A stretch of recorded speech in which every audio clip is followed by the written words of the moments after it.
Welcome everyone. I played every single Devil May Cry game. Granted, it's not a lot, but I plan on doing this for more franchises, and this was very approachable as far as this goes.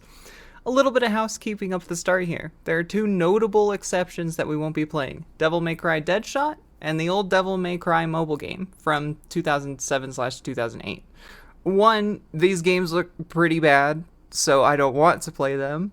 And that's basically my only reason. I also didn't look to see if they were preserved anywhere. They might be. They might be lost media. I don't know.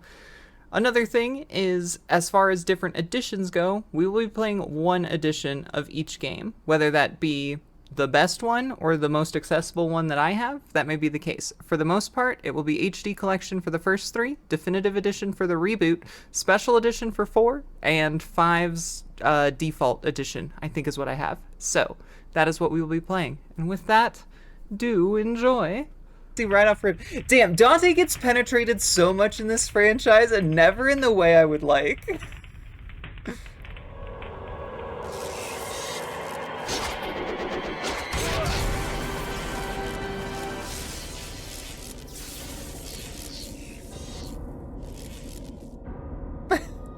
This is one of my favorite games. It rules. I really enjoy DMC1. It holds up really well too. Like it's not as like mechanically deep as the others, but it's still a fun romp.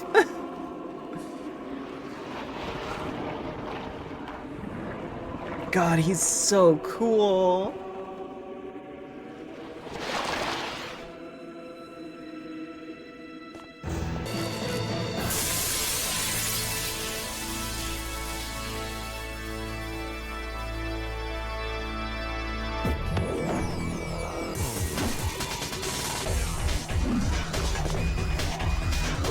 He's gotta do cool sword tricks like his dad.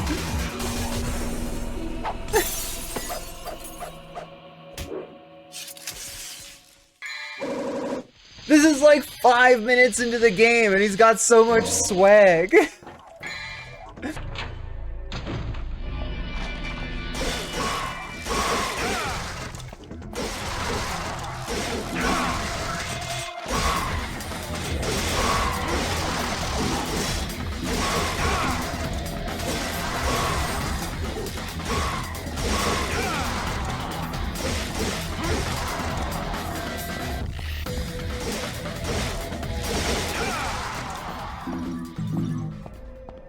I remembered how to do million stab, but it's not really million stab in this game, it's like 1,000 stab. Ah, this is where the Reaper comes. Which version of Dante is the coolest? Hot take, 2. He has the best fit in the entire franchise. Followed by 4 with the fucking cowboy style.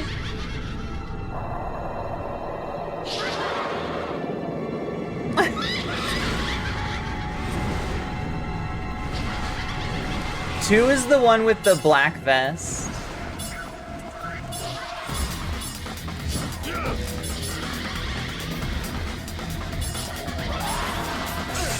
Oh my god, there's so many of them.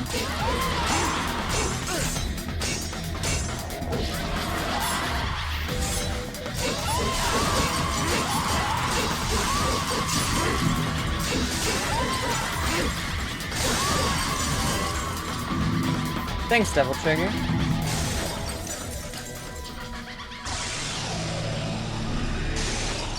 Oh yeah, DMC1 Dante's fit also rules. I just love the red pants. The like full red leather is iconic. We just gotta turn back. Cool, that seems easy enough. Surely. Oh shit.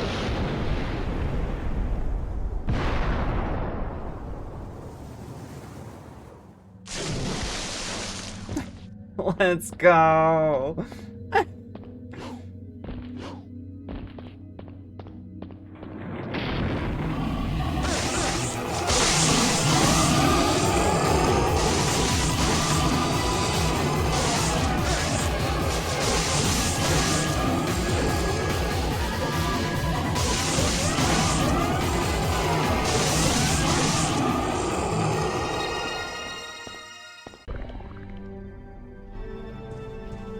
Now there better not be, after that endeavor, I swear to God, if I have to fight a fucking lasagna-themed arachnid, I'm going to be pissed.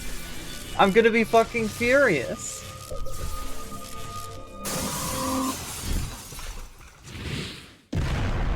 God damn it.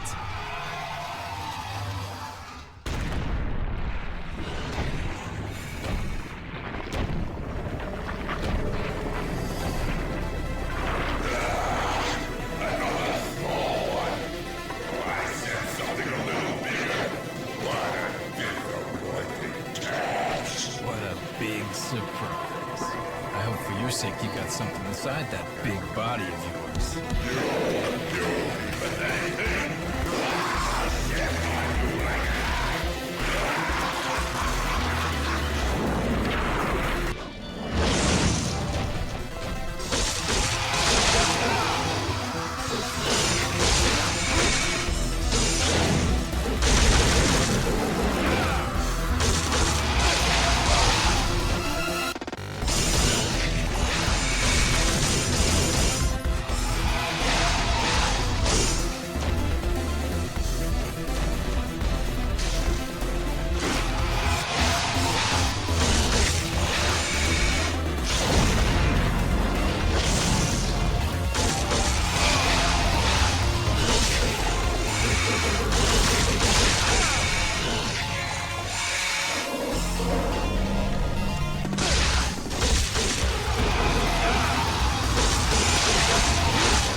Take that, lasagna idiot.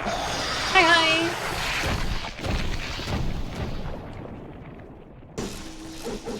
I missed.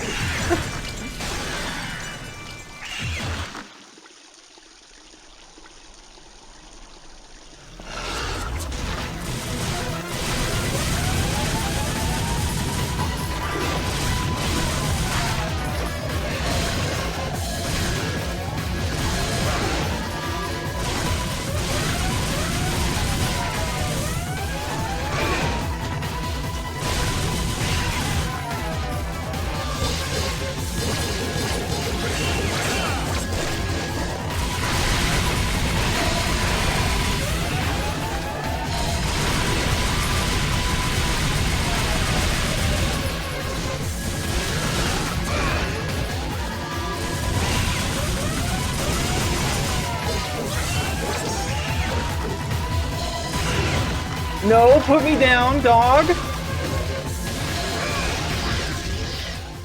Oh, nice. He exploded for me.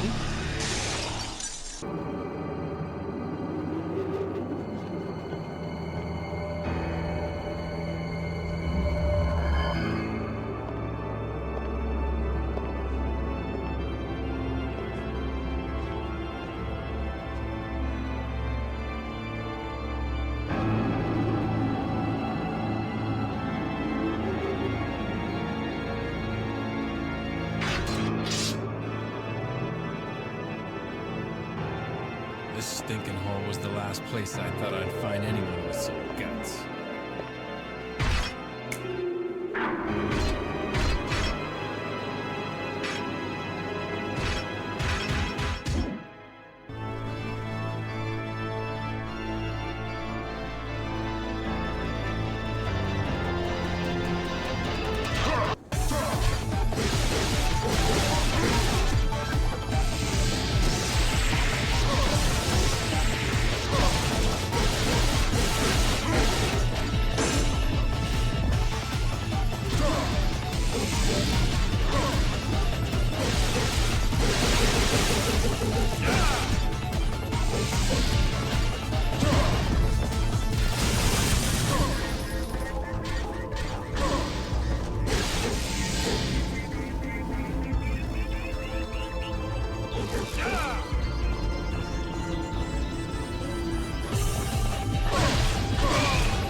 Okay, hitbox.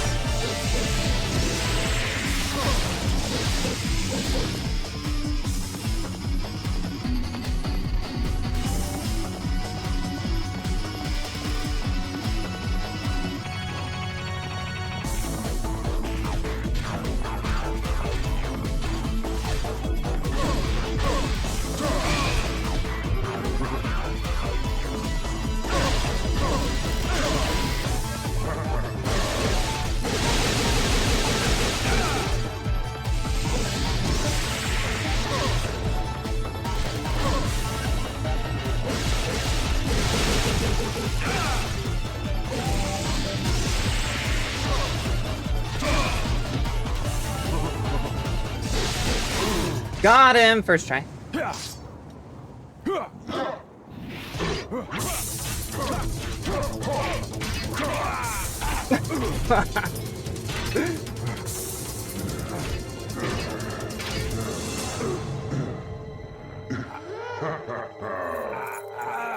The omelet?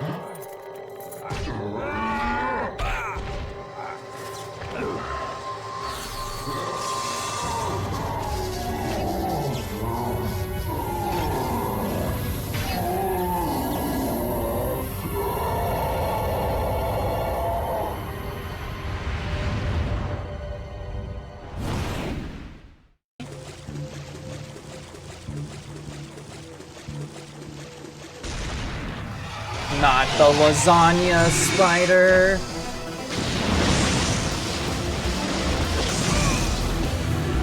Give me that green one. Or that spider. Why does the spider not just fucking step off my goddamn nuts? Why does he want me so bad?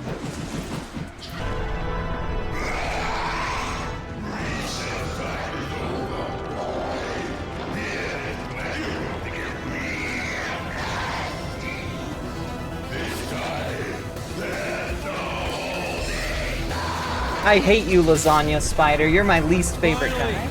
I was getting tired of playing your childish games.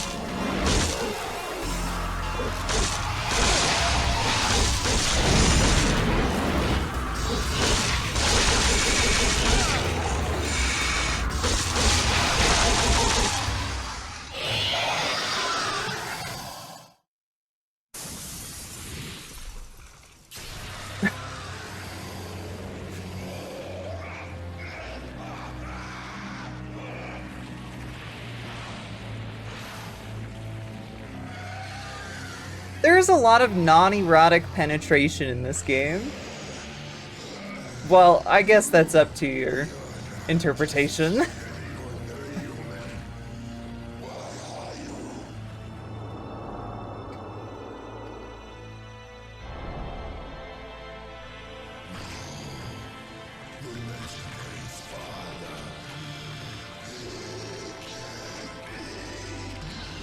right.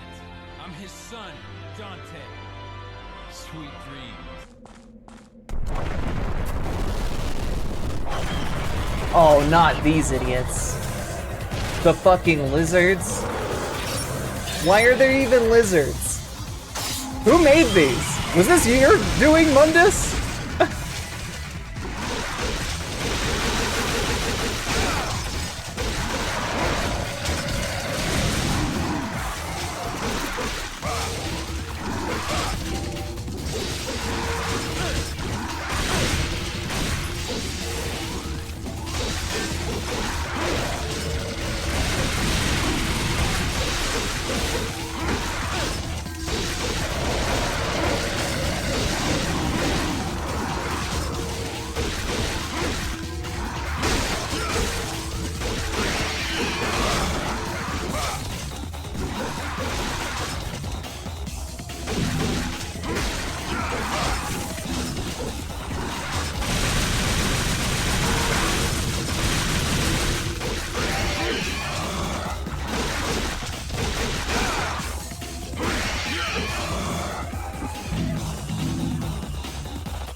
God, the music in this game is so sick.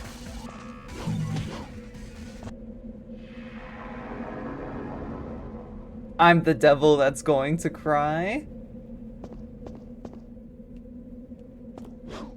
Oh boy, DMC platforming! Jesus.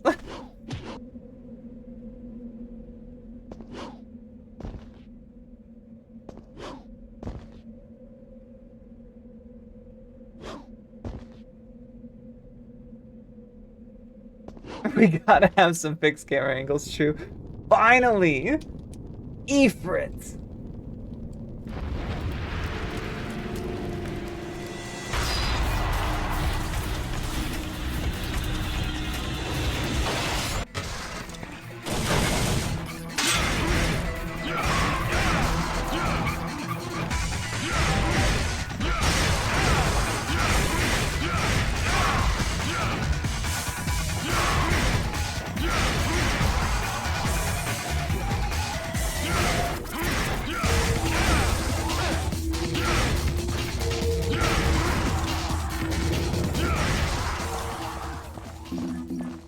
The raising and lowering platforms, right? You have to have like a wizard or a prestidigitator on standby.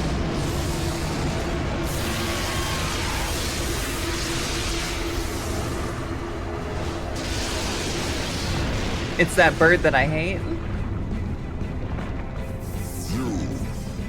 Are you the human, the son of Sparta who challenges the darkness for this? Block off, Featherface, or you can stick around and find out the hard way.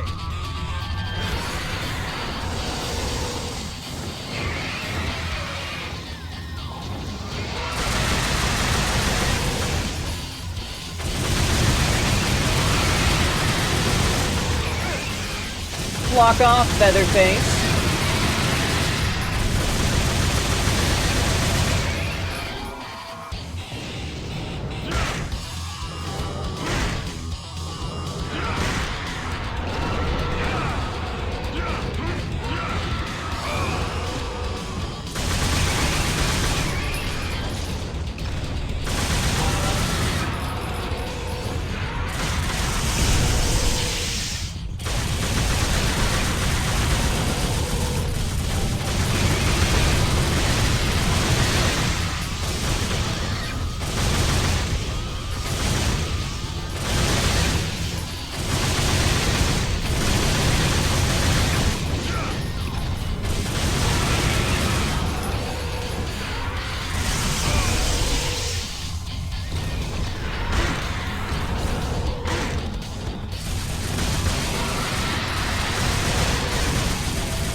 Hey, get out of here, fuckboy.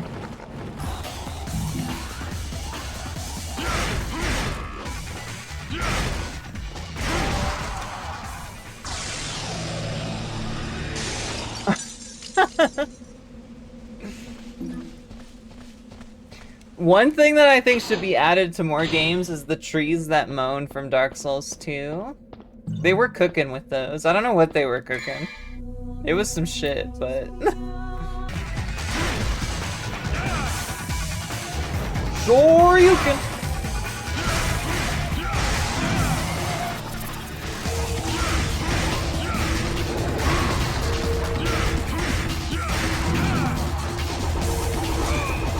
Fucker.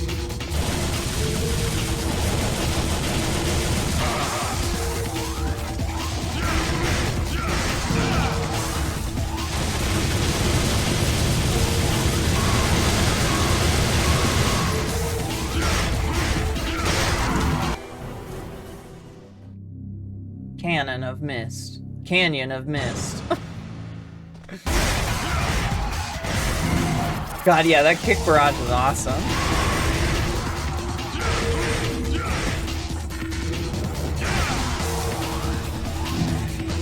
I love a fist weapon in a video game.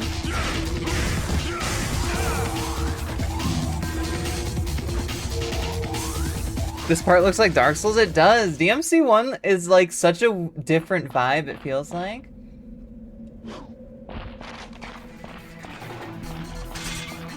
Guess I'll have to try again. Oh my god, we got the stereotypical Lost Woods section that you have to... You know, they do this shit again in DMC4, don't they? I do love how the style system in this game is like, D is dull, which is objectively bad, but one rank up, that's cool. That's really good.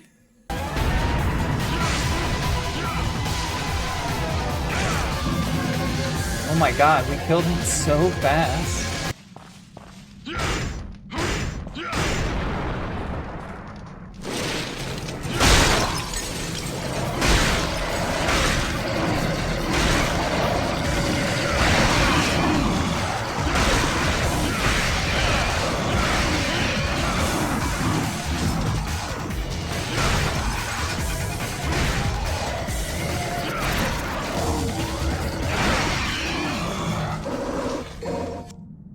Delicious blue orb fragment.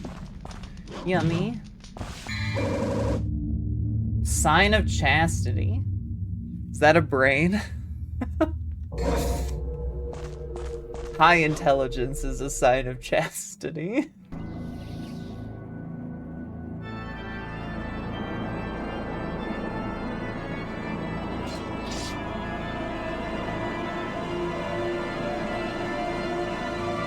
The German nuke is going to happen? We're hoping so.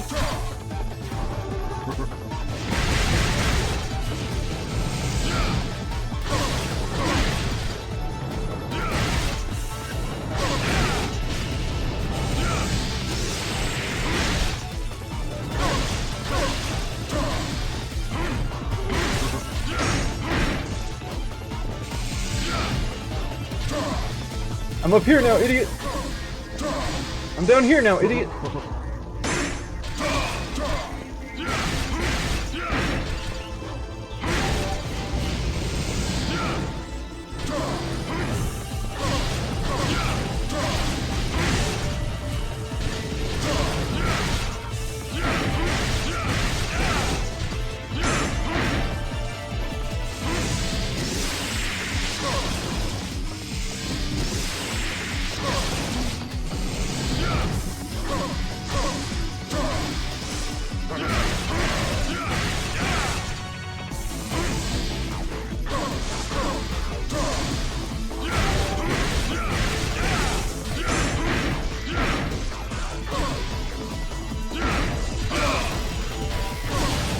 No, he got me! No! 1 HP.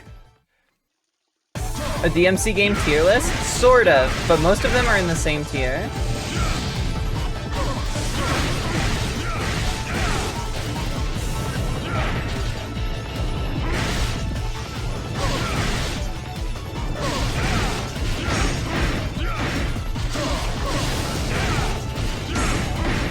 Wait, charged Ifrit breaks Angela's guard?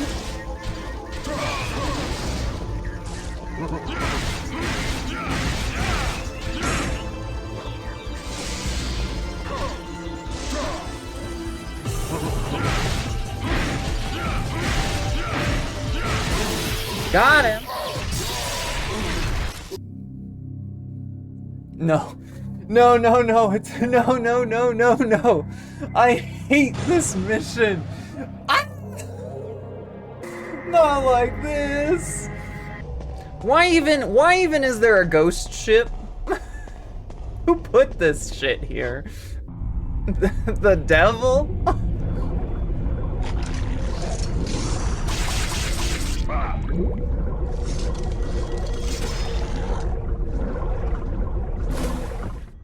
Is this somehow related to the No Man's Wharf in Dark Souls 2? Yeah, sure, why not? Gavlan's here to wheel and deal.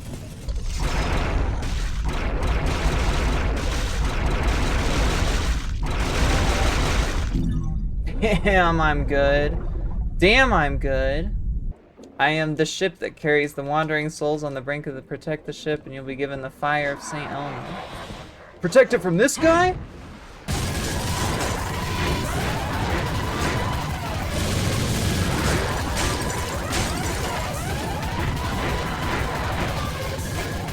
Foot dive! Foot dive!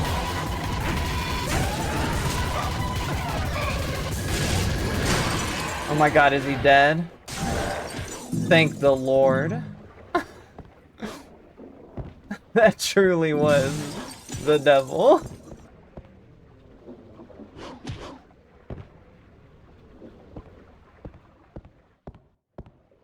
There's no way they have this entire platforming section for me to get one single red orb. I'm pissed. Why? Does this help us kill Mundus?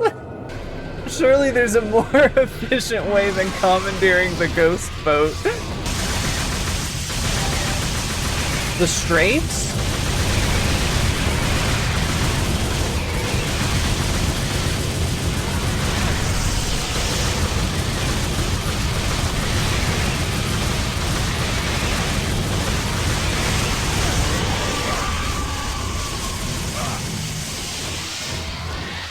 You're dead. Get out of here, bird. Stop shooting lightning. Damn.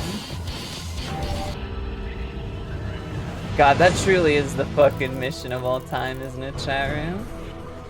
It doesn't get better than that. More video games need abysmal dog shit underwater levels. Thoughts?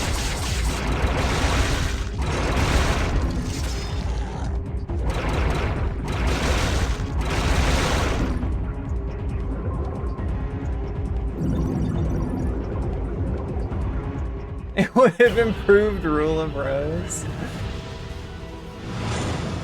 Oh, I'm the underwater gaming grandpa, chat room. S rank?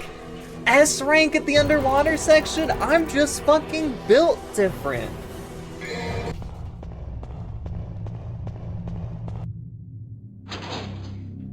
This is just like Dark Souls 2. It has a little... Dark Souls 2 is a little less fisting than this game.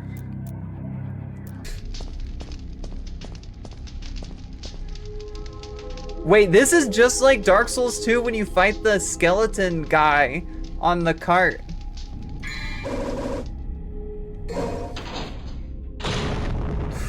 The Colosseum, I wonder if that fucking bird's gonna be back.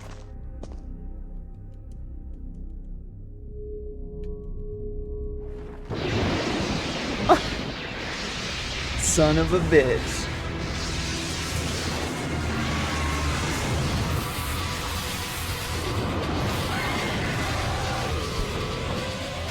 I was gonna get another beer.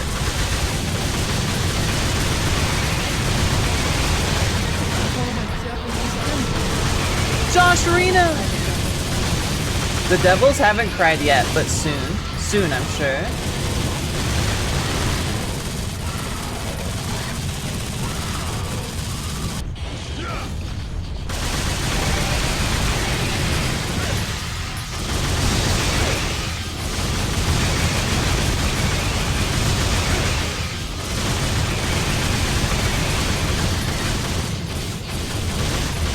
Damn, I'm good.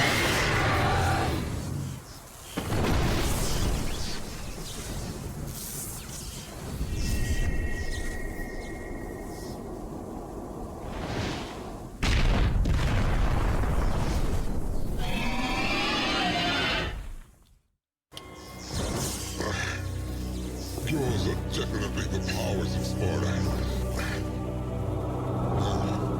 Even more so. But I cannot let you live. I serve my master Mundus. You can't fight with that wound.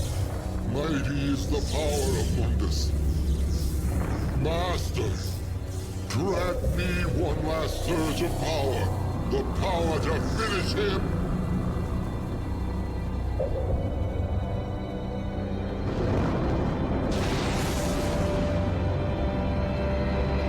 Master Mundus. You've been forsaken, Griffin.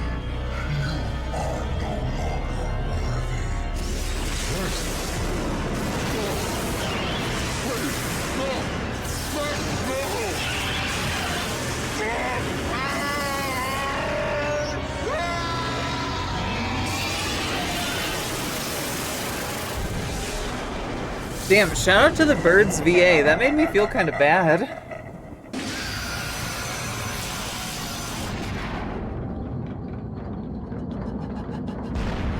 Stop panting in my ear! Stop it! It's like the scariest ASMR.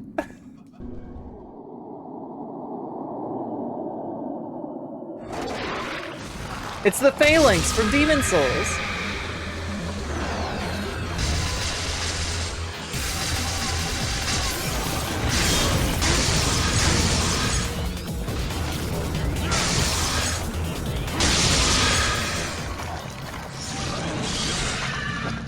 Yippee! We killed the Goop Man. Oh no. Devil May Cry platforming.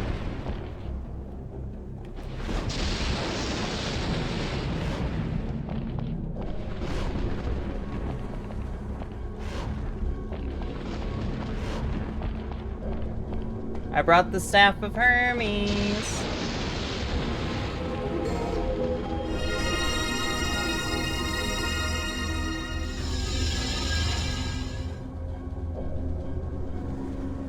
Dog, why you show me images in 144p?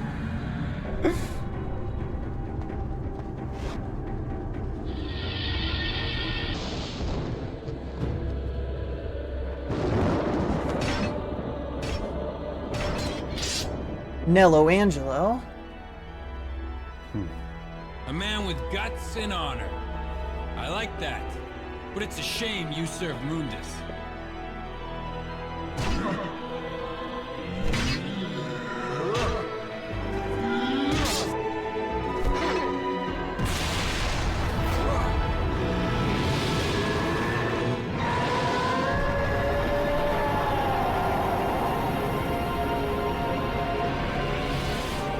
That's too much power.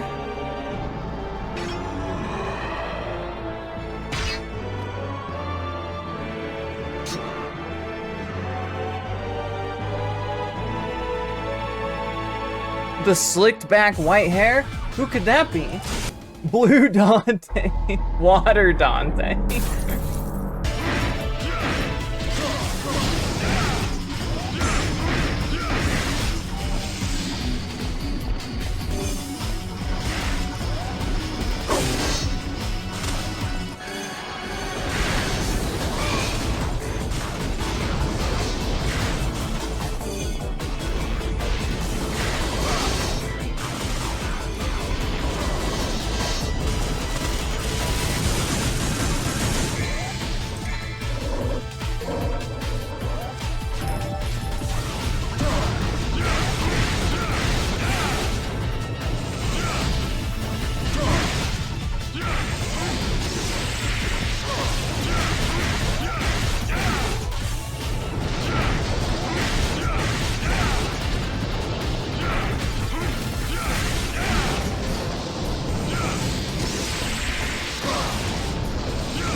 Woo!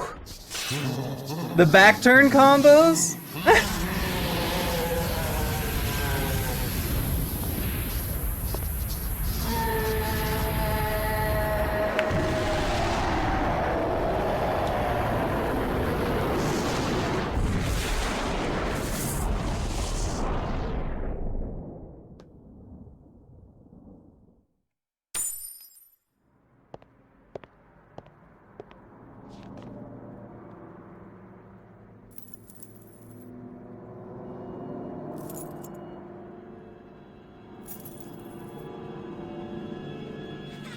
Virgin Dante, happy birthday. Wow! I want chocolate! No, I want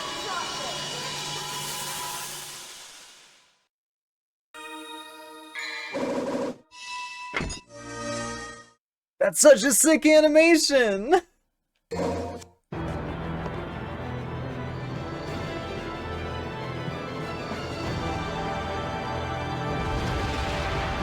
The Devil Sword Sparta!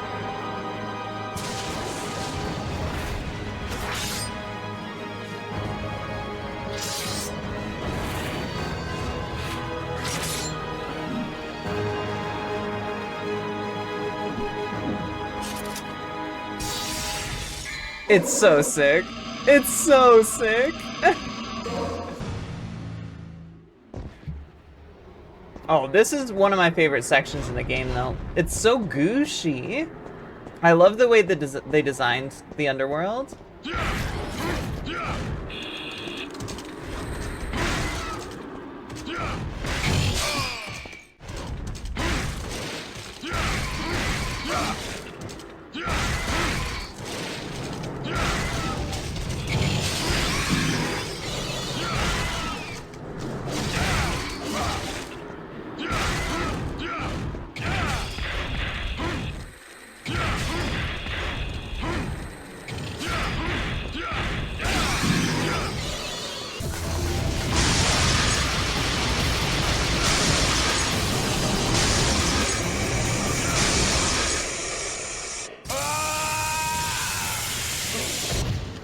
Trish, no!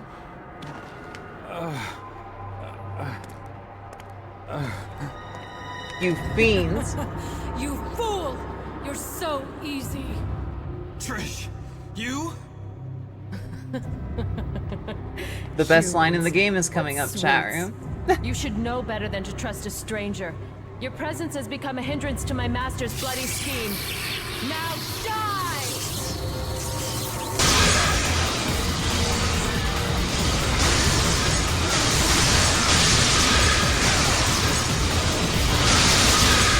Whew.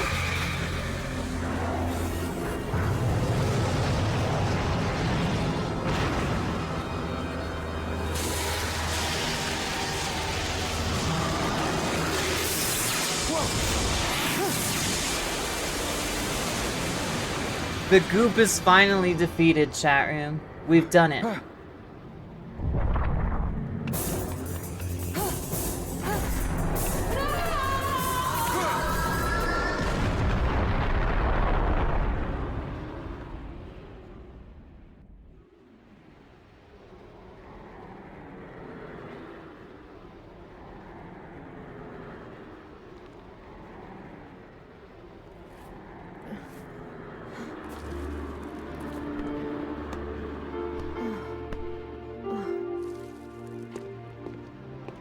Dante! Dante, why did you save my life?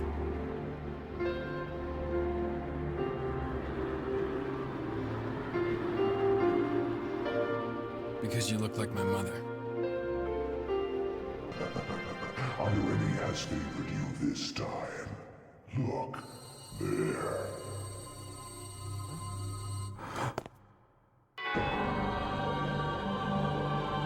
Trish! Don't even think about it. Blink. She dies. You! Dante!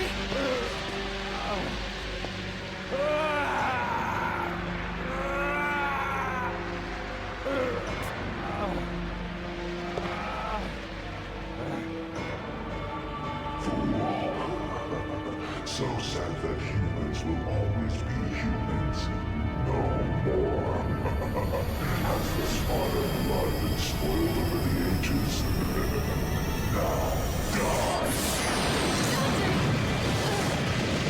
Trish!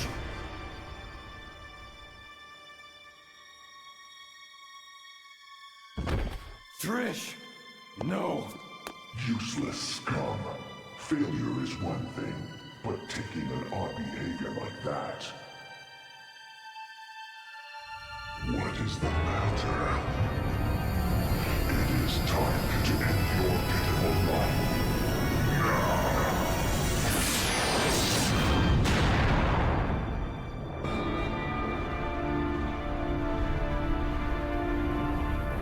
How much longer are you going to keep zapping? Come out and show yourself, Mundus! Let's go! Oh, nice! The fucking original cutscene that they never upscaled.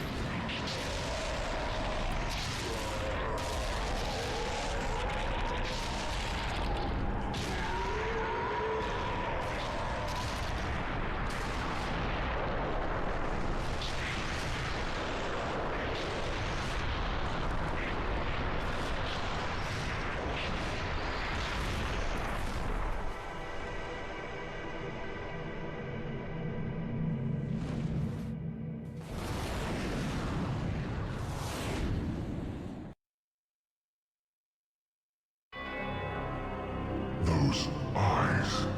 Deep in them, I see the same light as in Sparta's eyes. Why my mother? That useless being. If you need a mother, I can create it. As many. How far are you into the game? This is the very end. Just like I created. There's like 3 fights left. Silence!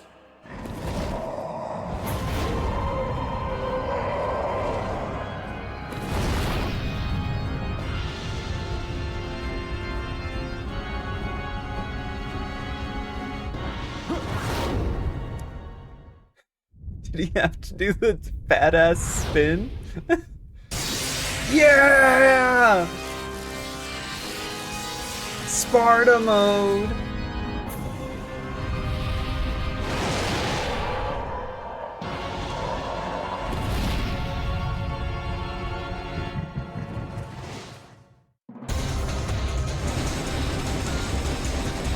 Oh, inverted controls, let's go.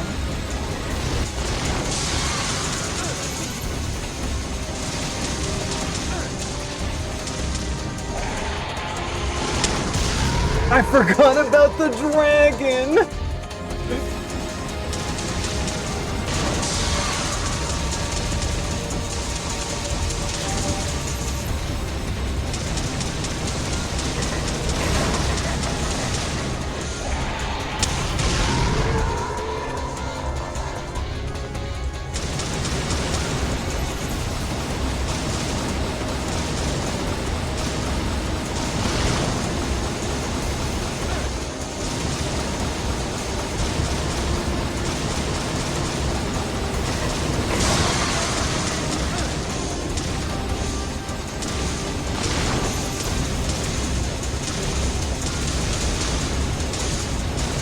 Give me the dragon! Yes!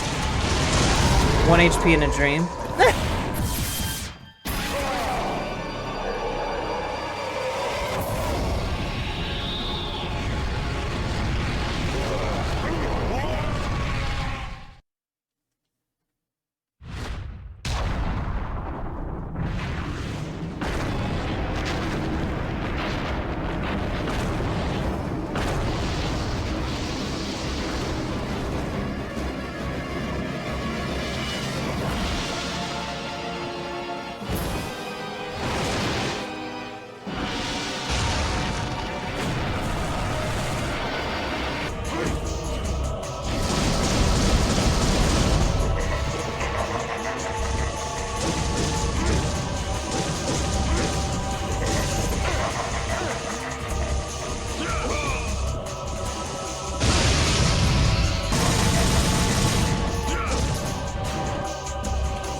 Orb.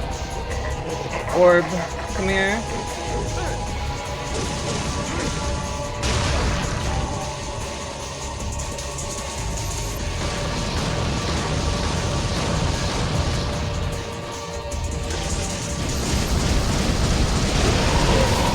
Okay, got him. Whew.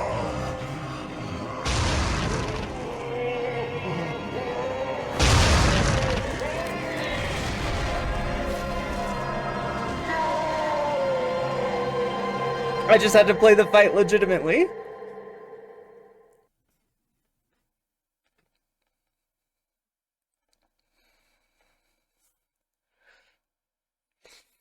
Alright, chat room, here comes Peak. I'm not gonna say a word so you can get the full dialogue.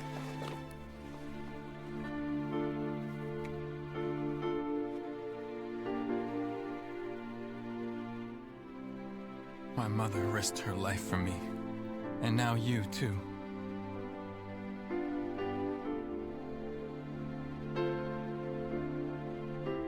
I should have saved you.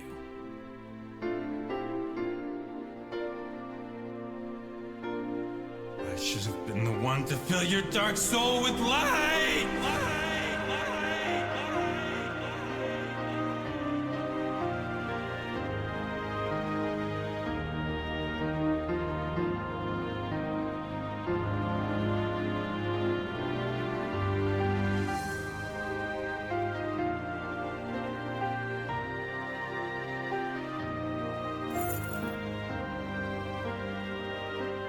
This was my mother's.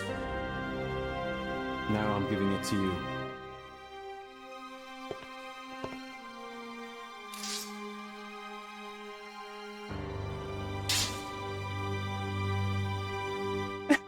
My father's also here now. Rest in peace. Alright, chat room. This part's actually hype moments in Aura.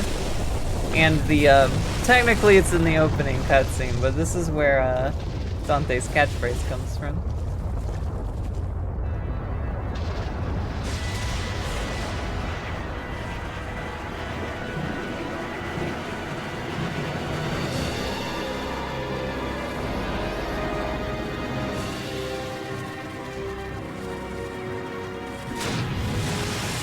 The gate has been opened. Dante, you are not getting away. This is where you will die. Lasagna I'm Mundus. not going anywhere! Besides, there's no place to go. Look around! This'll be your burial ground as well.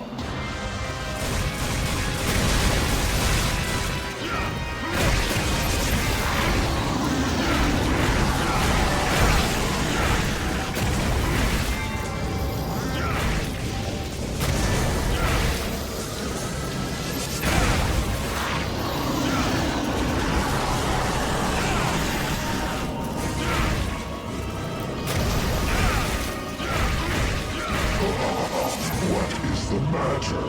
Here your powers are weak, human. No. Dante. You'll be okay. You can do it. What? Mother.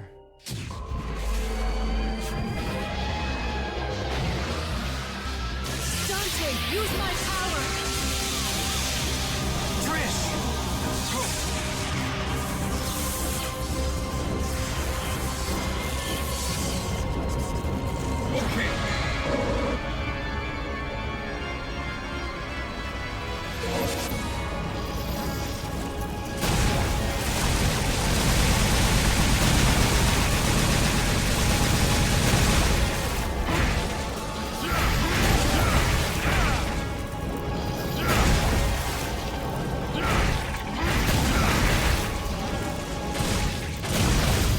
It looks like we have a winner.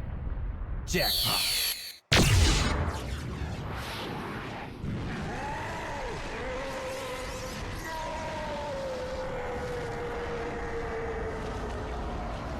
Dante, I will return, and I will rule this world. He said the Goodbye. line! And when you do come back, give my regards to my son, will ya?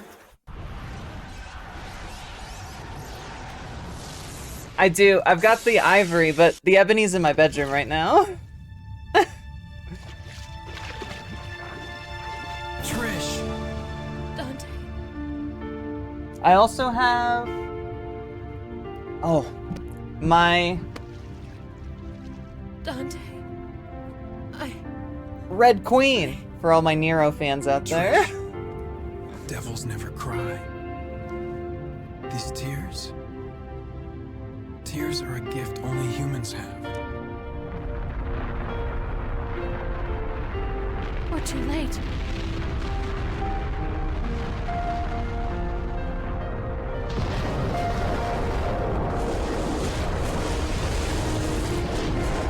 No, Trish. It's never too late.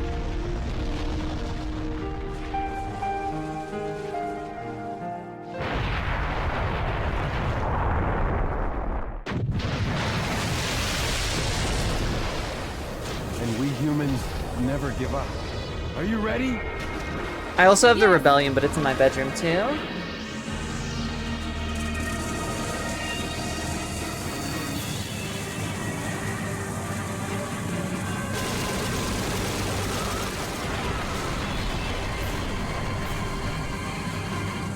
Let's rock. He's so dumb. He's so dumb.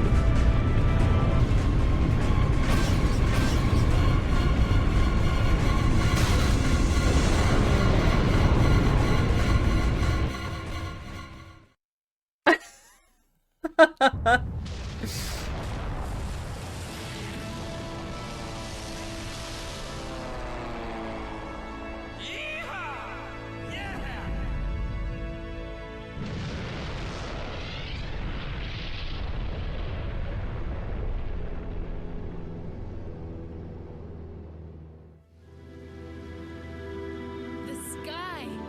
It's so clear. So blue. The sky is fair. It'll always be above everyone's head, no different. Like the sky. I feel like my heart is becoming clear.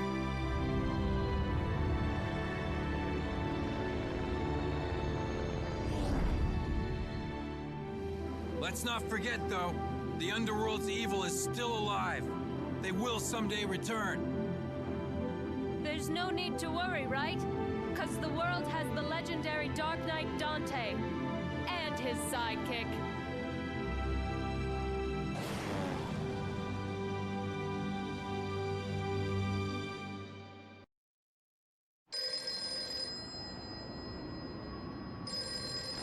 Devil never cry.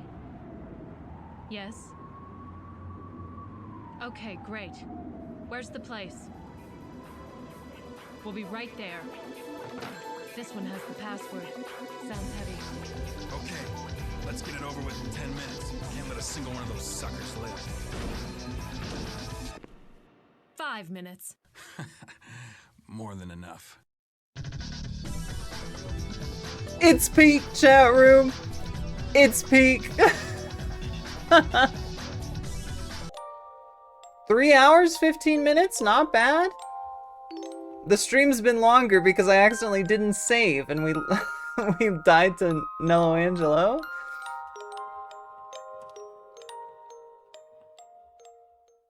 Wait, why does Dante look so weird in that render? Why does he look so strange?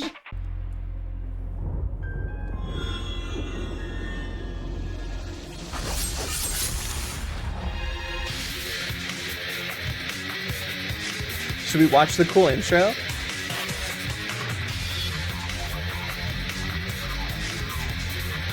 Yeah, the game's got too much sauce to load. It's gotta freeze my whole fucking computer.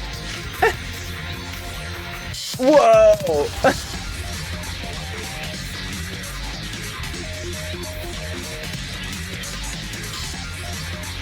They almost made this game look enjoyable.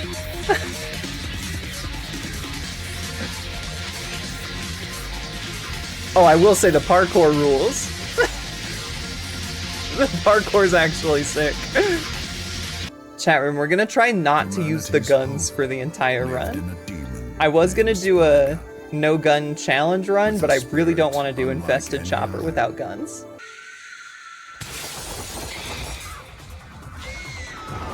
They already got that bird that I hate.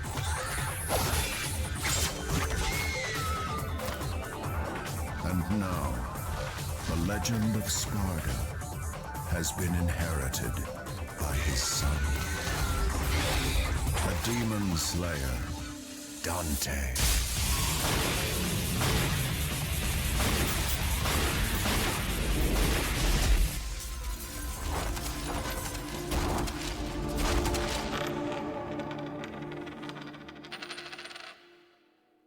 You know, for all the shortcomings of this game, it does have hype moments and aura.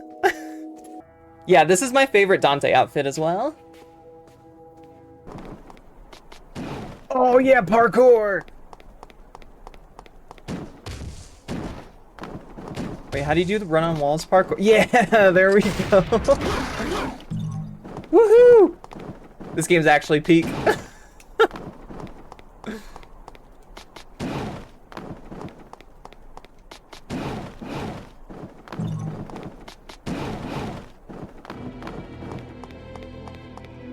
Chat room, is it sad to say that the more I play this, the more this game grows on me? Also, why did they give the birds boobies?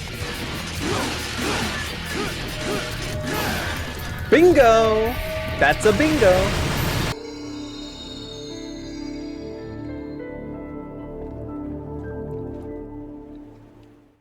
Dante, say something.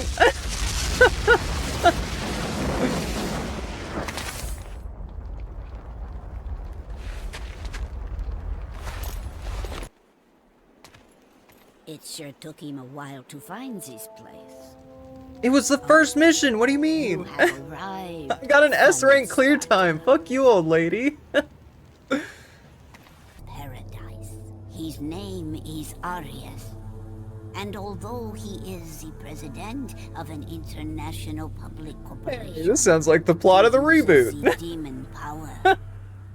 Please deal with Arias and his master. For Hey, hold on a second. I'm on to you, Ninja Theory. Looks like it's your lucky day. I'll flip a coin for it, old bitch. Wonderful. I am very pleased.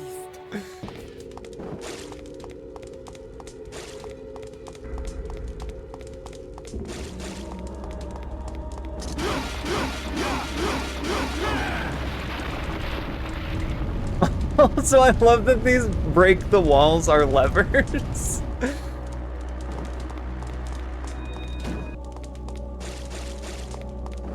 Can you do that? Yeah. As soon as, if you bleach your hair white enough, you get wall run.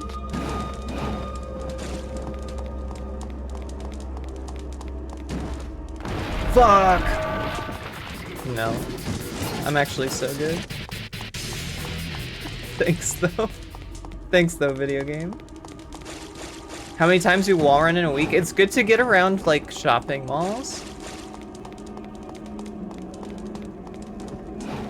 Is it down here? You just can't see it because fixed camera angle? Nope. Is it this gate and I just have to press interact on it, perhaps?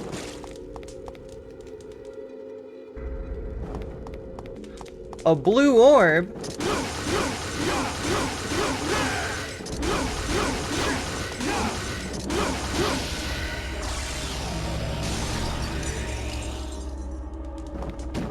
Oh yeah, I forget B not against the wall is just roll. Wait, yeah, this is so much faster and you can do a cool cartwheel.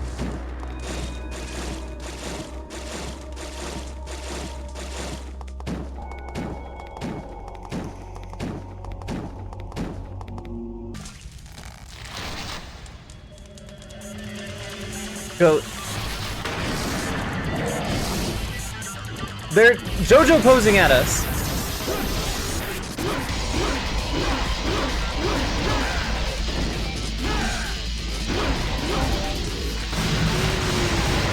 Get down.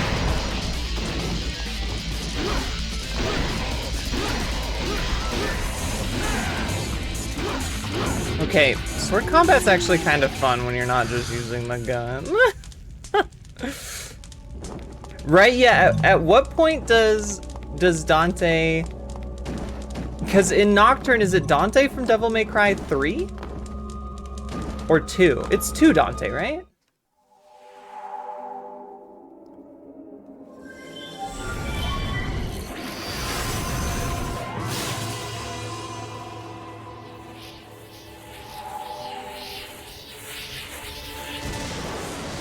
His devil trigger looks raw as hell also.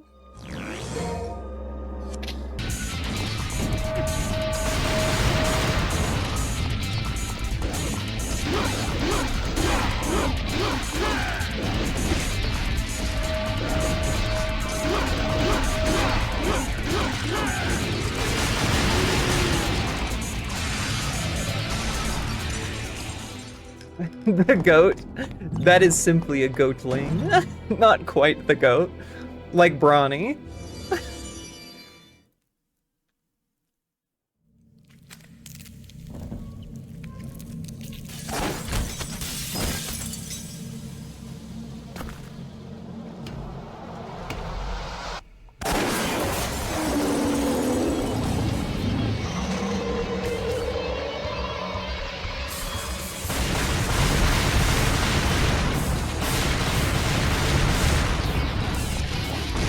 Oh, shit.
Keep rolling!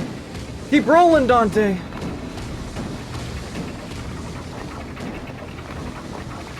I don't even know if you can make it on the cutscene one unless you skip it.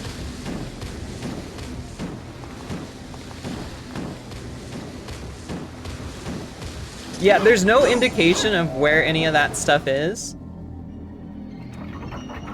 Oh, you can't skip that cutscene? Alright, get rolling, Dante!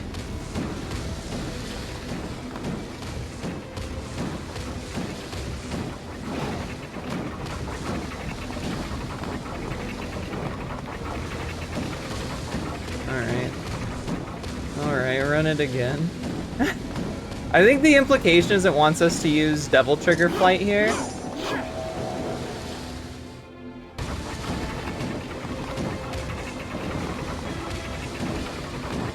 No! God damn it.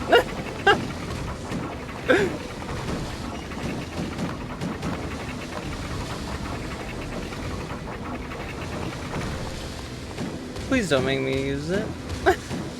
Am I missing something here? Oh, this is good. This is good pace. This is good pace. Woo! Let's go! The gaming grandpa back at it again.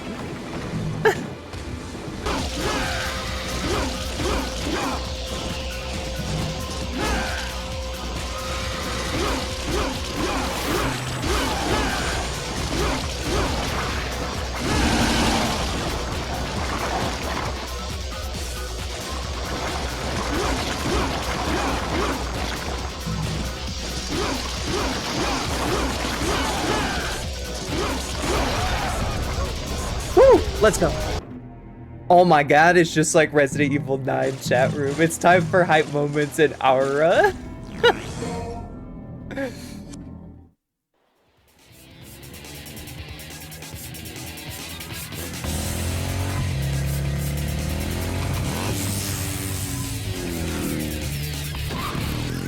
He does one cool jump. Truly, we are playing Devil May Cry 2 like no one ever has before. No, no, not this level, no! Oh, fuck. Oh boy, chat room, I hope we don't have to fight a bunch of tanks that are infested with something. Some sort of demon disease, question mark? That would be a really strange turn for the game.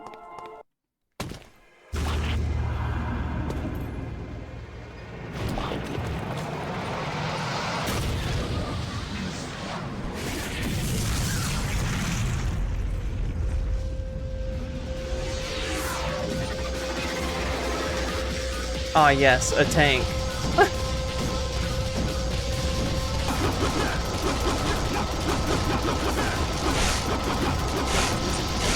As far as Dante outfits go, exactly. I forgot about the machine gun. Oh my god, stupid game.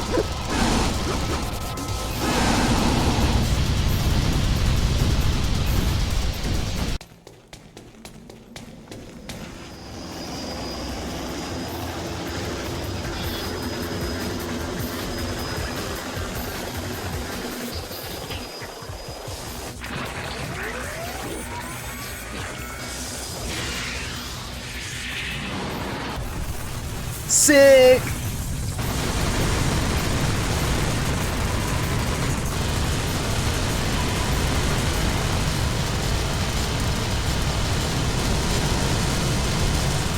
Excellent gameplay. This entire section was why I didn't want to do a swords only run. Or a gunless run.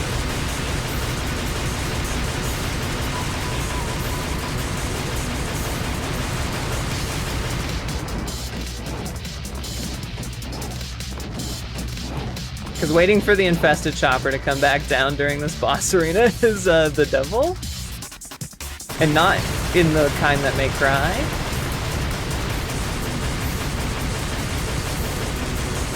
It doesn't even, like, do anything. It just sits there.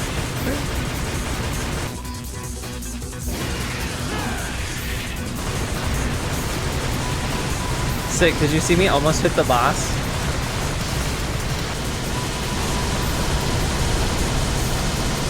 Come on, Devil Trigger, I believe in you.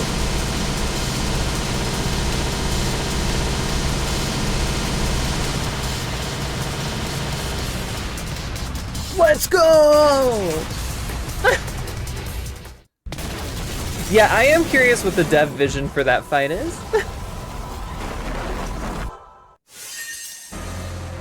He's got aura, chat room. He's got aura.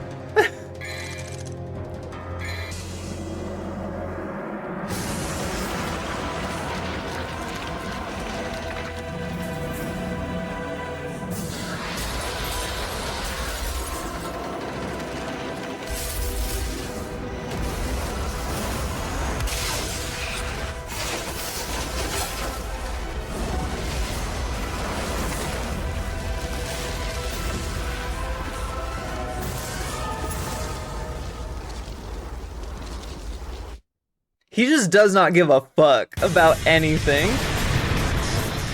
Nice dodge. Nice dodge, Rose.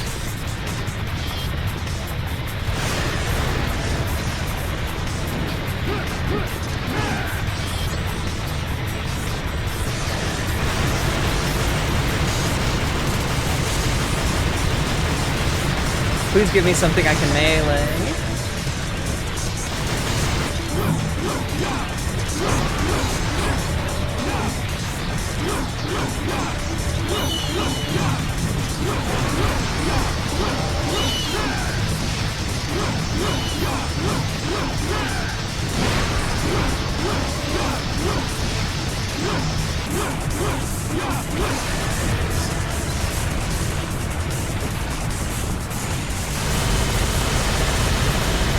Okay, good fight.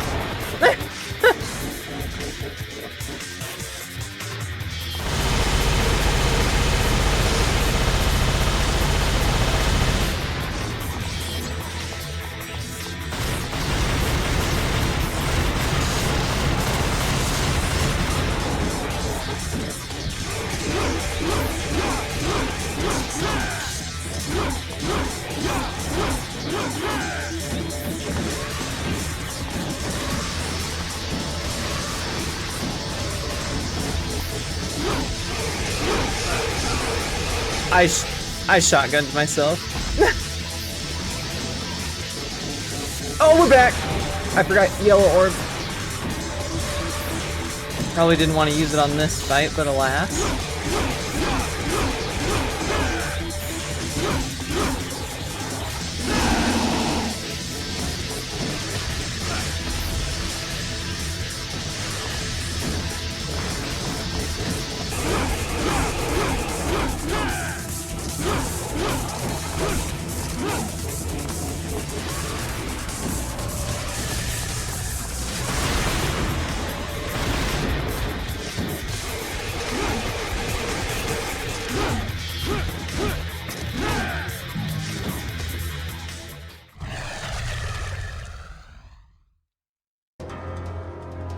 God, this game is fucking good.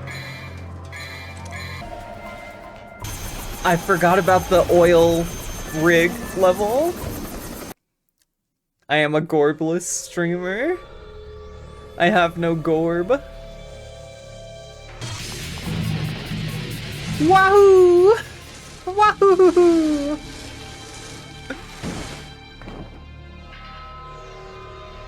Sick.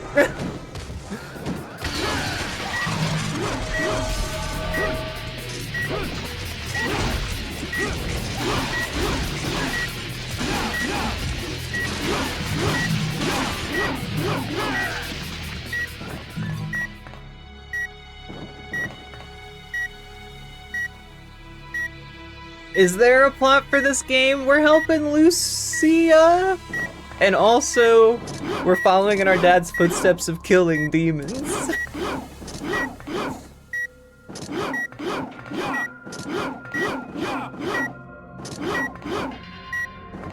Does this mean I'm here? Can I leave? Oh my god, that took forever. Wrong door? Right door? Okay, one more mission, and we should have enough to fully upgrade Rebellion, unless there's a 4th upgrade. Is this game woke? Yeah, there's a woman in it and you can play as her.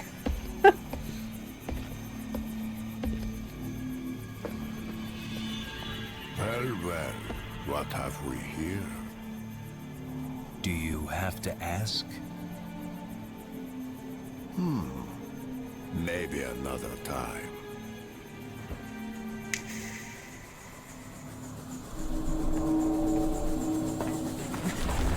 Good talk.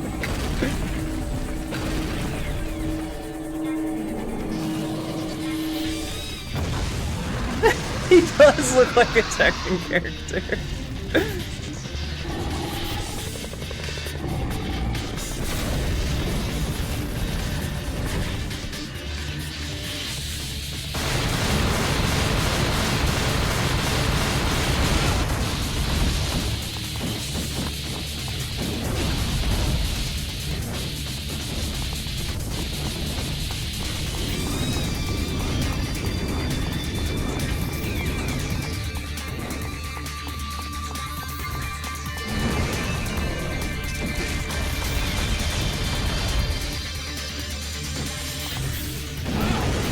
Oh my god, I just want to hit you. I just want to hit you once.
No, we're still 1,000 off.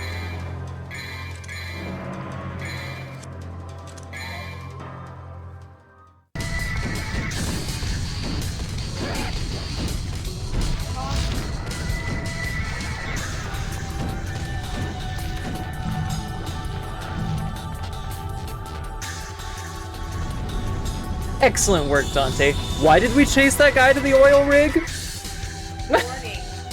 Doesn't matter.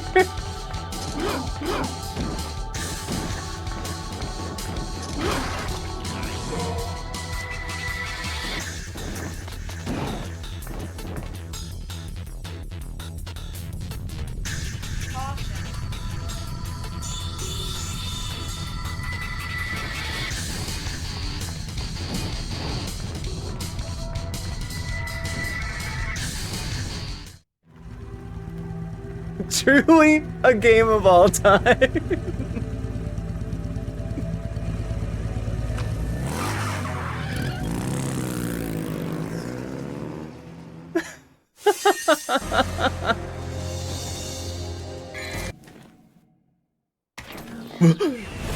A moth?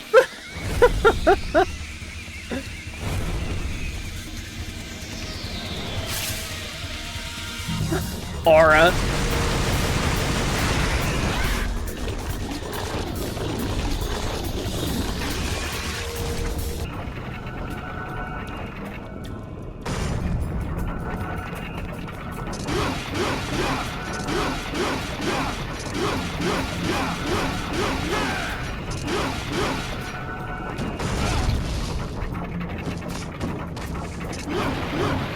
was one hit away. I'm so mad.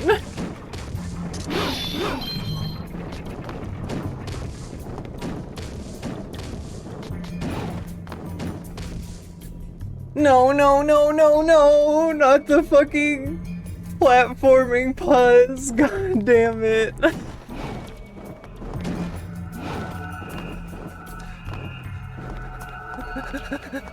I'm okay.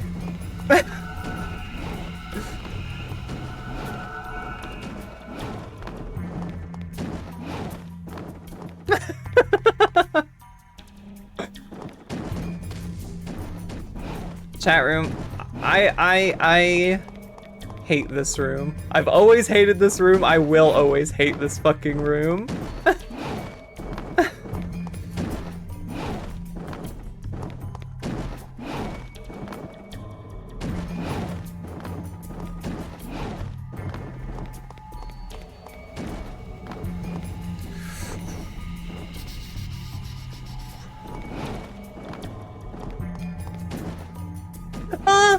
No!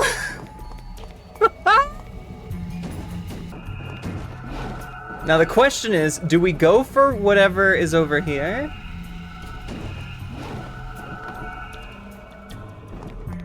I want it so bad, chat room. And it's got a backup.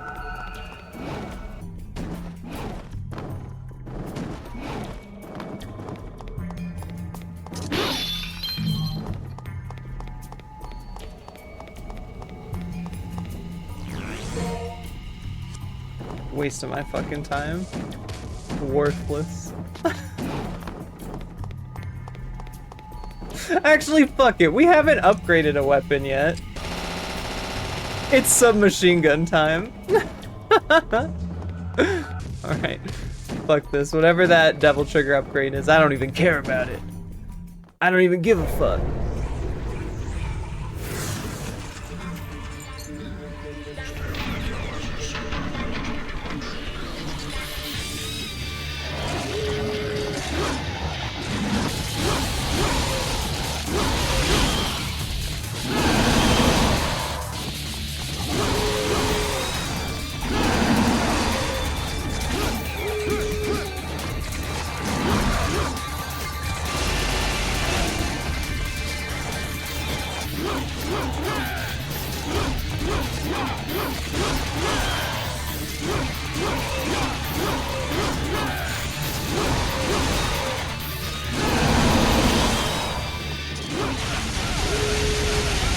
I'm getting million stabbed.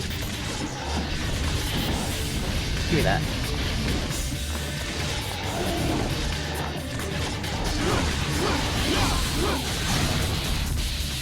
Damn, he hit me with the nothing personnel, kid. Hit me with the moonlight greatsword. Stop! Stop!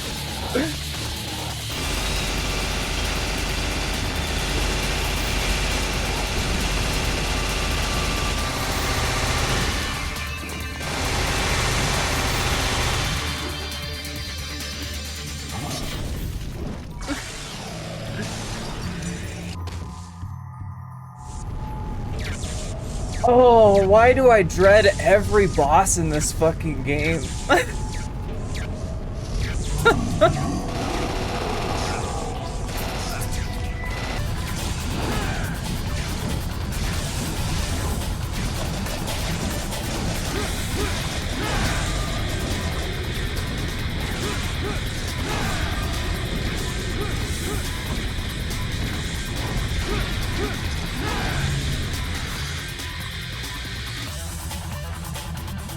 I forgot it was the diamonds, or the tetrahedrons, or whatever the fuck that is. We're free! We made it, we're free. Now we can stop Arius's ambition. Whatever. But actually, I do not deserve this. Whatever. It doesn't matter. He's real Yuji and Modulo Pill.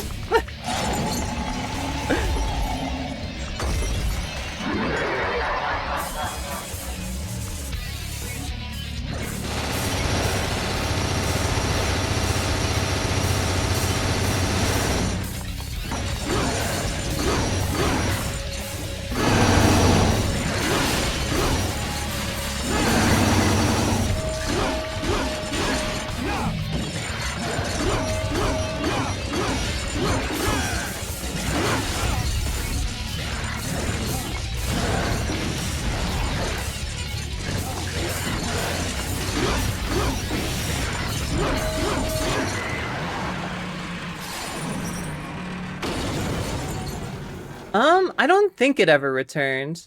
I wish so. I wish it did though. It's his best fit. I love edgy emo Dante that looks like he's a theater attendant. A movie theater attendant. It's from your daughter.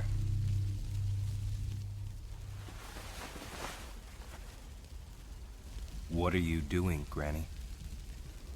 There is one more thing I need to ask of you, son of Sparta. And save Lucia. If it's heads.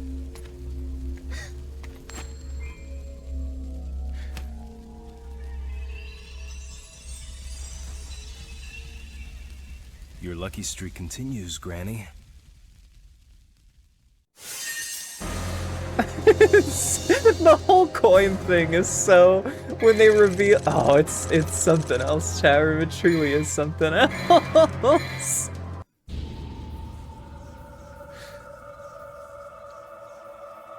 I need a beer. Kill me! That man is going to bring me the Arcana shortly. Oh, here comes Dante gets a couple good one-liners. One's coming up.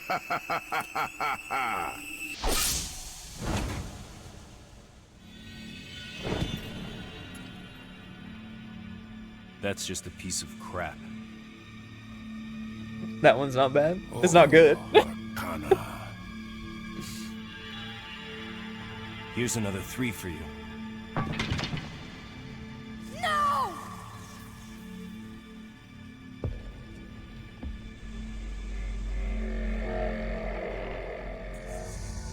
Crap like that doesn't interest me. But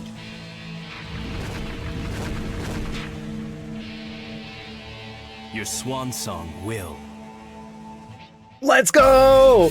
He said something cool!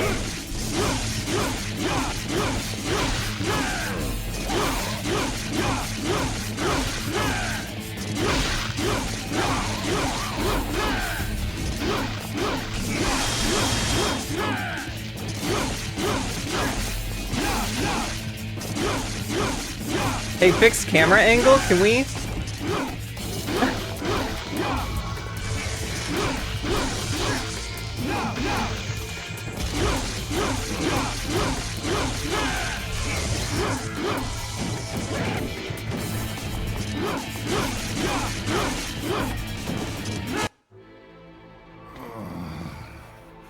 I must obtain the power of Argosax, or I cannot transcend all living things. Too easy.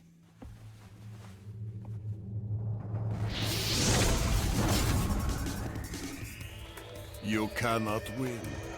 Someone is holding you.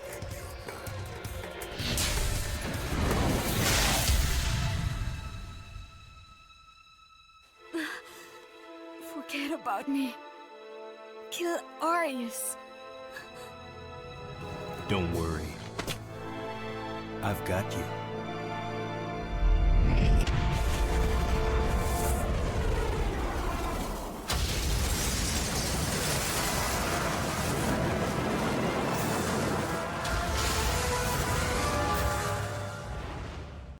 Hype moments and aura. He out here moving like Vincent Valentine. So this is the level I was telling you about, chat room, where we have to fucking meander around the fucking level, doing fuck all until we find these fuck-ass cringe eyeballs. Oh god, I hate this level so much. Okay, we found one. I know there's one like hidden on a fucking roof somewhere.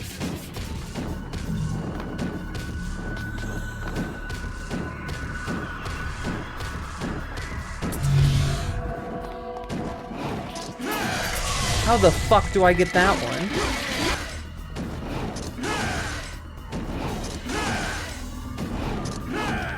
No.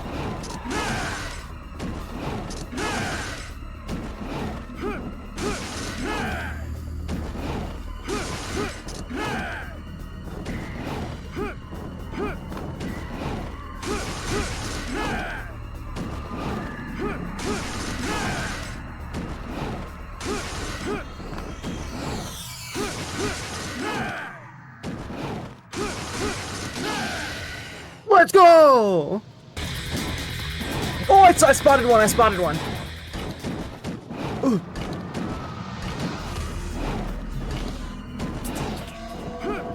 No, why did you spawn, bad guys? Show me orb. Yes. And also weapon.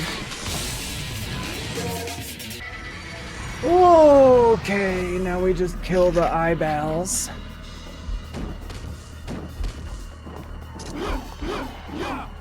Oh, do we have to trigger the boss fight first?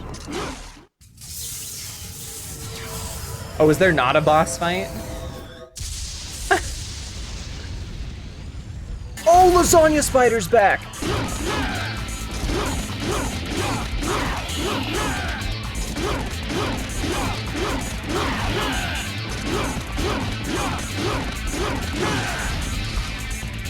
Hey, he hit me. Hey, he hit me a couple times.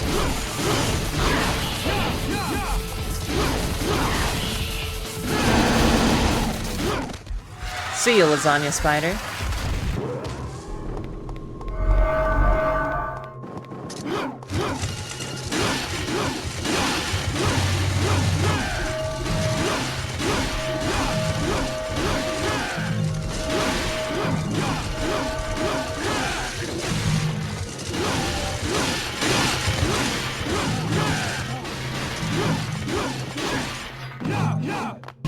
There might be no... Actually, fuck these guys. I don't care. Whoa, wacky. Oh, not this dude again. With his fuck-ass dogs.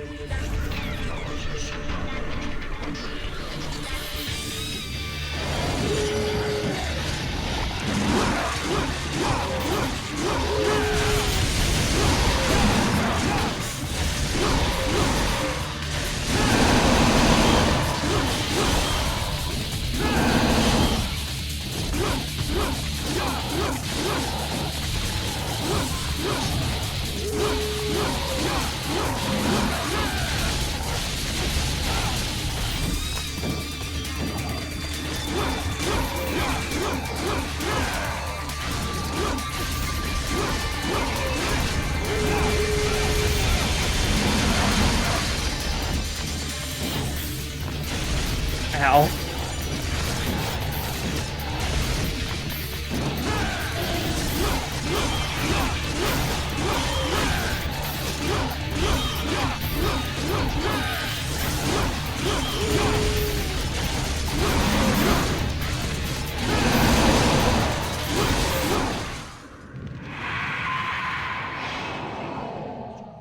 See ya, Bulwark.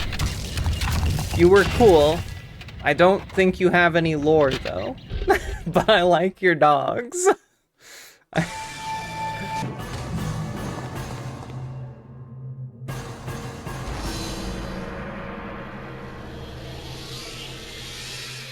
Hype moments in Aura. Why did they do that?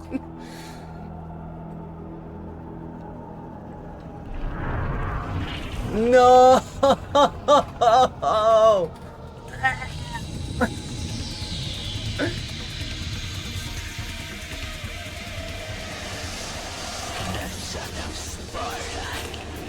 You must repent your sins. You got it, Bob. Speak. Just die.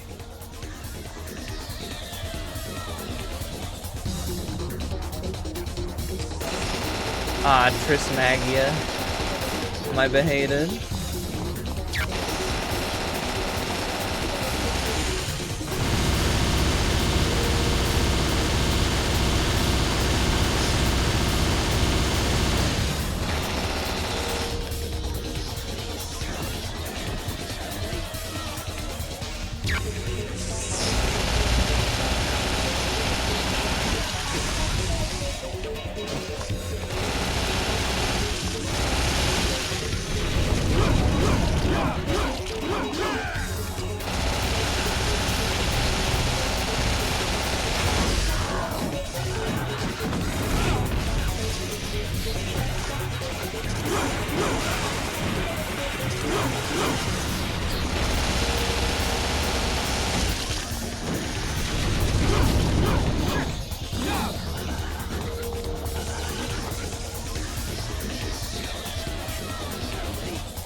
Excellent. Great work.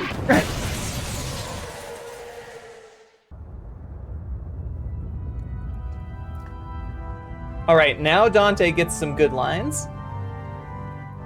Kept you coming back to stream, hell yeah. People always comment on it in TikToks and stuff, like stream highlights. They're like, wow, use the full chat government name.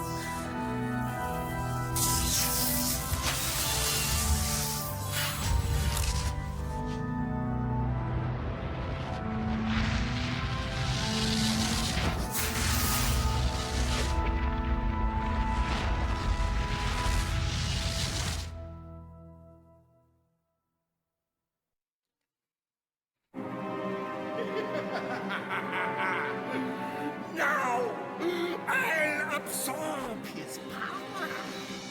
I will become an all-powerful immortal. Junko posing.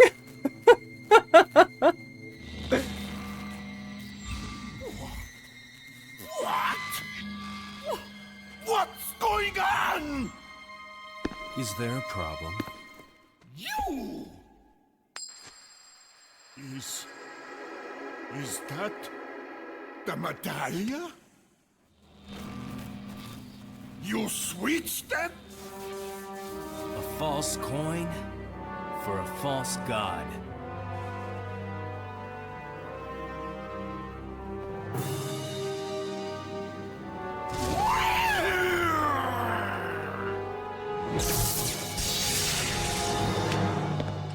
Showtime.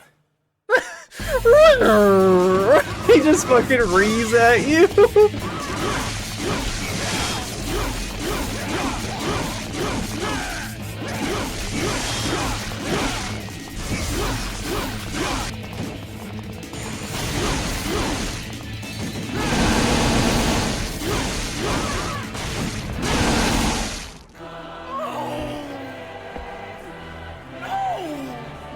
My dream!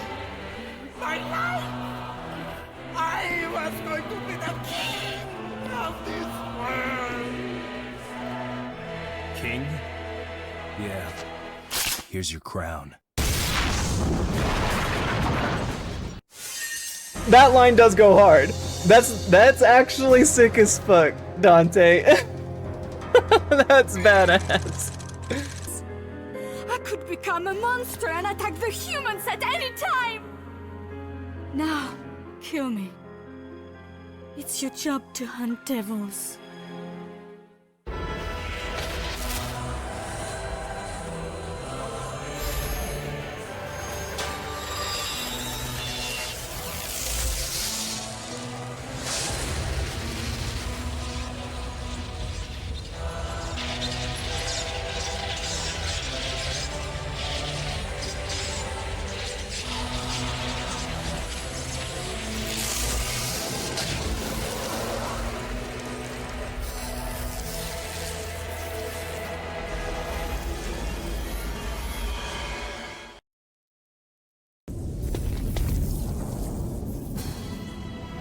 What?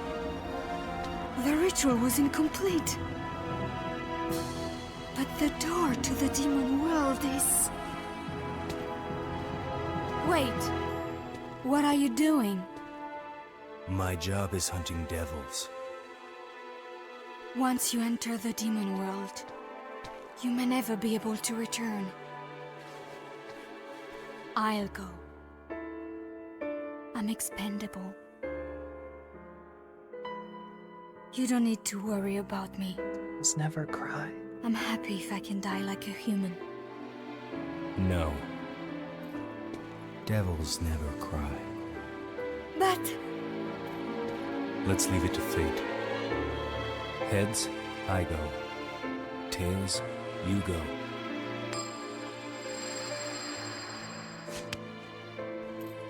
See you around. Did you catch it during that cutscene, chat Do you room? want to hear the story about Sparta from Mathieu? I know. He did the same thing. Hold on to my coin, Lucia.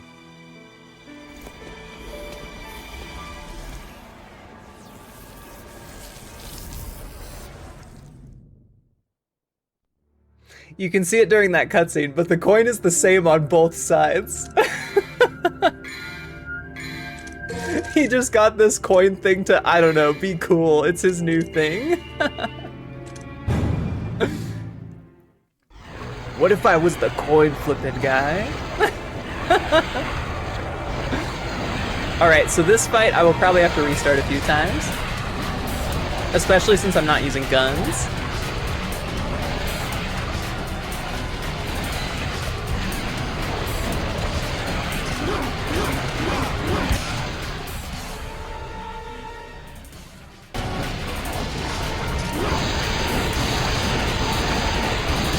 How do I even hit this guy? Alright, buddy, you're getting the gun.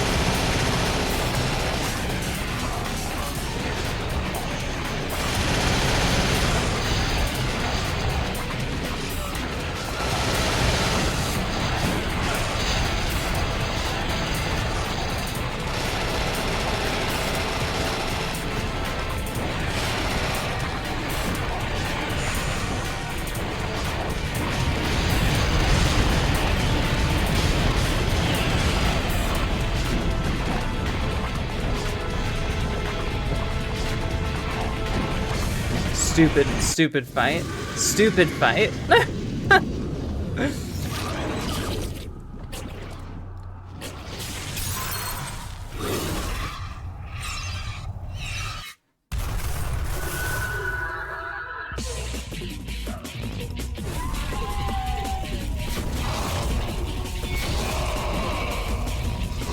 I love you, gender fluid Devil May Cry 2 boss. I love you with all my heart.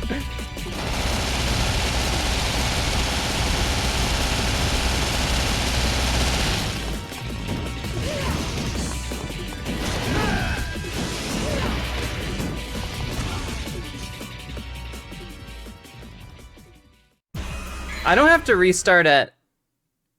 Okay, thank God.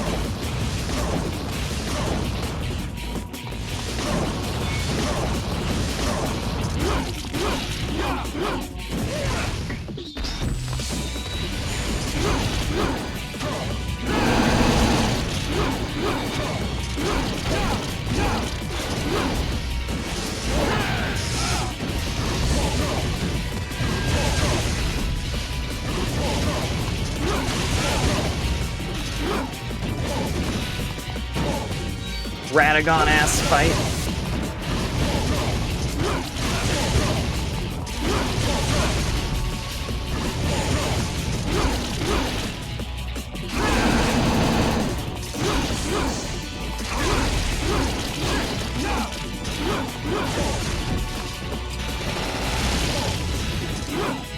Woo!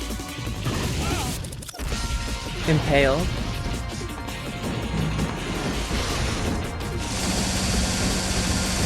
Keep rolling, rolling. Limp Bizkit taught me this one.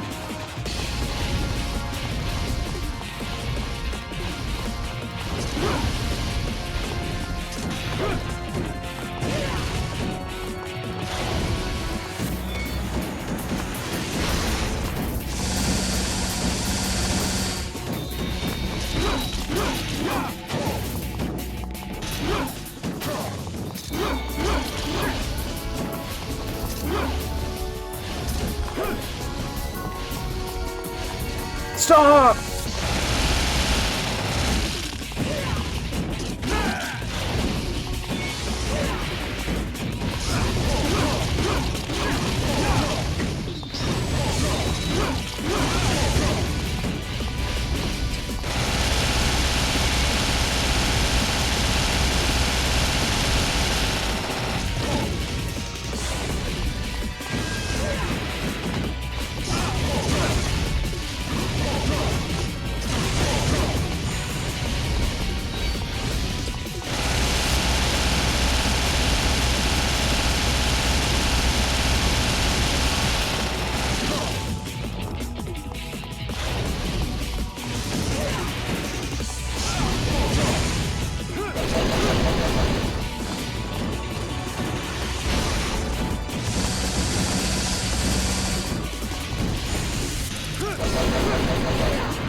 Let's go! A fair and honest boss fight.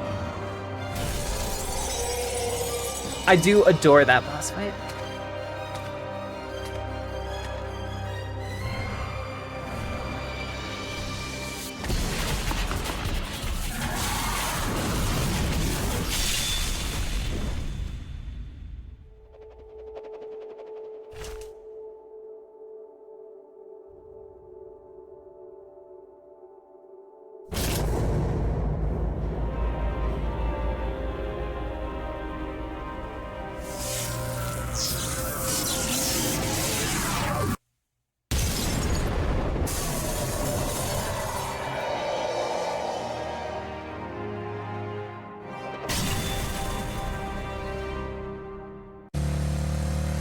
I also adore the implied jackpot where he just smirks. Let's go all the way to hell. I think it's actually so cool. It's actually Aura.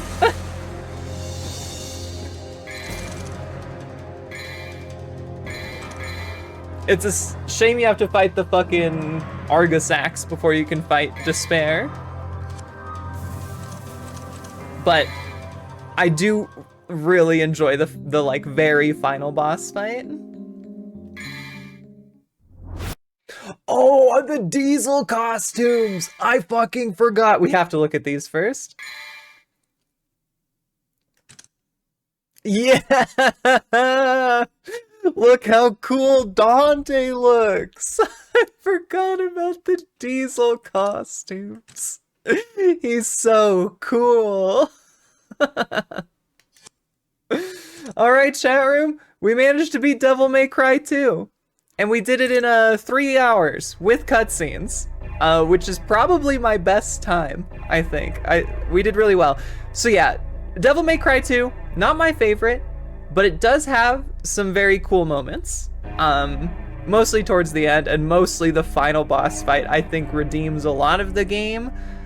And this time, playing through mostly with Rebellion and only using guns when necessary in Fested Chopper was actually a ton of fun. The sword combat's not terribly deep, but it is significantly more fun than just holding down the gun button at everything. So it is a game. Oh, we're doing voiceovers for this shit now? You betcha. We're getting right into my favorite Devil May Cry game, Devil May Cry 3. Both of them. Though the same blood of their father flowed through their veins, the two battled each other fiercely like arch enemies.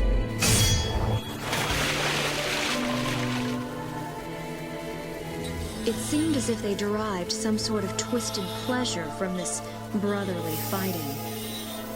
Yeah, Virgil's hair pre-Virgil 1 boss fight is peak.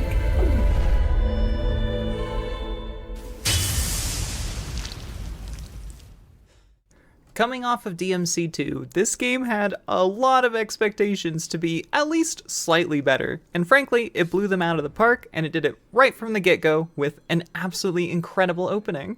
Oh, what an opening. Okay, I gotta keep quiet so I can farm it for TikToks.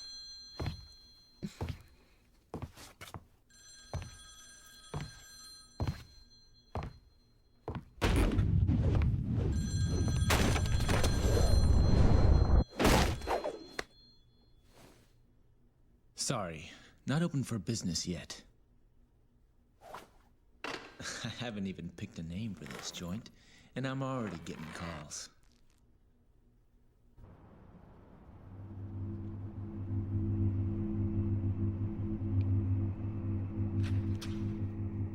You a customer too? Well, if you want to use the bathroom, help yourself.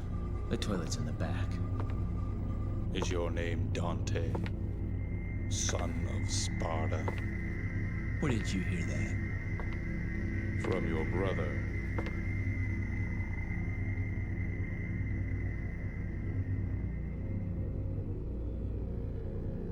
He sent this invitation for you.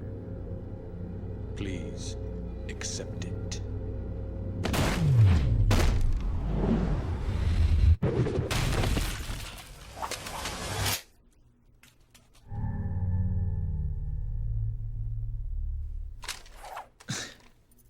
Invitation, huh?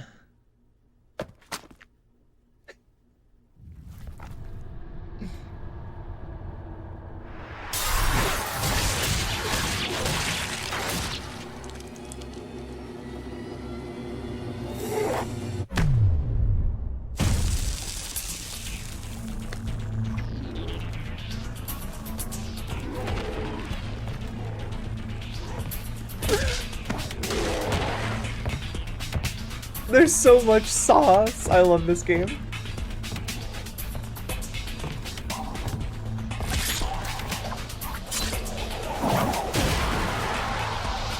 This party's getting crazy. Let's rock. There it is.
Don't bet on it. What a fucking opening sequence. It is so wild. Like, oh my god. So, we don't have style switching. We're just playing vanilla DMC3, so I'm gonna be a Royal Guard girly. DMC3 Dante absolutely oozes charisma and is a lot of people's quintessential Dante, and I think this intro sequence really just sums up his character right away so we know exactly what to expect from this goofball. And thanks Kevlar again for the bits.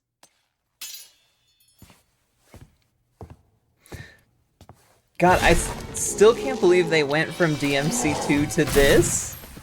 It's so good.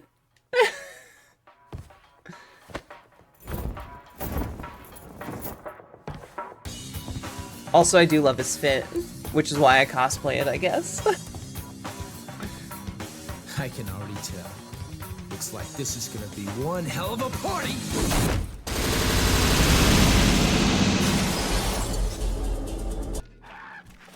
Damn it! You guys totally wrecked my shop, and I haven't even named it yet! You're gonna pay for that.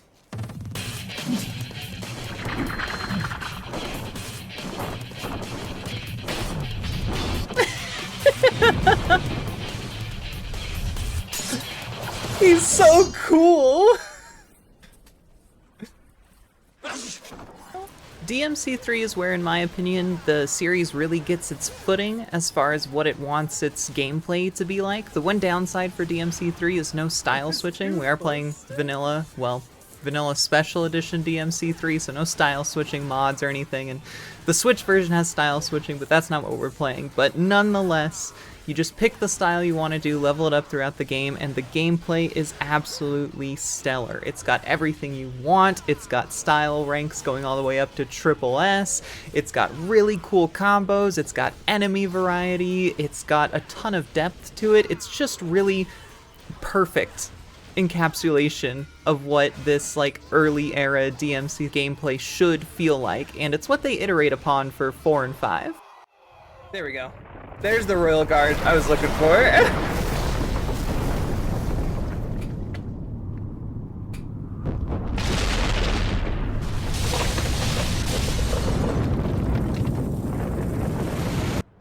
That's Jesus, yeah, that's Jeezy It's been boy. nearly a year since we last met. Where does the time go?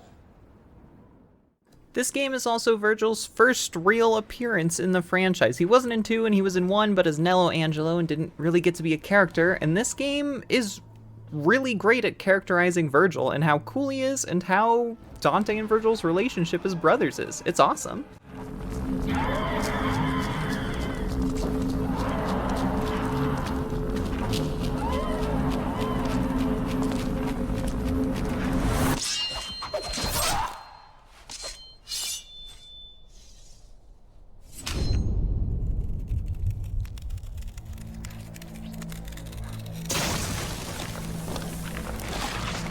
They made Virgil so cool! After a quick traversal through the city and making quick work of a bunch of pretty easy mobs, we make our way to the first boss, Cerberus, and honestly kind of an iconic Devil May Cry boss. Also, frankly, a bit of a pain in the ass for a first boss. Easy, Fido. How about I take you for a walk? What style you running, Royal Guard? Come on, puppy. Let's go. Come on, puppy. Let's go. Send that to every Twitter puppy girl you know. It'll go crazy. The boss fight itself is pretty straightforward. The boss covers itself in ice, and you have to knock all of the ice off with attacks in order to hit the fleshy heads underneath. You can also attack the legs in order to get a knockdown. However, with the boss recharging its ice, having a bunch of AoE moves, and also having an enrage mechanic, it can be a bit of a roadblock early on for new players, and sometimes for Rose.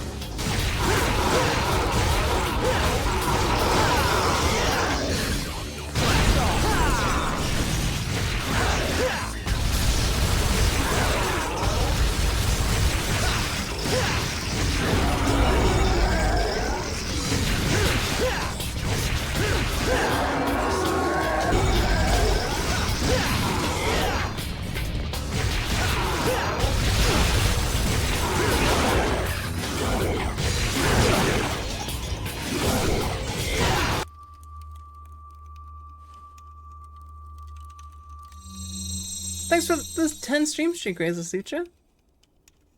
Aw, yeah.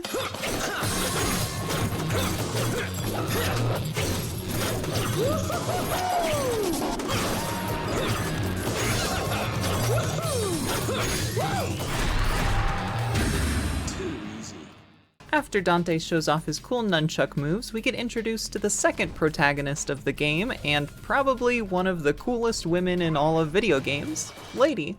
Are you going to the party? What's the hurry? Didn't you get an invitation?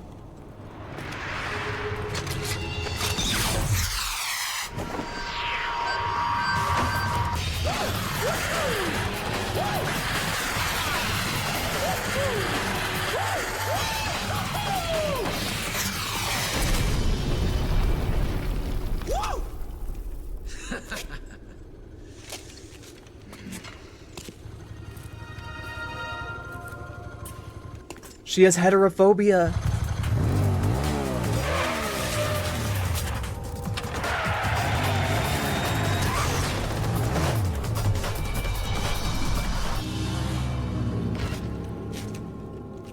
Okay, bye, lady. The next section is your classic DMC adventure game stuff. Make your way around a tower with multiple floors, collect key items, unlock other doors, learn new enemy types. It's all standard stuff, but it's really, really fun.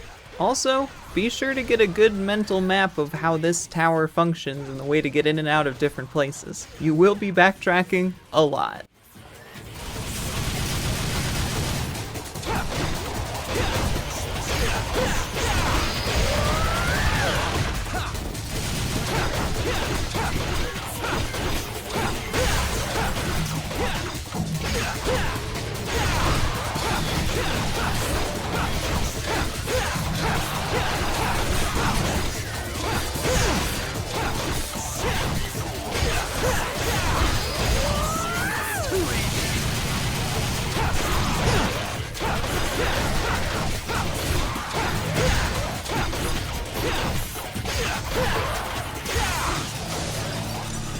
Wait, I actually love how much the nunchucks rule. They're so sick. Boss fight time. It's this flying centipede fuck that I hate. You just jump on its head when it comes out of the holes, and it gets faster and shoots orbs as the fight goes on. It's a fine fight. It's kind of fun if you manage to get a nice full combo, but it also is so goddamn tedious if you mess up the cycle. I have no qualms with running Special Edition and not restarting whole levels. If only for streamer time.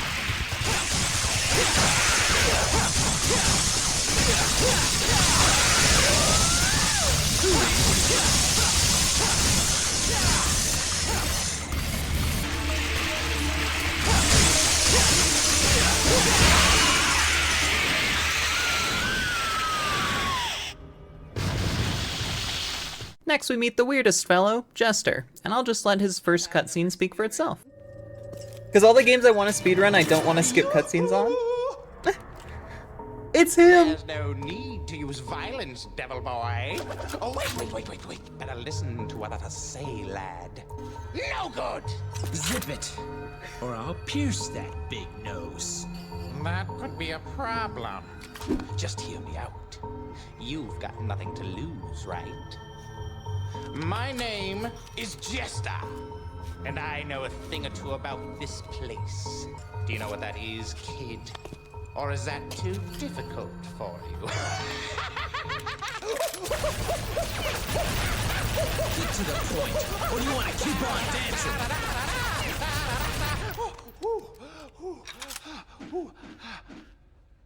Actually, I prefer a sword to be my partner.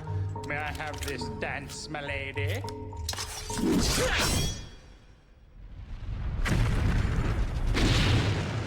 Bingo! That is what the something is. Remember that, kid. Write it down on your hand if you don't trust your head.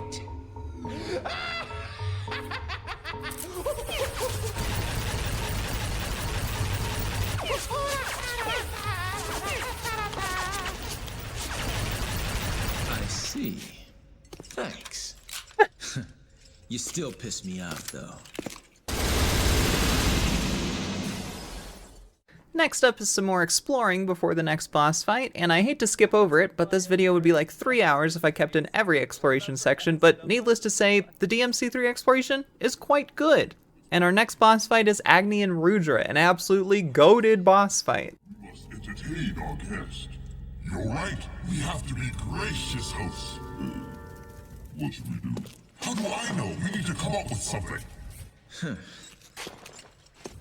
Brother, our guest is sighing. Sigh? What is sigh? Well, a sigh is when... Enough already! How long are you two gonna keep carrying on like this? In case you didn't get the hint, I'll spell it out. Your guest wants to go through. Got it? Our job here is to guard this pool. That's right. We cannot let you pass. Hi Agni, hi Rudra. The Agni and Rudra fight is really awesome. It's a duo boss fight, and probably one of my favorite duo bosses in all of gaming. Ornstein and Smo, you can eat your heart out. The fight here is simple on the surface. The brothers will block, and when you break their guard, they will start to do an attack.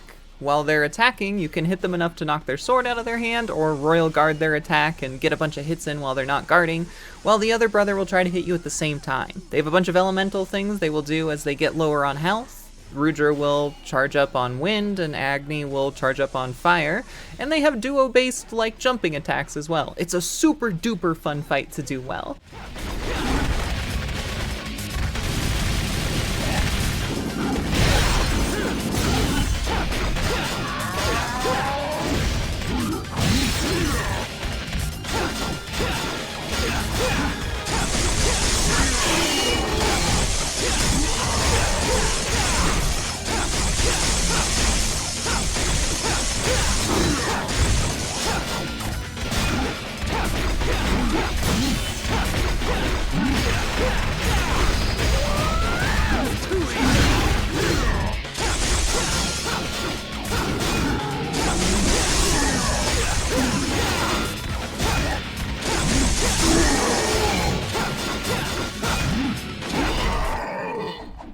Let's go!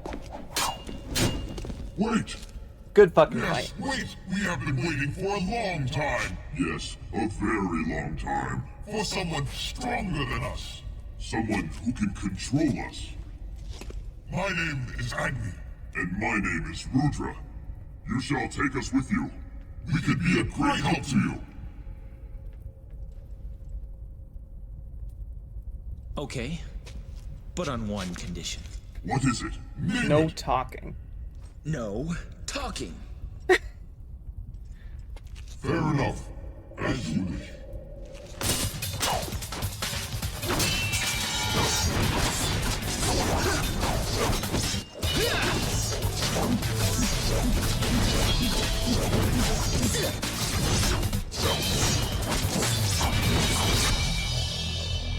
Impressive. No talking. I love them so much. Good. If you've ever wondered why DMC fans think that Lady is a total badass and one of the coolest characters in the franchise, well, look no further than this cutscene of her doing equilibrium gun kata shit to a bunch of demons.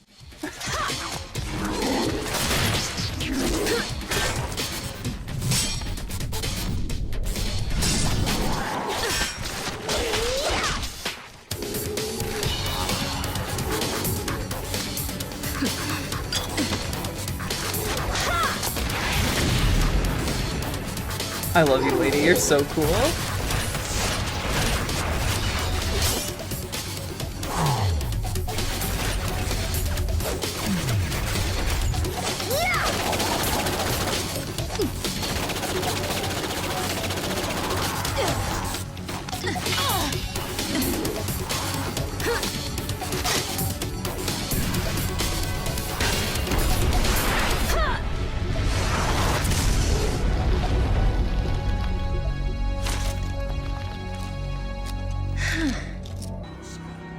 I can't believe I put away the rebellion. I'm sorry, my beloved sword, but I want to use the cool dual blades and the cool nunchuck. As was typical of a lot of action games that were also pretending to be adventure games back from this era, the next section is a series of puzzle rooms. You've got a Lost Woods style choose the right doors section, a fun little platform around spikes section, and a room where you're supposed to hit a wheel to power down the enemies, but my ego never lets me do that, and I have to beat them while they're fully powered up, and it always takes me like half a fucking hour. This one...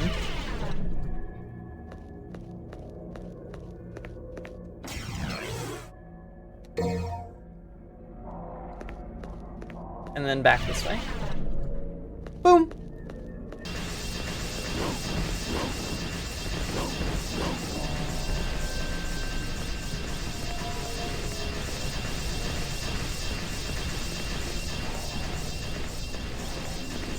Evil. I hate that those guys can block now. The little regular ass goons.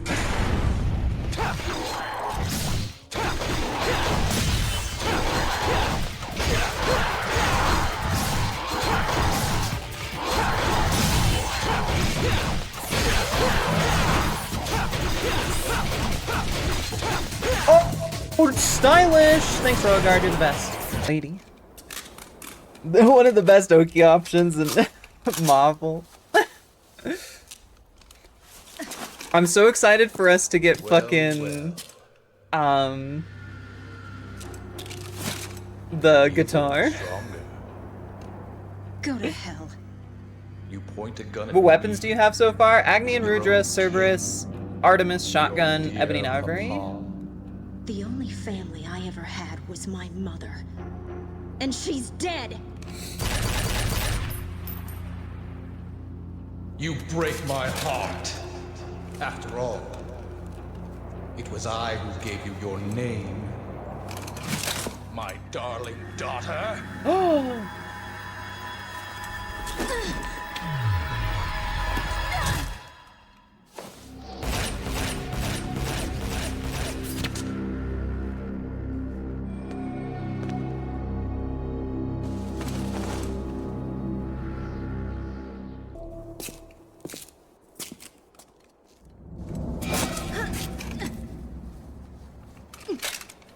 Well, this is my kind of rain.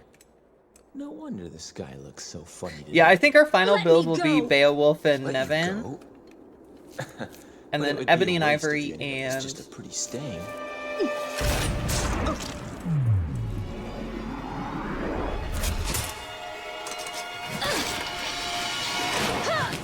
That was mean, lady. I forgot she did that. Here I am trying to help you, and you show your thanks by shooting me?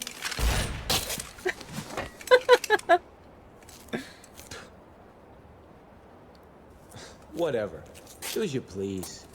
Can I just say I absolutely adore Lady and Dante in this game. Watching their friendship evolve over the course of the game is so cool. It's really well written, and the fact that Lady has like her own story and own reason for being here that's also like a really good story and really good characterization is awesome too.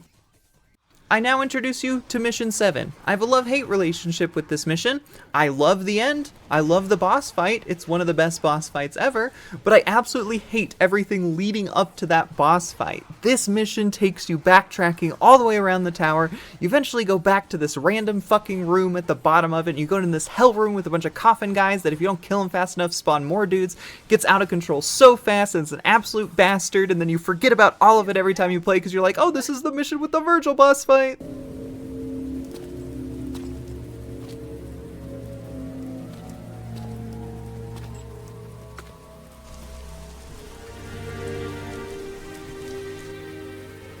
You showed up.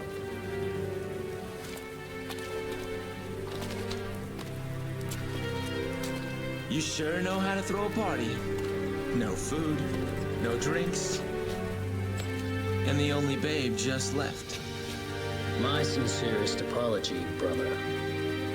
I was so eager to see you, I couldn't concentrate on preparations for the bash.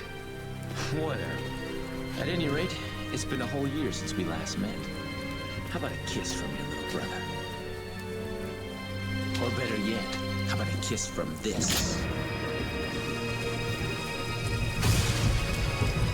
So, this is what they call a heartwarming family reunion, eh? You got that right. The Virgil boss fights in DMC3 are some of the greatest boss fights ever. I'm such a sucker for when these games with like demons and monsters and everything just have you face like a human or someone your own size and you just go mano-y-mano and you both have similar tools. It's exceptional. Just 10 out of 10 boss design all around.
Why do you refuse to gain power?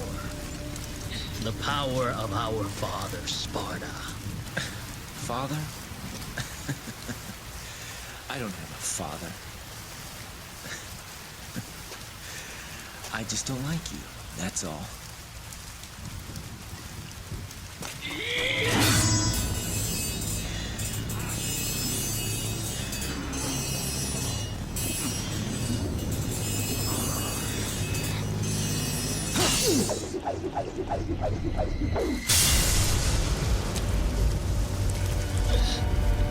Foolishness, Dante. Foolishness. Might controls everything. And without strength, you cannot protect anything. Let alone yourself.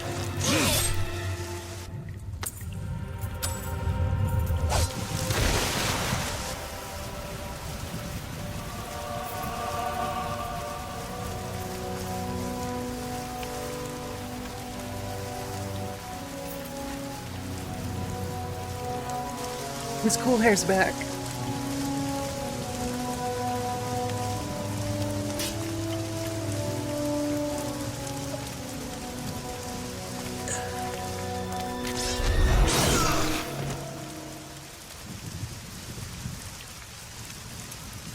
Do you finally have it? Yes.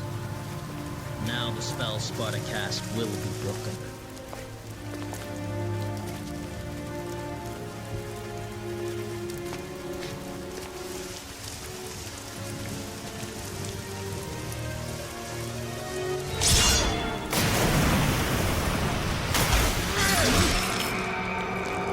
I see a devil inside you has awakened as well.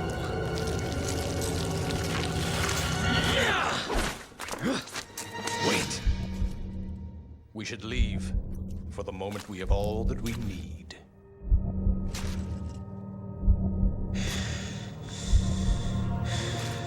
Me looking at the last PBR in the fridge.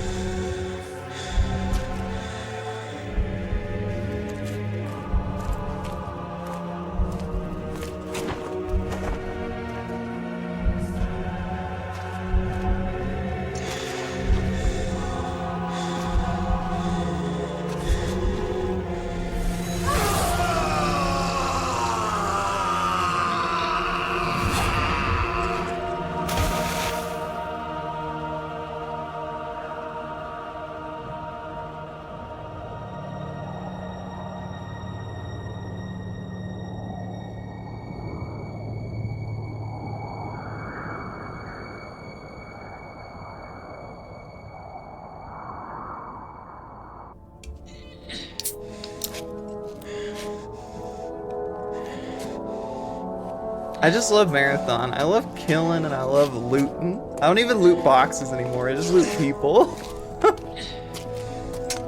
Skin 7 runners. Hi, Josh Areno.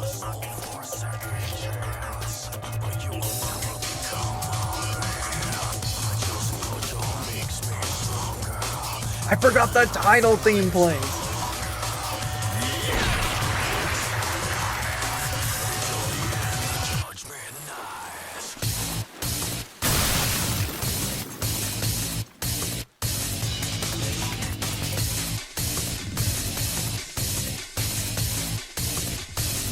What's up, Kevin?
Dante's so fucking cool.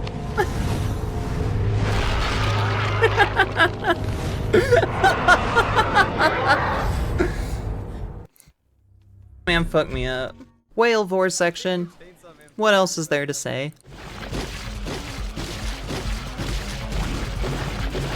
Oh my god, it's just like the hallway chase sections from DMC 1.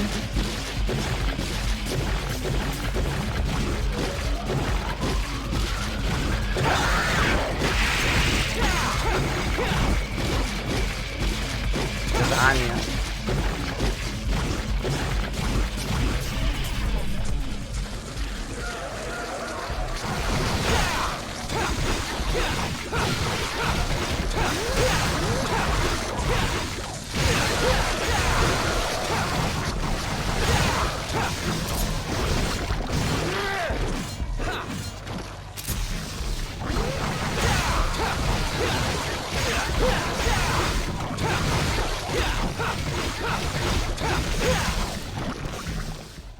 Welcome to a boss not as goated as the Virgil boss fights. Kind of a letdown after that high. This boss sucks up all the orbs from the ads that are in the arena. It shoots lasers across the whole screen that you have to be sure to avoid.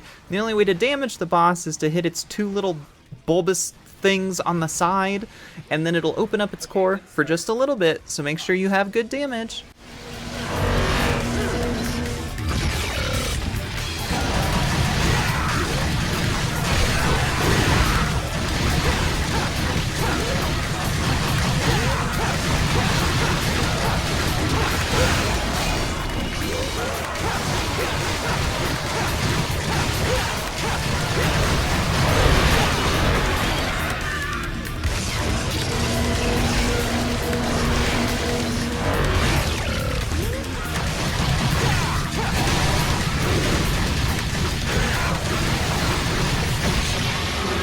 Oh, get me out!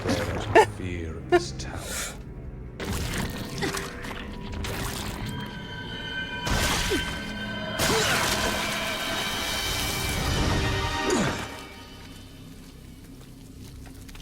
Dante covered in blood?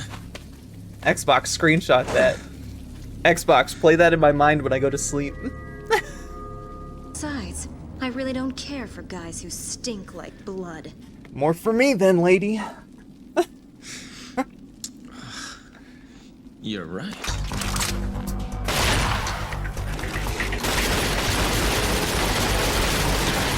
tell me, what's your name? I don't have a name. Okay, then what should I call you? I don't care. Whatever you want. Whatever, lady.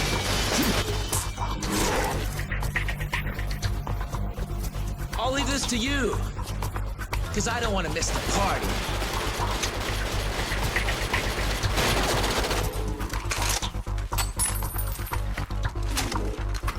Who counted on you anyway? After leaving the Leviathan, we have another little traversal section, going all the way around to pick up some random key item from a sexy babe. But I do want to take this time to note that if you're playing through this for the first time, do savor these early, just normal enemy killing sections. A lot of the later enemies get significantly more tedious and are a little bit harder to style on, so make sure you're having a ton of fun now, or you're getting used to the way your weapons work, because these later enemies will absolutely beat your ass.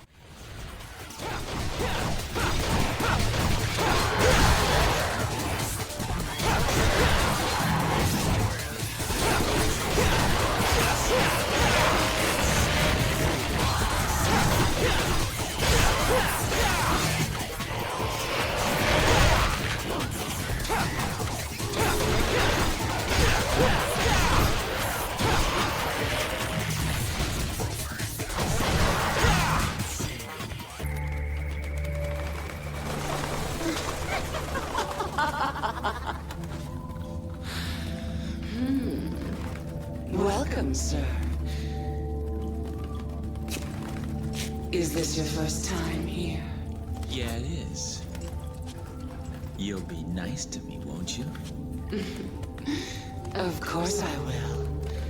I'll treat you so nicely. You'll never want to leave. Now that's what I'm talking about.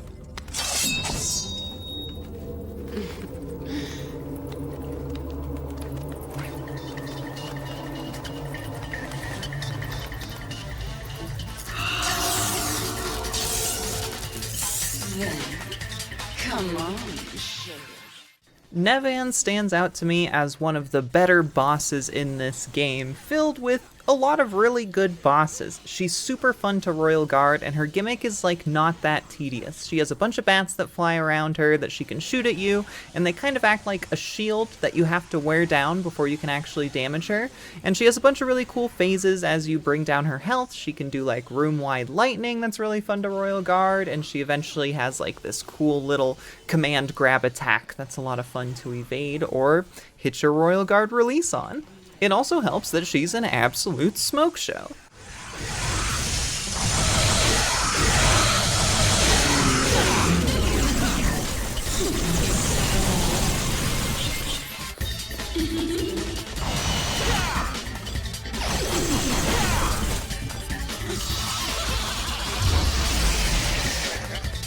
Are you sure? Are you sure?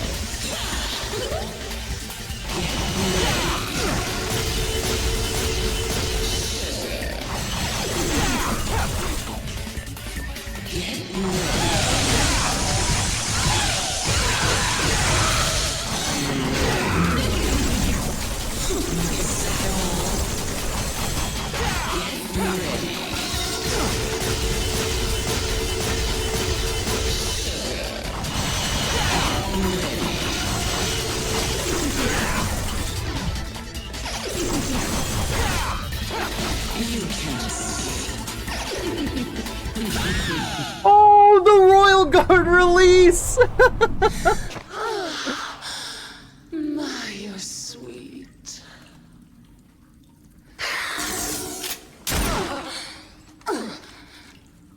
You'd think so, wouldn't you? All right.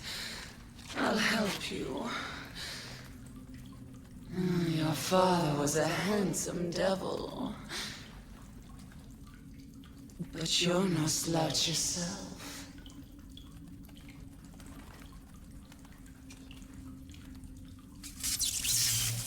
Time for one of the best cutscenes in the game!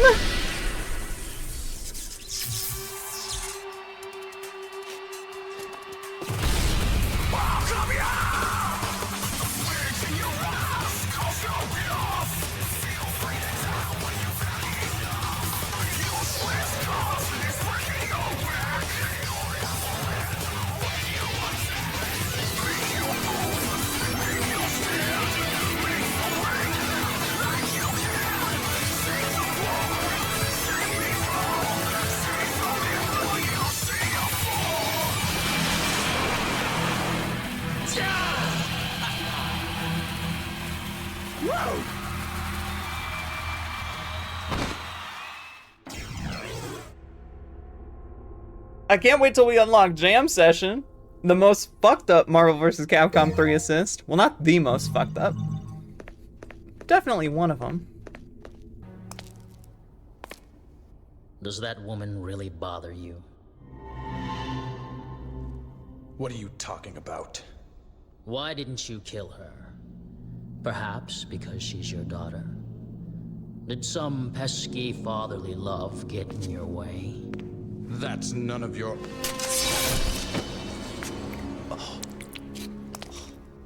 To further your study of the black arts, you sacrificed your loving I love life Virgil's VA in this. to become a devil as well. Knowing this, I thought you'd be more useful to me. But I was wrong. No wonder your attainment of power is incomplete. What about you? You're an incomplete being as well. Both demon and human blood mingle in your veins. Shut up.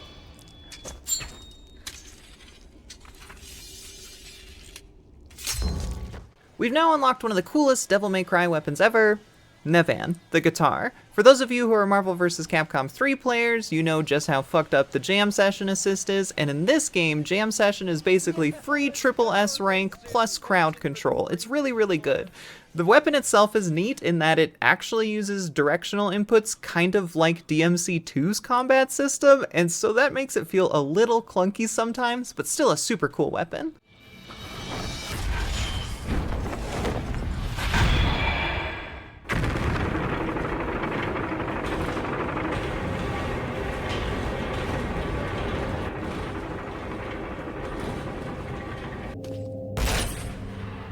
Well, that was quick.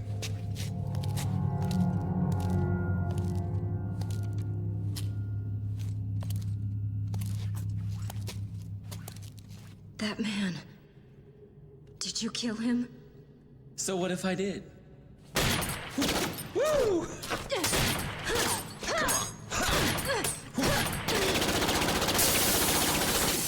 Ooh, I love a fast woman. Shut up! He was obsessed with becoming the devil. So much he killed his own wife. For that, he butchered innocent people, too. He's the most vile kind of creature.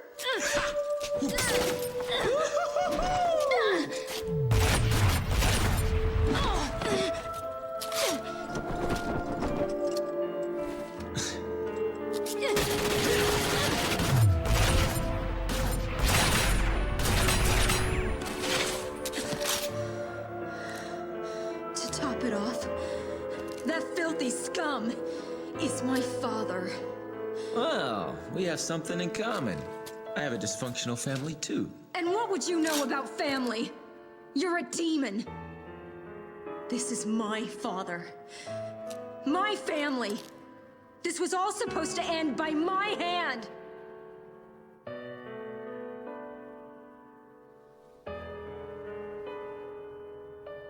Mother.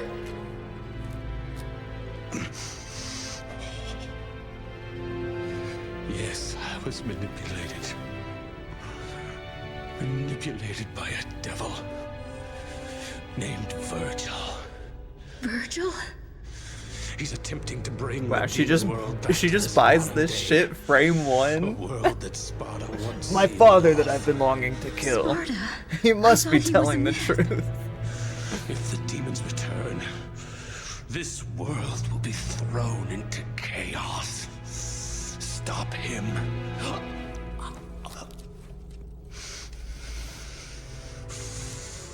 Stop Virgil. Me? You're such a sweet child.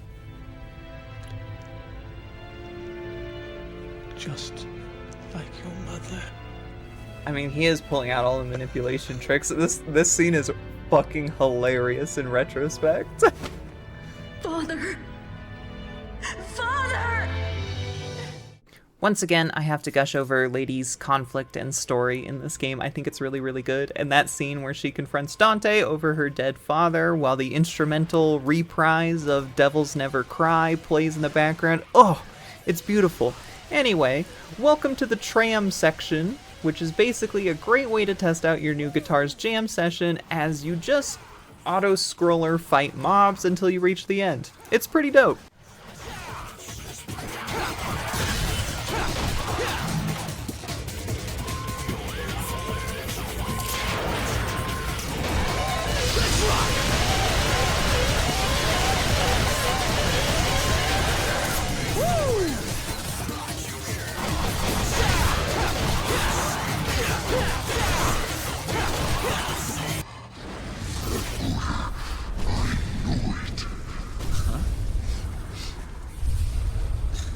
Give me a break. Tell you what, next time This guy's sniffing out boy smell. It's the stench of betrayal, the odor of that accursed Sparta. I will annihilate every last blood relation of Sparta!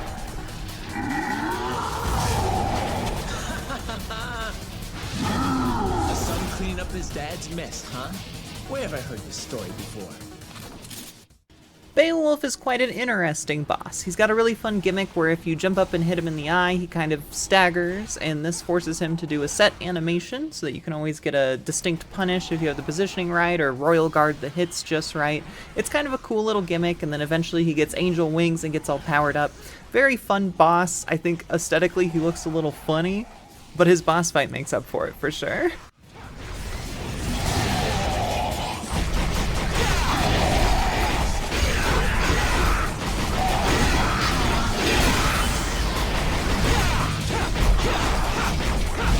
Okay, that was pretty wicked royal guarding. That was actually pretty cool.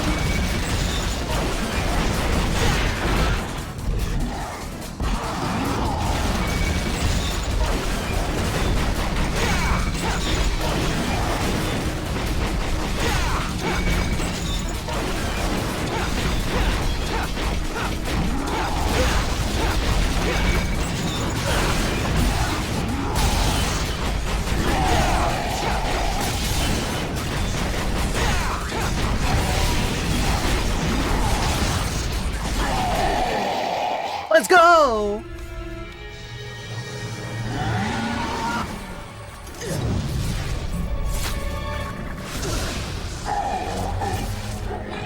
The odious one whose heart pumps the blood of Sparta. Though my sight is gone, I remember your scent. I shall hunt you down through eternity if I must, till I rid this earth of your foul smell.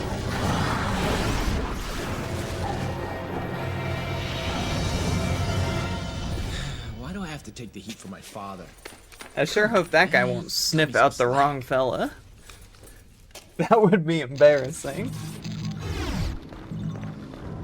I forgot to mention one teeny little item. That gizmo there is actually the key to move forward. But the tricky thing is, it sucks the souls of those who hold it. So I think you'd better hurry. It's power fantasy time! The next section has us backtracking back through the tram, all the way back up to that bridge where we blitzballed that one ball straight into the bridge rotator device, which exists for some reason. Anyway, you have infinite devil trigger during this section, and this is also a section where the famous Germa explosion clip comes from. We unfortunately didn't get the glitch on this playthrough, but apparently the HD collection has this thing where audio files will overlay over each other sometimes and all explode at once, which is the reason for that glitch occurring in the first place. Just fun little FYI.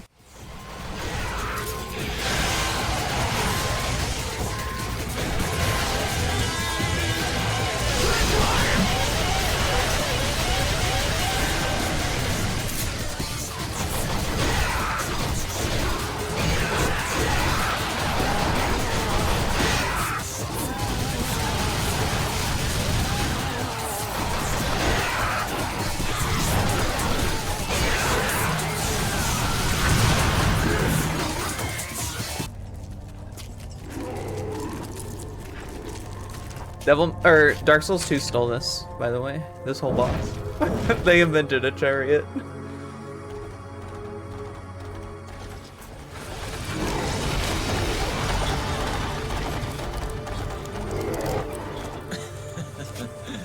Talk about horsepower. Shut the fuck up, you twink. Ah, Zawarudo horse. How I feel a way about you. This boss fight is fine. It's really cool when you actually get to do your big damage dump combos on the horse and it falls over and you just get to dump DPS. That's awesome. The part where it's just running around the arena shooting missiles at you, slightly less awesome, but a pretty cool fight aesthetically nonetheless.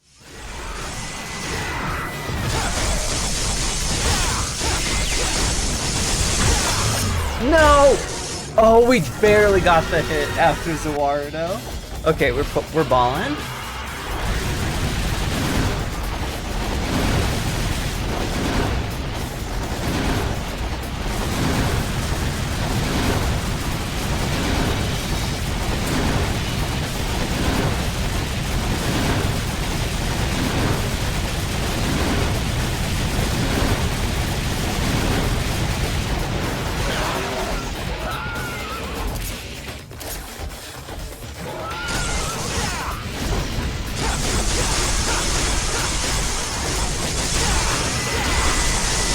Wait, that was kind of a sick combo.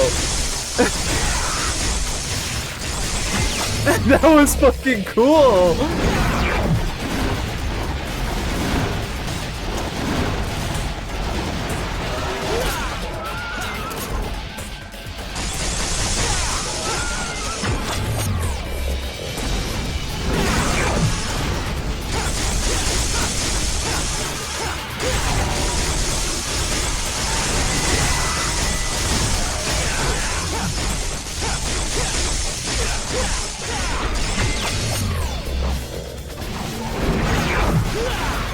Fast horse.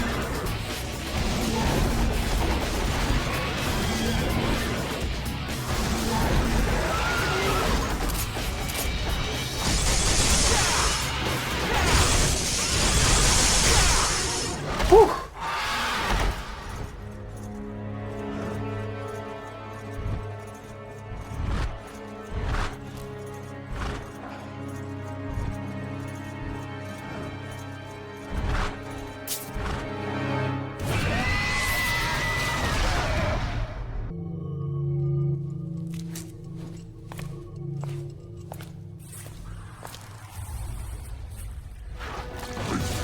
Seed of Sparta! I told you that I remembered your rancid scent.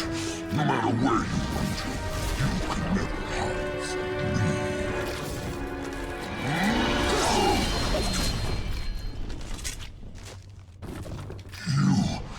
You're not the one I faced before. But this smell, there are two of them.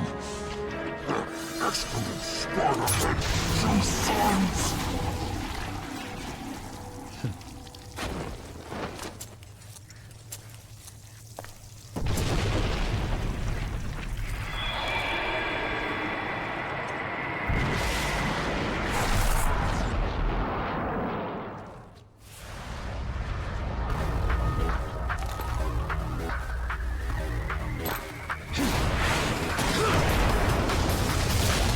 Every son of Sparta must show off when they get a new weapon.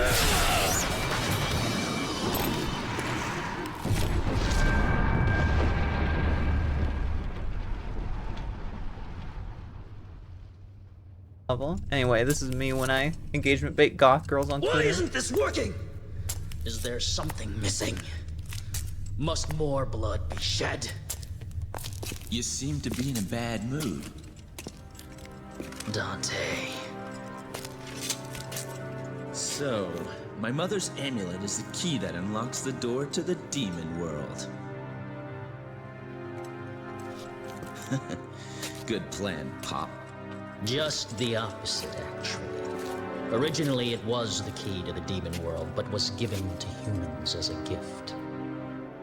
It doesn't matter to me one way or the other. More importantly, I've come all this way.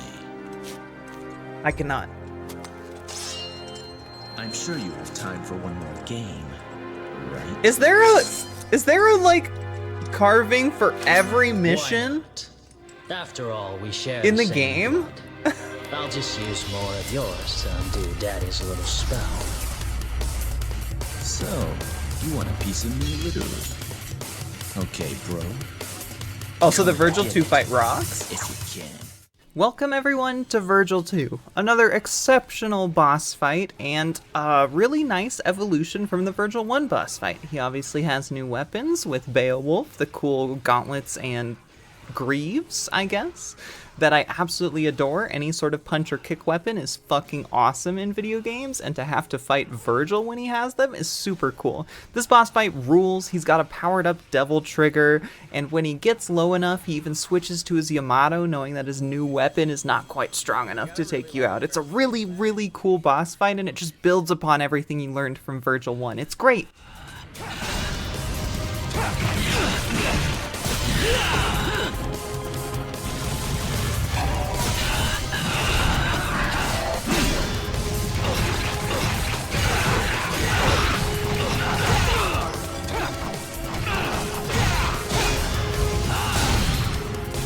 Oh, huge Royal Guard release. Huge!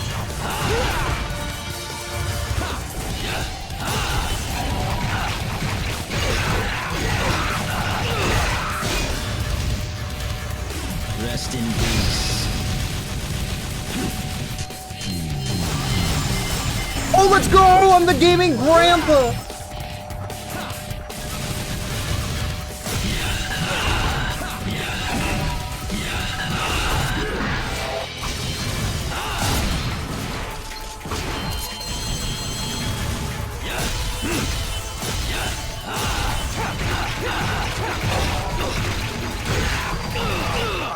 That was actually a fucking sick fight. Holy shit.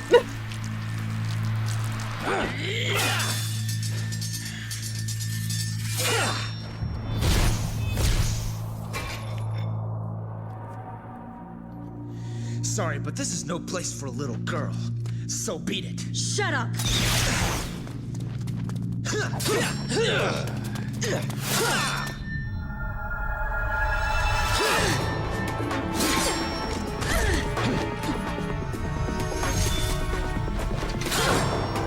You forced him into this. Is that what you think? Foolish girl. God, I love Virgil's VA.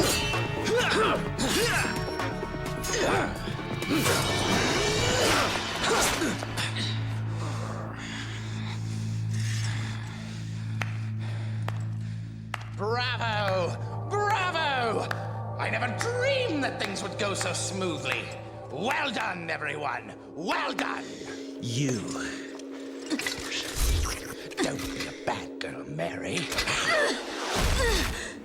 Or you can expect a spanking from Daddy later. Jester's gonna spank you, but spank you on the Insane bar. buffoon! I don't know where you came from, but you don't belong here. Now leave! Zowie, that was close. But you've taken quite a trouncing today, haven't you, Virgil? You could have chopped me into Insane by now buffoon. if you were in tip-top condition. Damn you! You have lost.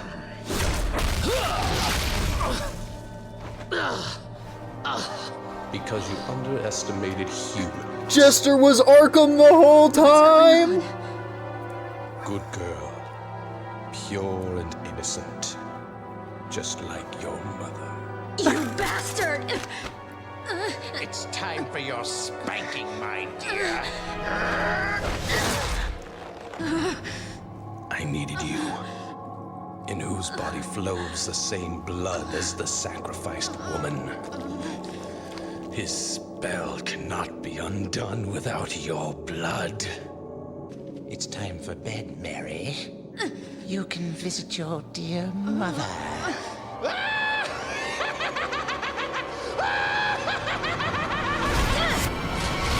Whoa! Try me. It's time for the clown to bow out, Arkham. Dude, the show's over. Impressive. I expected nothing less from the Devil's descendants. But aren't you forgetting something, Virgil?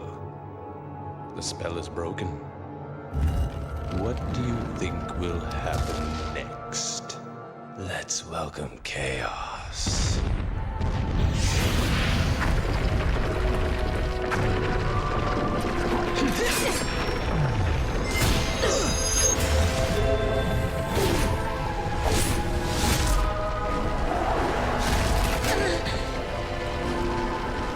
What kind of fucked up sweep is that? Sit and wait. The frame date on that bad boy. Birth of a new god.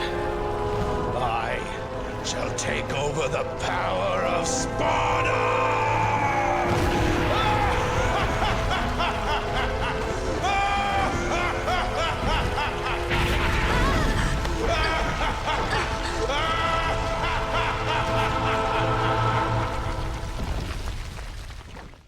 Time for one of the longest backtracking sections in the entire game. You gotta drag your ass all the way back down outside at the bottom of the tower so you can get on your motorcycle and drive back up it.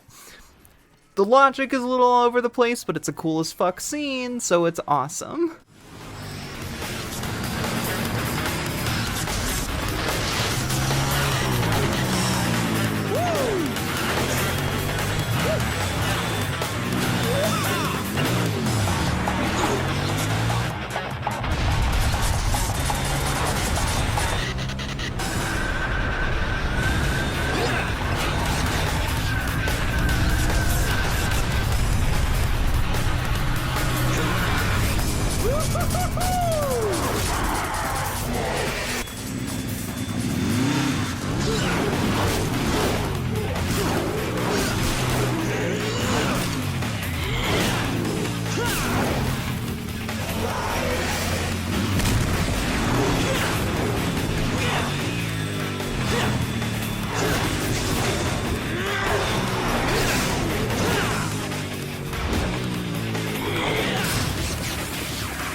That cutscene's so sick.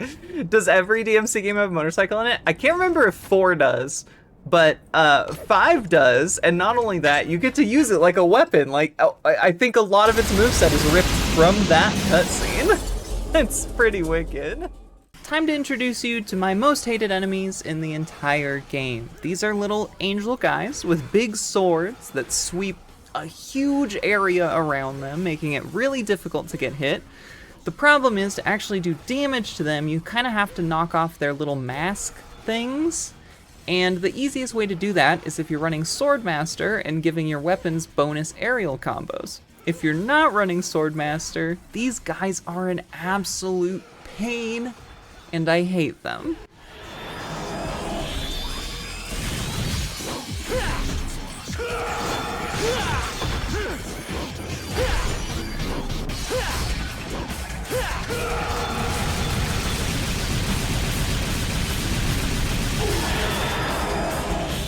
Excellent. Excellent stuff. Time to backtrack for key items again. However, this time, the entire tower fucking hates you. Every wall, every floor feels like it's bladed or serrated in some way to make your life miserable.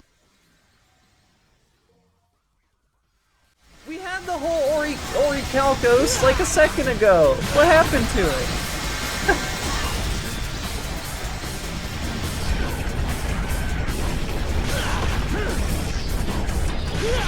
Oh god, the spikes do damage. I need green orbs so bad.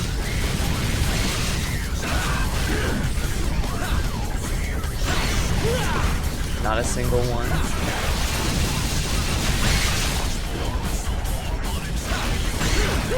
Yes, we got a full heal, let's go. Sloth, gluttony, greed, envy, lust, wrath, and pride.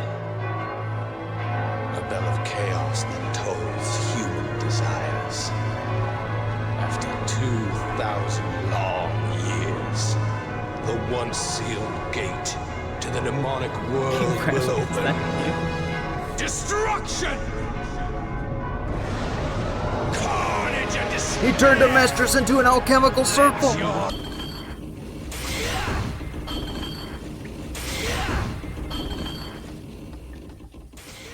Oh, you thought you were done with puzzles now that you were in the last act of the game? Hell no. Welcome to fucking CBT simulator puzzle. Bounce the balls together and they'll break, and then after you're done, you have to fight the angel dudes. So, good luck.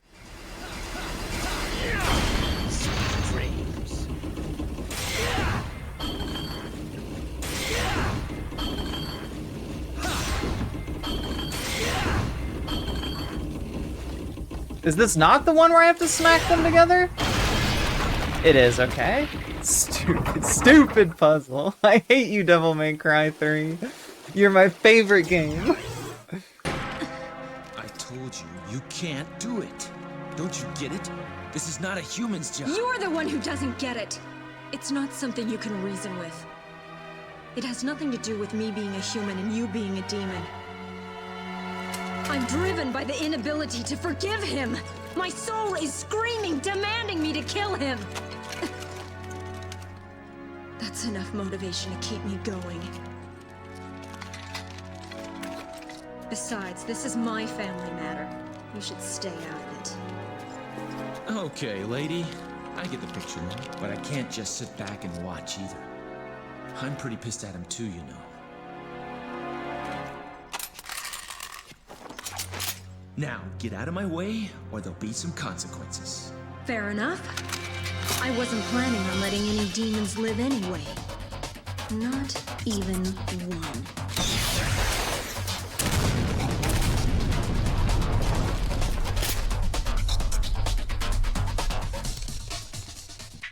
Lady and Dante finally confront each other over who gets the honor of killing Arkham, and Lady's boss fight is not my favorite. You chase Lady around while she shoots projectiles at you. It's whatever. However, you do get some really good Lady and Dante characterization out of it, so I think it's worth it in the end.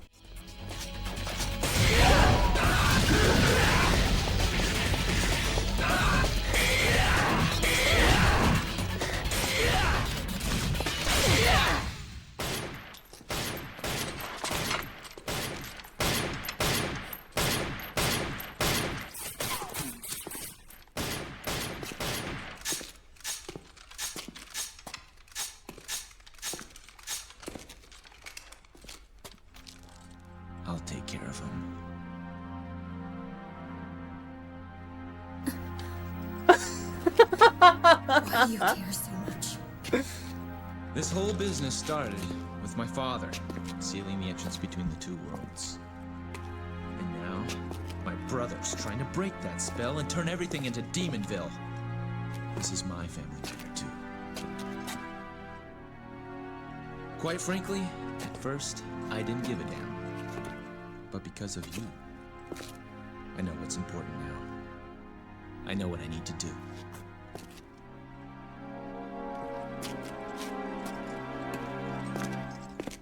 Wait.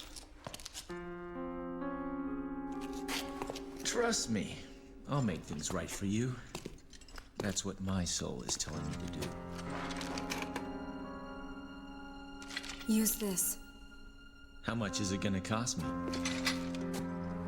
You can give me your name. Dante.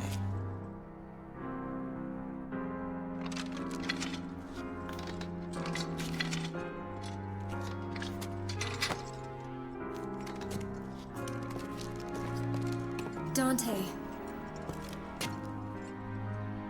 Please. Free my father. I will, lady.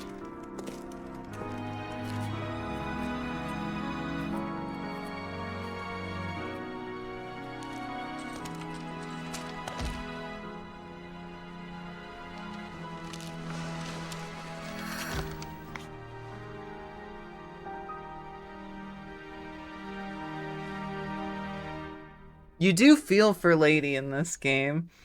Like, as a regular human, betrayed by her father kind of twice.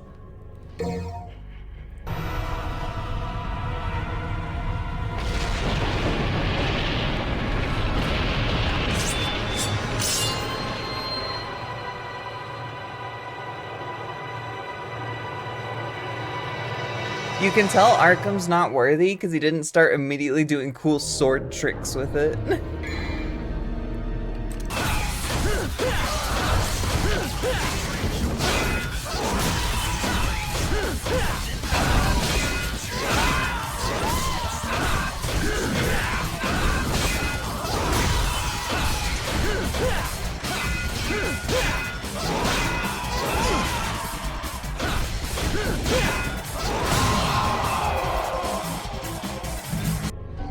Oh boy, platforming chat room. Some good old Devil May Cry platforming.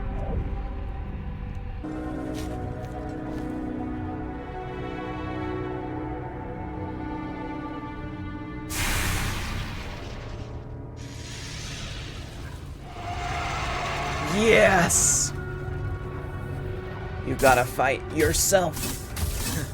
I know why you're here. You're here to ask me some questions. Well, too bad. I've already answered them myself.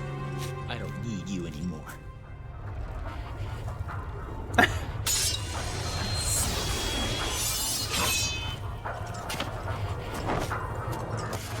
Come on, poser.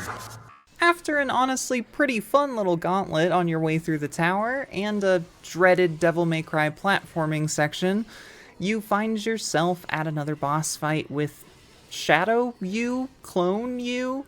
Anyway, this boss fight is not really anything to write home about. You break these panels to let light in, and then you can damage the boss. If you break all the panels, you get a larger DPS window, and also the boss can kind of shoot an orb that makes the windows dark again. It's a whatever boss fight.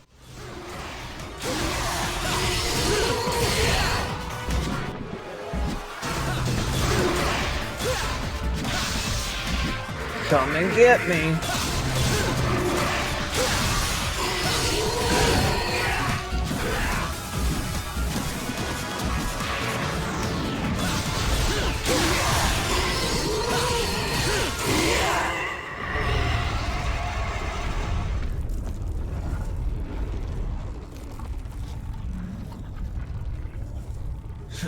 Thought I lost my shadow for a sec.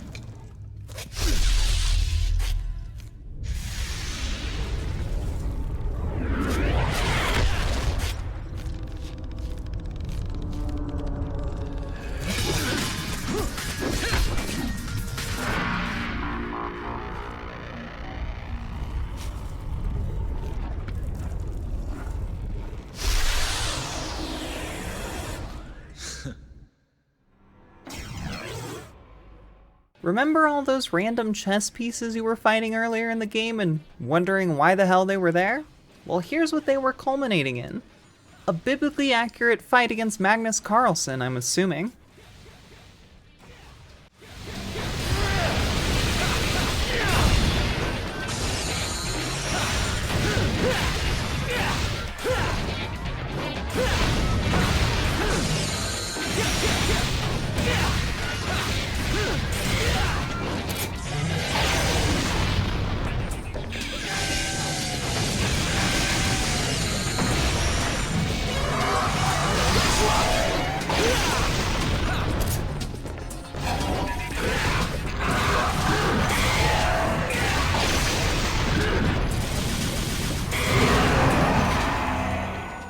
Time for one of the coolest settings for a boss rush ever. You go from gate to gate in this Escher-esque kind of area in order to unlock these crystals after you fight various bosses.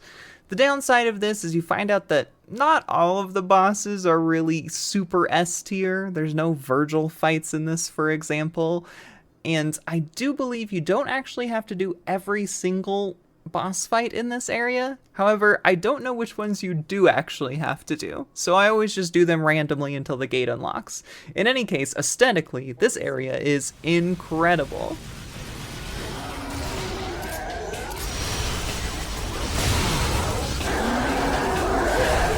Oh, did I just rip the nastiest air release of all time? Oh shit! Yeah, we're on mission 18 right now.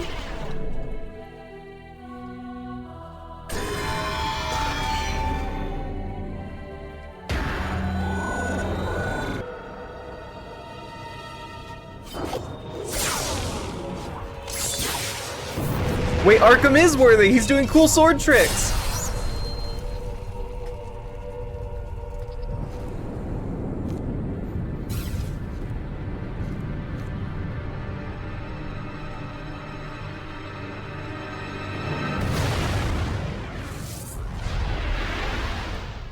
Now you've got your final gauntlet section of the game. It is just a short little mob killing experience, but savor it, because up next is just an absolute buns poo-poo doo-doo shit boss fight. Just the absolute pits.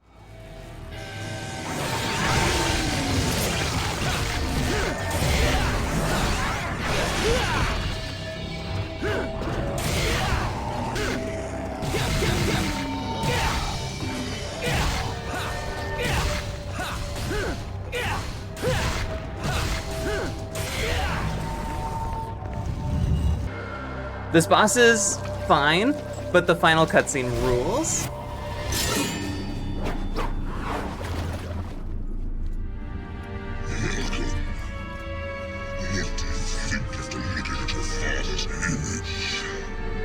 It's like staring into a backed up toilet. Why do you always stick your nose in other families' business? Come on, dude. Don't you have any hobbies?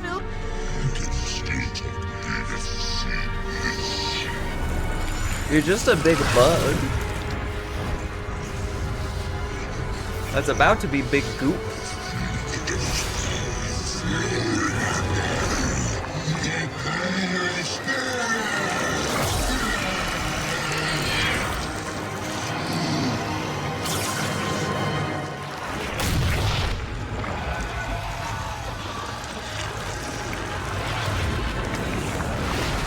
I don't claim him as goo. If that's not goo, I don't know what is. My father wasn't so hideous.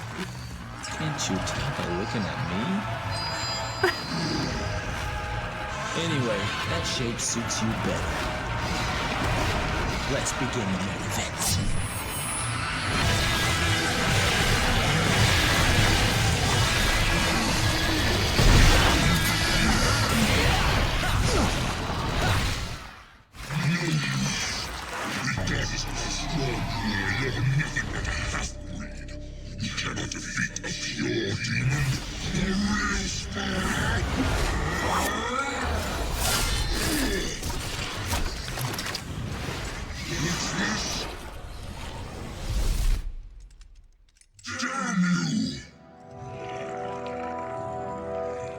I've come to retrieve my power. You can't handle it.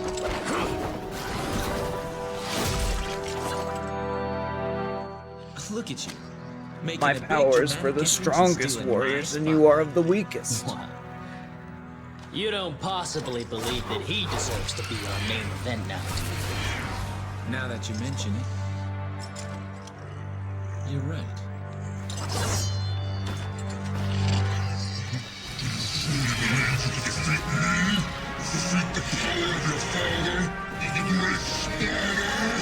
You should come to realize you cannot control the power of Sparta. You're wasting your time, buddy. I think he needs to learn the hard way.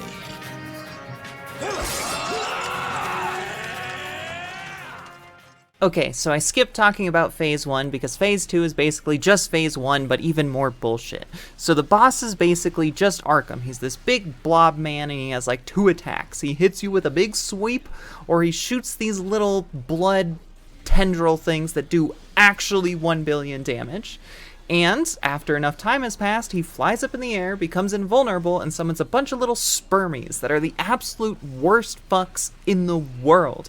They rotate all around you, they're a pain in the ass to hit, you have to have a method to kill them, otherwise it's miserable. So that's just Phase 1, right? Phase 2 is the exact same, except now you have Virgil on your side, which sounds great, right? Except Virgil takes your style system, so you don't get to use any of your style moves, and you can't fucking Devil Trigger! And Virgil's actions are random. The only thing you can do is call him to your side. It's the worst. It's so bad. However, the cutscene after is probably my favorite cutscene in the entire franchise. So, at least when you make it through this boss fight, you get some absolute dope shit.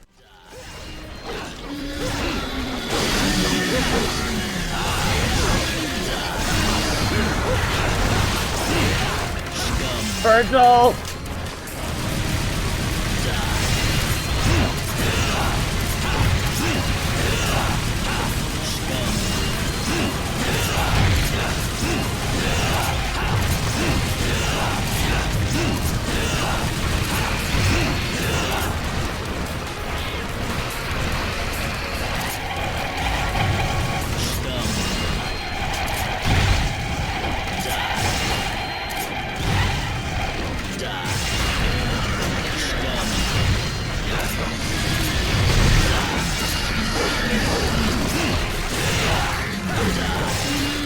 Woo! Let's go!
I'll try it your way for once. Remember what we used to say?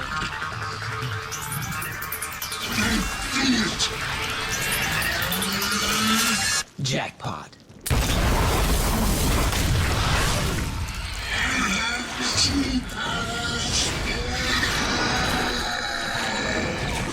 Not very classy for someone's dying words.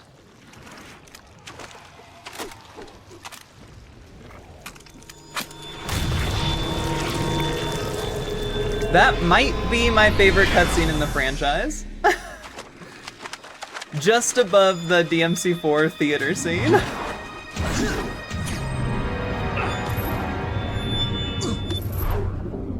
Wait. Please. Do you really want to shoot me? Can you shoot me? Your own father. I done wrong? Even heroic Sparta sacrificed a woman so that he could become a legend. I wish to be a god! And I sacrificed one miserable human being for that reason. That is all. Was that really so awful? Goodbye, Father. No!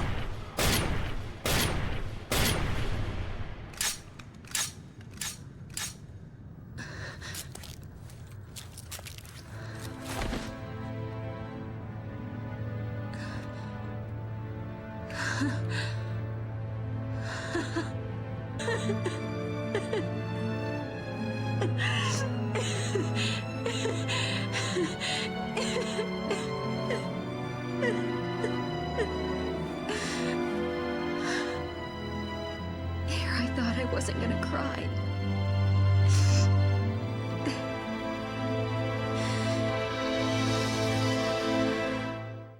Okay, it's time for Virgil 3, one of the greatest boss fights in all of gaming. It iterates upon everything you learned in Virgil 1 and Virgil 2 and just powers him up immensely. His judgment cuts always come in triples. His devil triggers have brand new moves that are insane. He has a bunch of new stuff he can do. He can cancel his helm splitters and devil trigger. It's awesome. It's such a cool fight, and the emotional payoff of the entire finale of this game is exceptional. It's so good, I'm gonna let it speak for itself.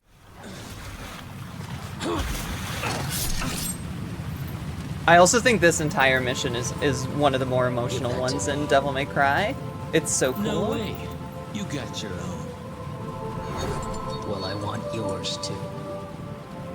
What are you gonna do with all that power, huh? No matter how hard you try, you're never gonna be like Father. We're wasting time!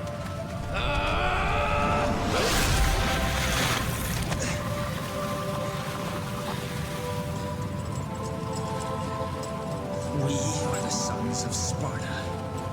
Within each of us flows his blood. But more importantly, his soul!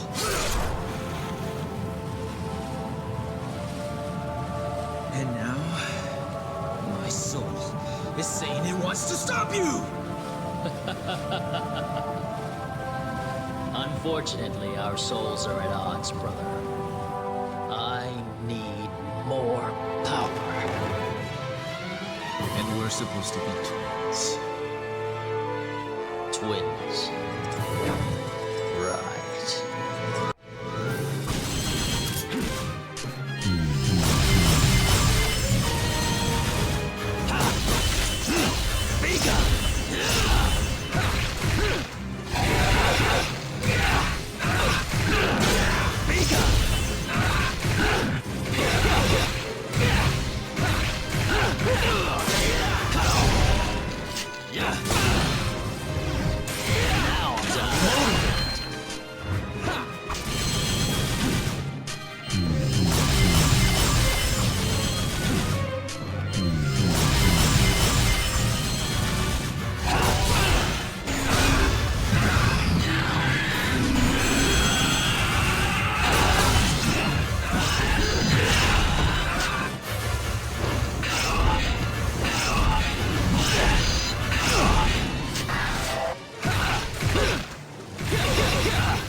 That was a good fucking fight. That was a really good fucking fight. That's what I was looking for, chat room. Defeated?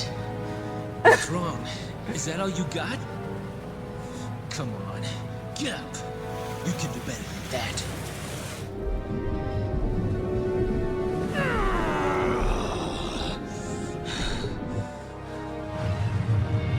The portal to the human world is closing, Dante. Because the amulets have been separated. Let's finish this, Virgil. I have to stop you. Even if that means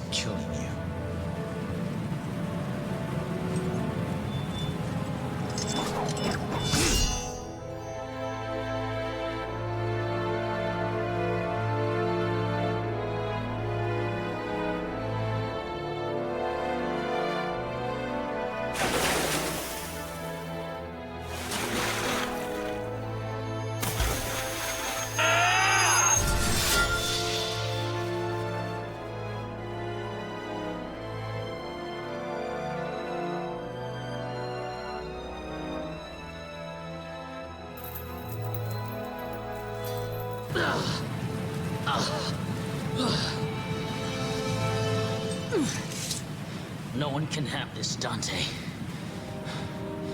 It's mine. It belongs to a son of Sparta.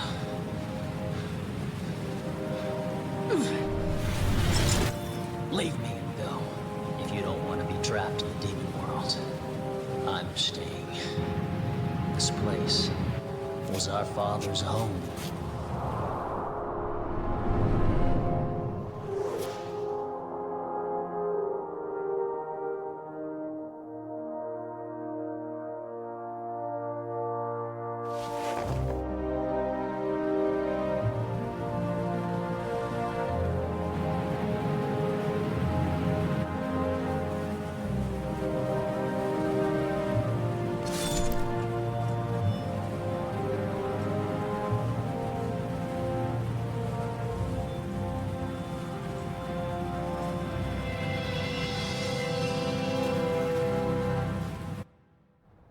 And now we know why he has the Force Edge in DMC1.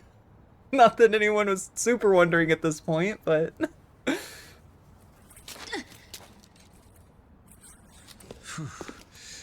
What an ordeal. You're still here. I need that back. No late charges, I hope? I'll think about it.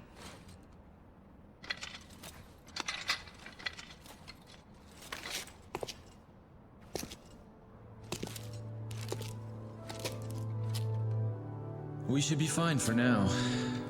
But I'm sure they'll be back soon. Very soon.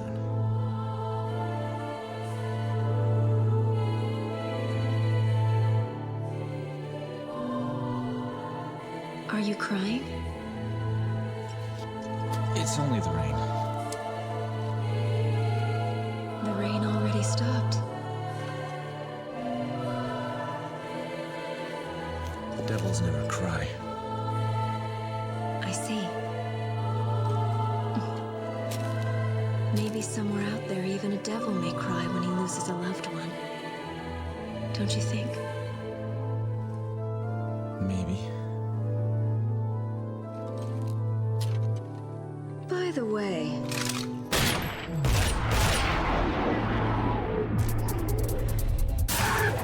Looks like we're gonna be busy for a while. Well, bring it on. I love this. This is what I live for!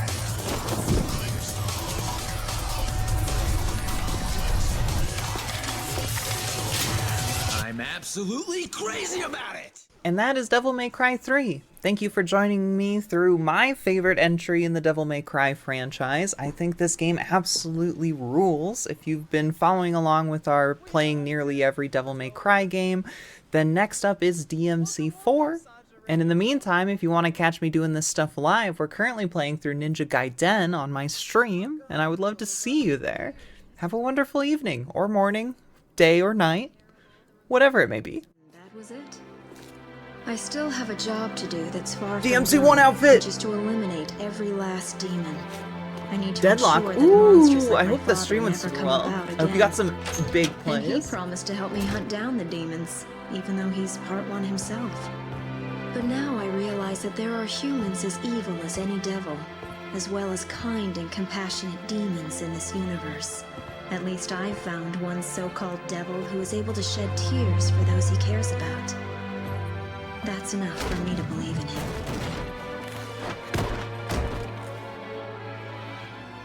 Now I can start my business. Oh, speaking of a kind devil, he finally decided on a name for his shop. It took him quite a while to pick one. Want to know the name? Devil May Cry.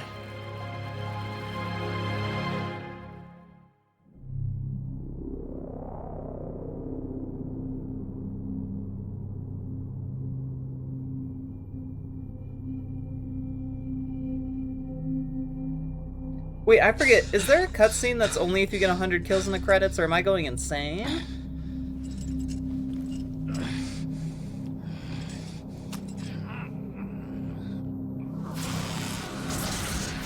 Oh, this is it? Word. Mundus! It'll be fun to fight with the Prince of Darkness. If my father did it,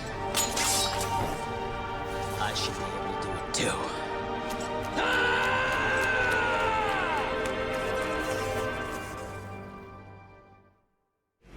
Well, I'm sure that works out for you, Virgil. Oh! I S-rank stylished the Virgil 3. That's that shit I do like, chat room. Did it take me 28 minutes and 25 of that was learning the timings? Yeah, but I got that S-rank. Whew.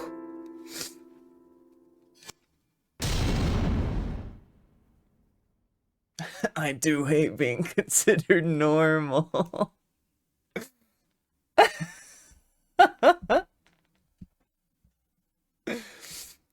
Beat for based, true. Virgil's not normal. He's not like the other girls. Now, as always, we gotta look at concept art because it's my favorite shit in the world. Bald Dante real? Bald Dante real? Whoa, fresh fit, Virgil?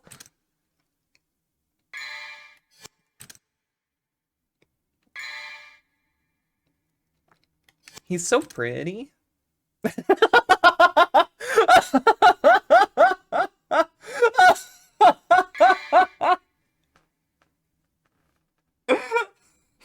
This face is so funny to me. Live Virgil reaction. Agni and Rudra, I love you. Nevan? Why'd they put her feet in it? Why she got one foot out? Put that away. Horse. Wow, that is actually some wicked concept art. That's cool.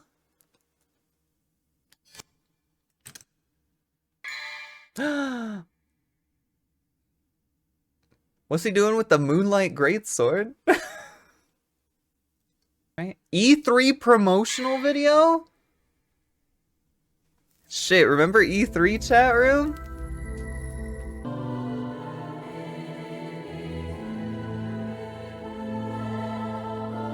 I wonder what it was like to be a DMC fan at the time. Like, coming off of DMC 2 and then you get this wicked shit?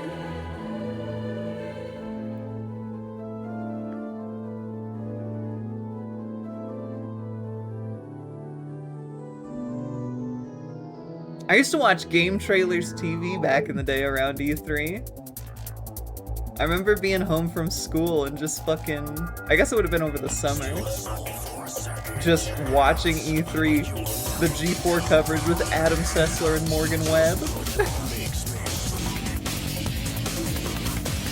I like all the like random effects they put on it. Like the lens flares and the...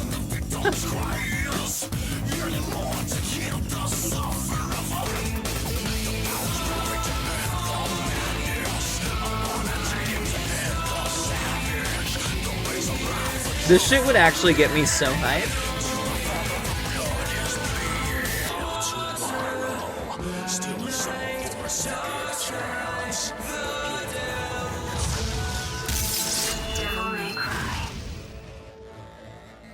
That's actually so hype. That's actually so hype. No release date? Shaking my head. Alright everyone, it's time to hop into Devil May Cry 4. I can't wait for another fun adventure where we get to mess around as Dante and do cool Dante. Hey, wait a second.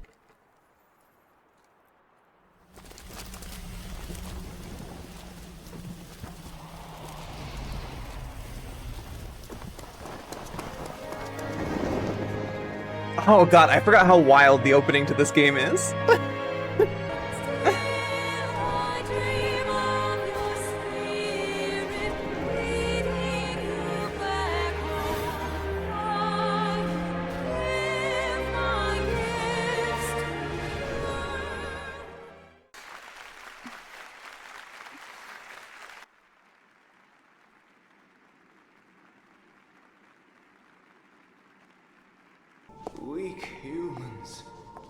would have no means by which to oppose our submission. Why is he being so tsundere? What's his problem? Yet even if such a dark time of chaos were to revisit us, our gracious savior would shelter us from the storm. All this preaching's putting me to sleep. Huh?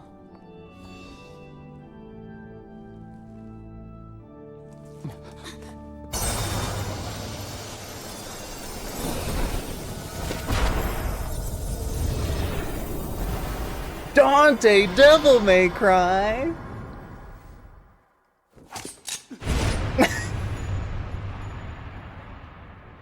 Just point blank shoots the Pope, what the fuck? What a crazy start to a game!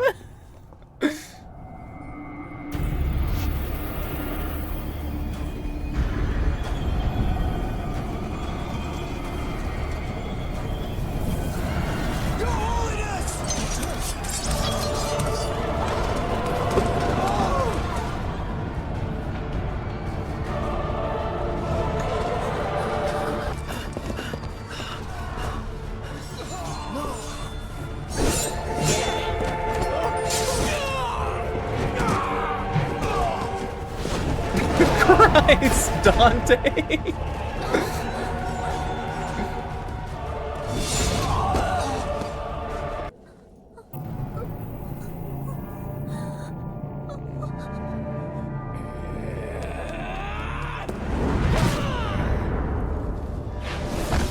There it is, chat room!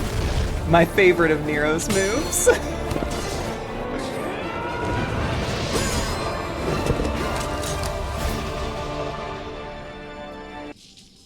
I won't hold my breath.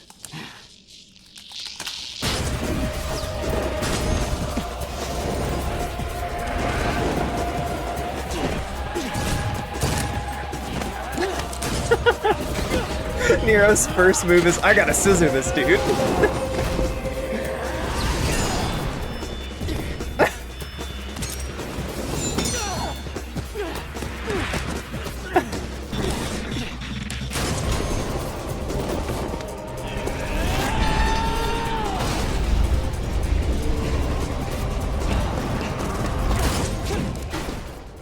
As far as openings to video games go, Devil May Cry Forged is one of my favorites of all time. The devs knew they had a hard sell with a brand new protagonist that isn't Dante, and I think this opening is just super good all around for introducing Nero and showing that Dante is still in the game. The cool, like, operatic opening where Dante's beating up ghouls while Kyrie sings in the background that I cut a lot of for time, I apologize, right into the Nero vs. Dante fight scene, plus the Dante villain twist thing going on where he shoots the Pope directly in the forehead. It's just such a wicked opening that I absolutely adore.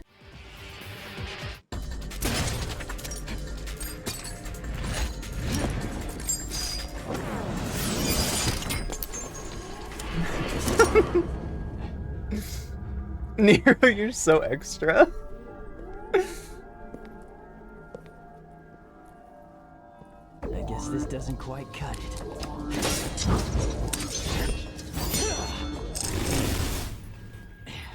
What's the point of packing a sword like that if you aren't even gonna use it?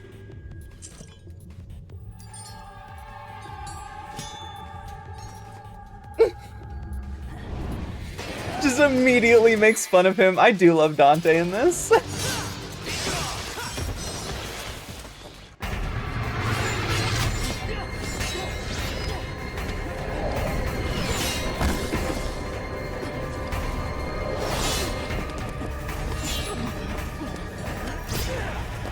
A stinger?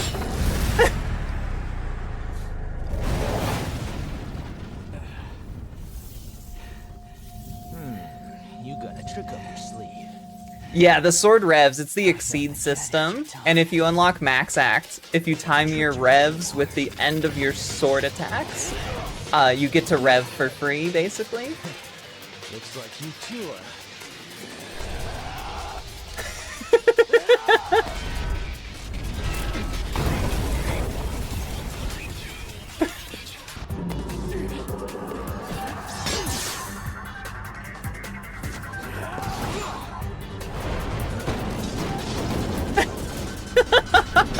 fucking guy.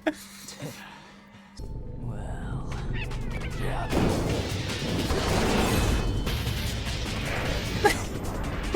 He's mocking you, Nero. I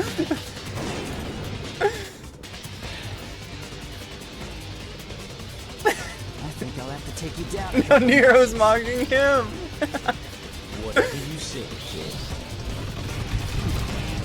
They're just having an aura off.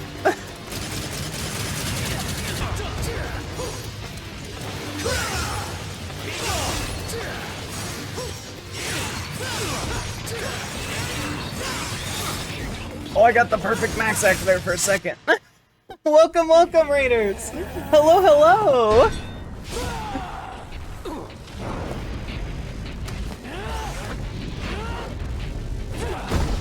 Oh.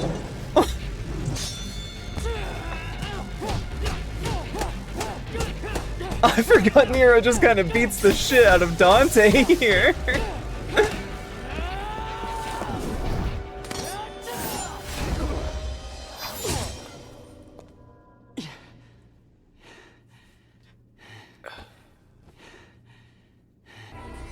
Abilities.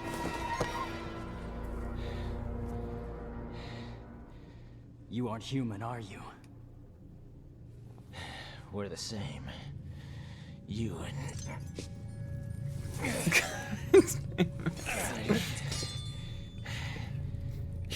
Dante just gets penetrated in the opening of like every single Devil May Cry game. But business beckons.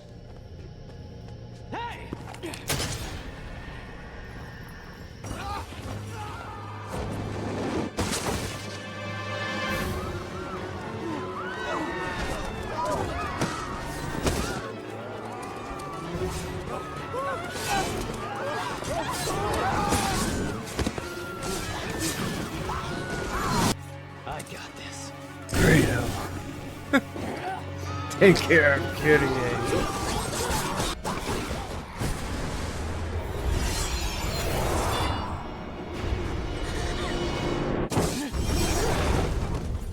Go! Get out of here!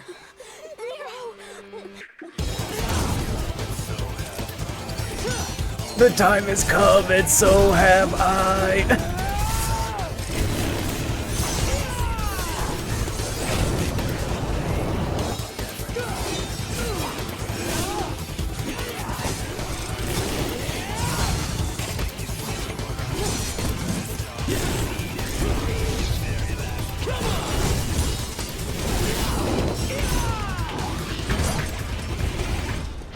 While we're here, let's talk about Nero's loadout. First of all, he's much, much simpler than Dante. He doesn't really get to change weapons. He has Blue Rose, the double-barreled revolver, magnum thing, and he's got the Red Queen, which is one of my favorite swords of all time. I have a tattoo of it, the DMC4 version, on my leg. I think the Red Queen is so cool. It has a mechanic where you rev it up like a motorcycle, and it adds extra damage or extra strikes to various moves. The weapon doesn't really come into its own until you unlock Max Act and exceed level 3. That enables this really incredible mechanic where if you time a rev with the very end frames of a move, you will instantly rev to level 3 or whatever your maximum exceed level is, and if you're off by a few frames, you'll just get one exceed level.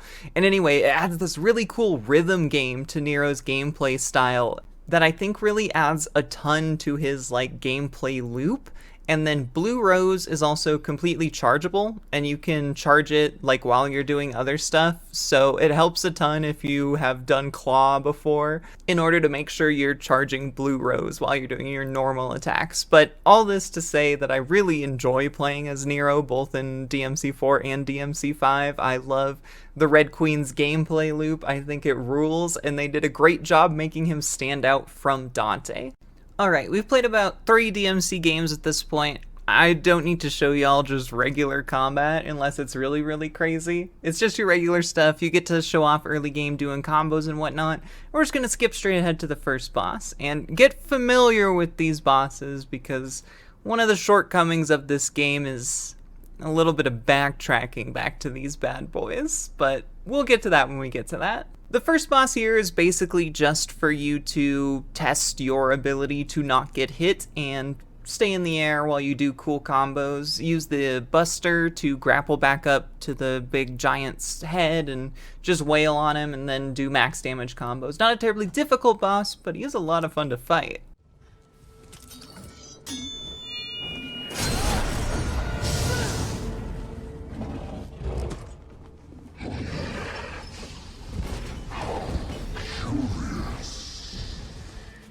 Fire's bad for the complexion. I burn easily. Never tan. When I came into this world 2,000 years ago, there was no such human as the likes of you. Want to make it another 2,000? Fire!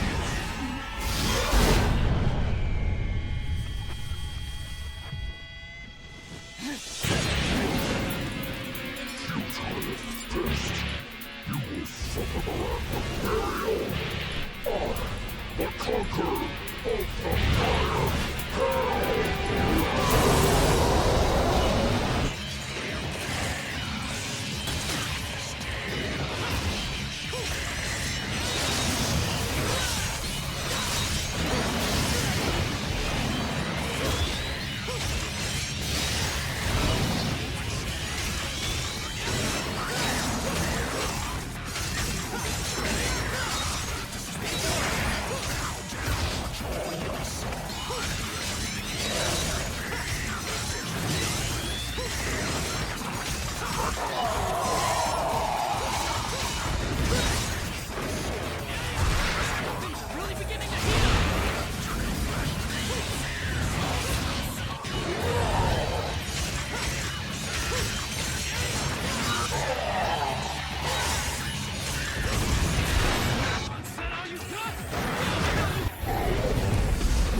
Hi! Don't ask. Damn thing drives me crazy, though. You are just like he was. And he would be? I must restore my power. Back into the rectangle I go. Best costume? I do love his flowy scarf and coat a lot.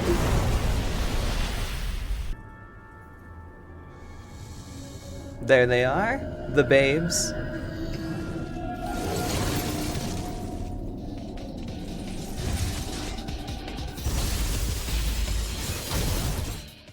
We finally made it to Irithyll. Hope you got the doll from the Deacons of the Deep, otherwise you're going down to the sewers. This is our big cool castle area of DMC4, and it's actually quite interesting. I like this whole level a lot, with the only downside being these enemies that are introduced right now, which are these little ice fucks that go into little ice cubes whenever they get too damaged, and then you have to break their ice cubes in order to stop them from healing, I think, or powering up. Don't worry, these versions aren't too bad. There's a way, way worse version that will show up later. But in the meantime, enjoy exploring this cool little castle. We also get introduced to one of the Devil May Cry characters of all time, and just wait until the twist.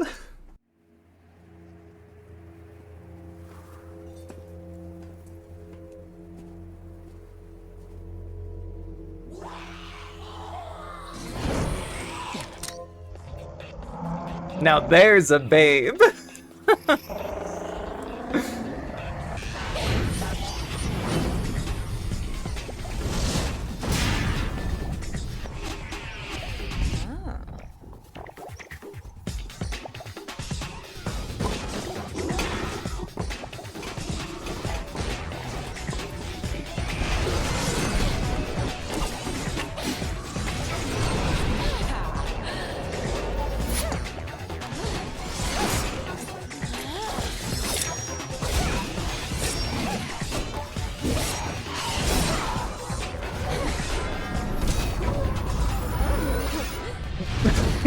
Oh shit.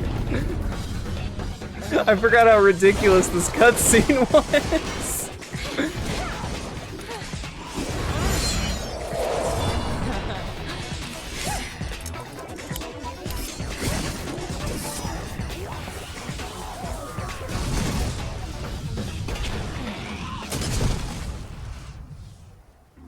You're from the Order?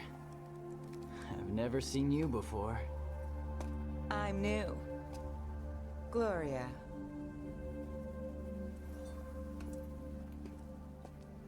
You're Nero, right? I've heard rumors. Hasn't everyone? Quite a few, in fact, and none too flattering.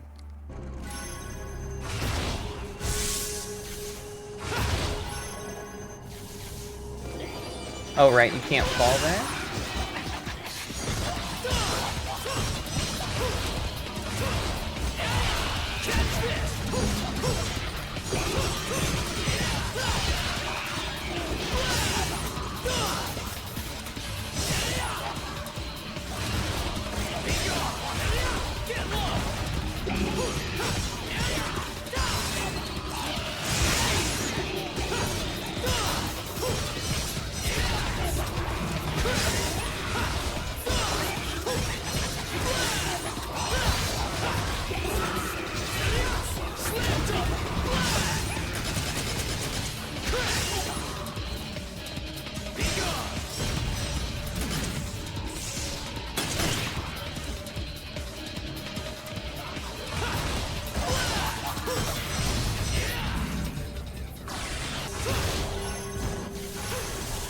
I fucked it! God damn it. No! Oh my god, I hate.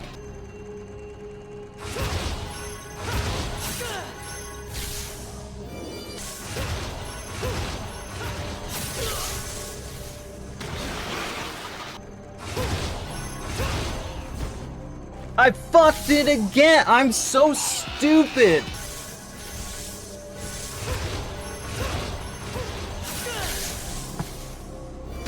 This game, is very good.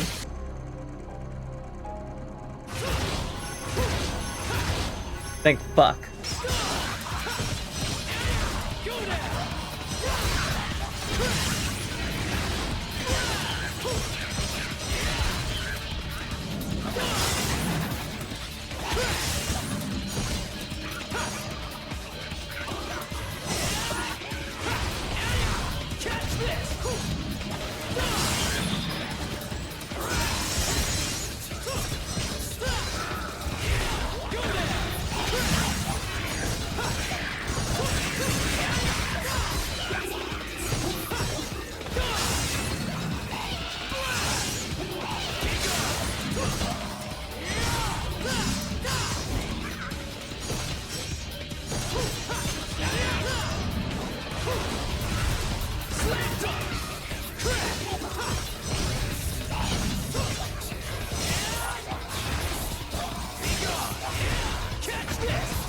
Woo, smoking style.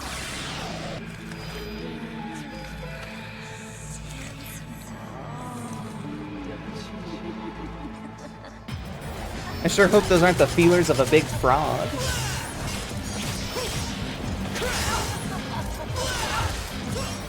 Uh-oh. It was!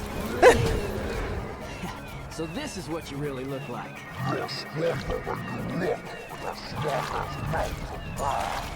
Cut me some slack. I'm just not big on toes.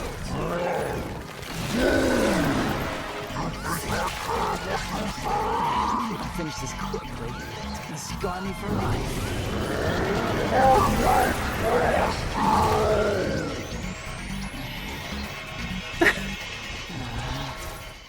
I have to say, the idea of using an anglerfish that uses small babes as bait is pretty out there. But this boss fight is pretty fun. The boss itself only has like 4 or 5 moves that are pretty easy to dodge, so it just lets you wail on it forever. And then when the babes come out, let them know that Nero's taken by bashing them in with as many Red Queen moves as you can think of at the time.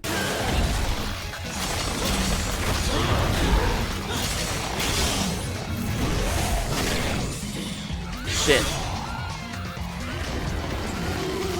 I wasted my showdown.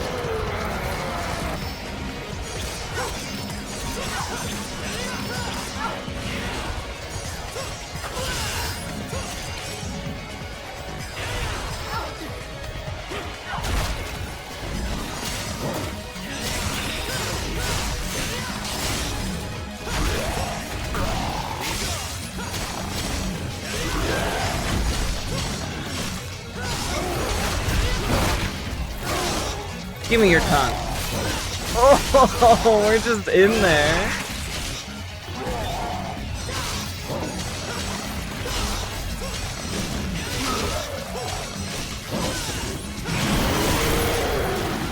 No, no, no, no, no, no. No, buddy.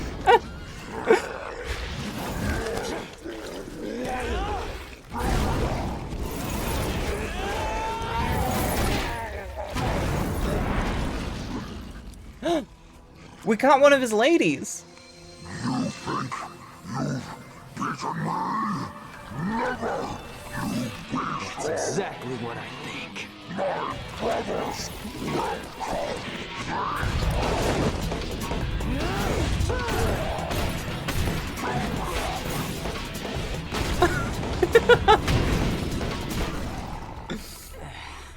Come on, it's just nasty. It's like that Tobey Maguire Spider-Man image. Hey, brothers.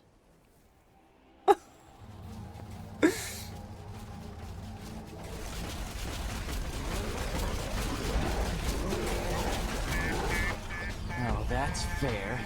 Now I've got to fight a whole herd of these things.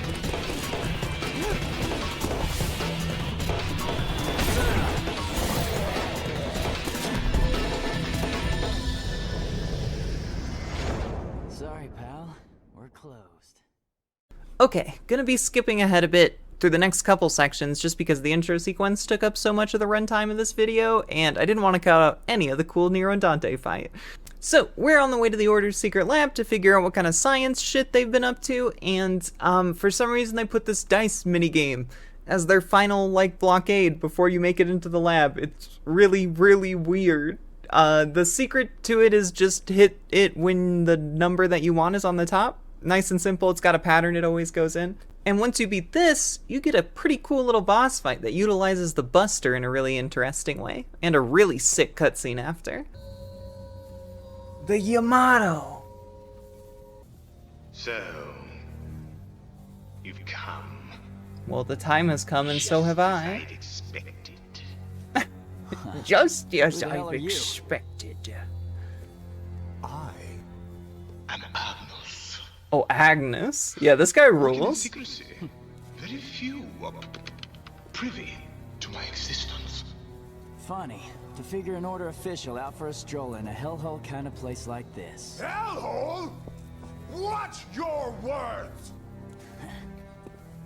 Just as foul-mouthed as The yummy toe. as were the new ones concerning your demise. Don't you think that's a little harsh? Time to make some Virgil has a foot fetish slander. This is all Kratos' doing. It was Kratos who ordered you to follow Dante. It was Kratos who brought you here. Dante? You mean the man that killed His Holiness? What the hell's going on here? I don't have to answer to you, for you are already as good as dead.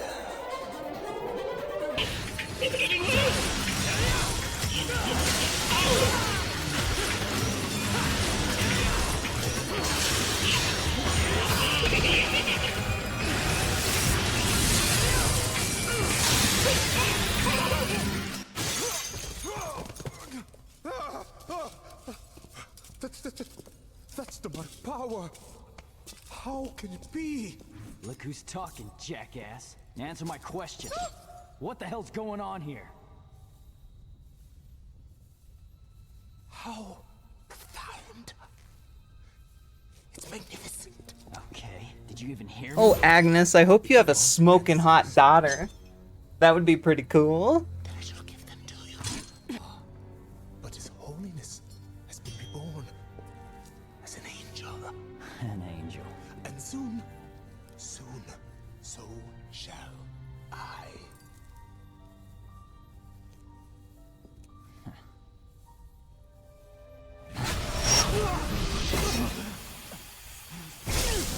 Does every Devil May Cry boy just get penetrated constantly? This shit is so frequent.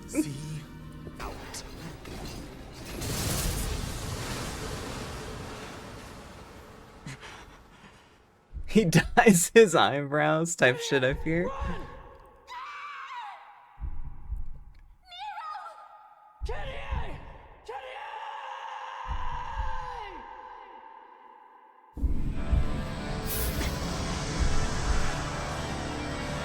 Aren't you tired of being nice, Nero? Don't you just want to go ape shit?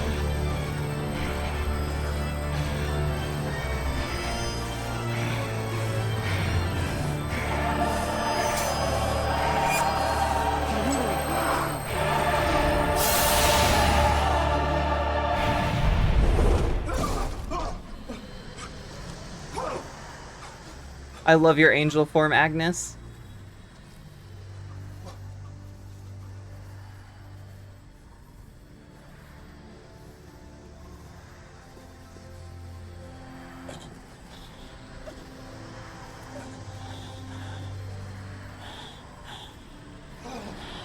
How?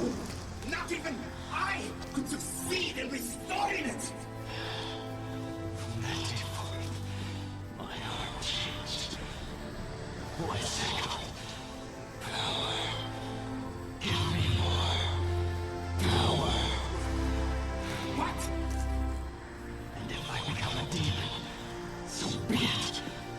I'll endure the exile. Anything to protect him.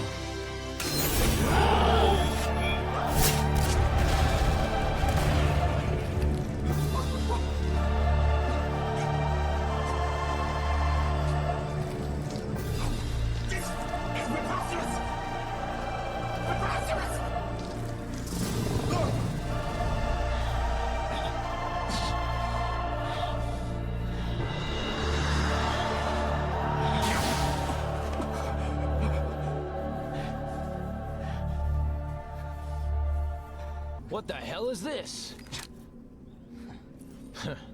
Must be the effect of the gate. Sorry, kid. This is gonna have to wait.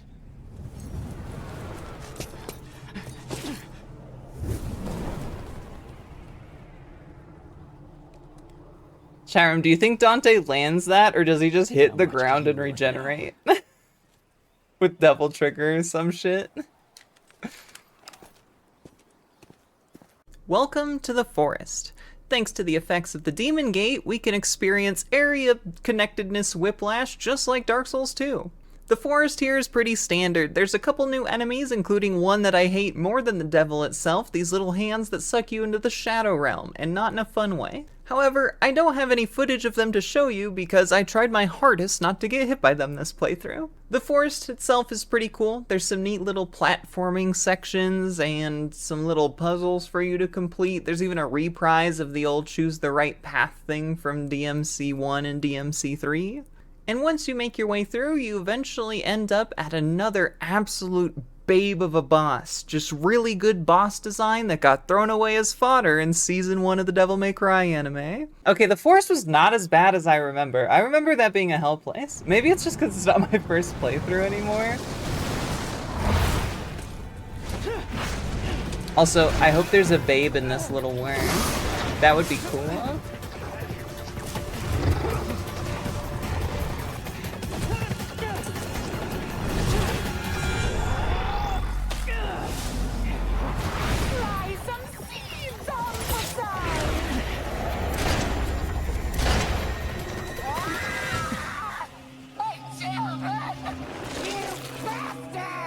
Yippee! Sorry, but having you around is more than enough. Your insignificant insults have no effect on me, though I will tear your body to shreds!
Don't even think about it. Shameful to be beaten by a I summon Yowie Hand.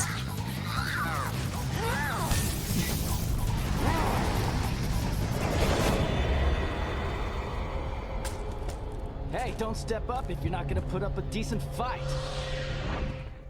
Now that we've gone through the city, a giant castle, a big fuck-ass forest, we can finally make our way to confront the Order. I sure hope the Order covers transportation expenses for their new hires. These next sections that kind of round out Nero's half of the story, don't worry, that was a loaded statement, we'll get there, are some of the best in Devil May Cry 4 in my opinion. It's a bunch of really cool boss fights, it's a really cool final gauntlet and set of puzzles, and then there's a scene towards the end where the acting is just absolutely incredible. I'm gonna skip to just the boss fights and those cutscenes so you can see exactly what I'm talking about because they rule.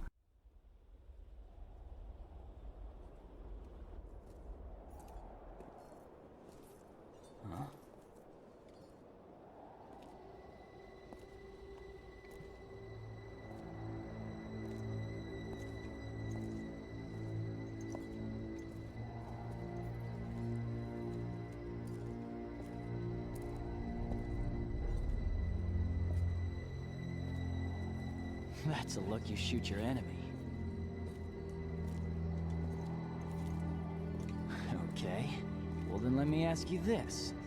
What exactly is the Order after? And who the hell is Dante? You do not demand answers from me! What the fuck, Credo?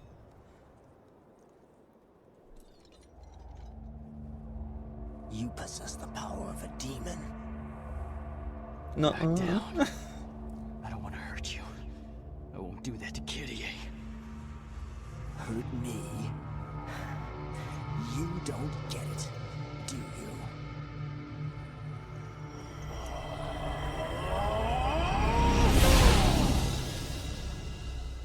You too.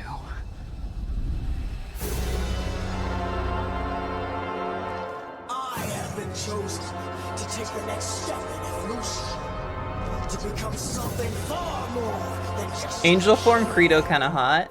I'll say it. I am an angel. Wrong, Credo. All that you become is a demon. As captain of the Holy Knights, you are now but to rest. It's the wish of His Holiness. I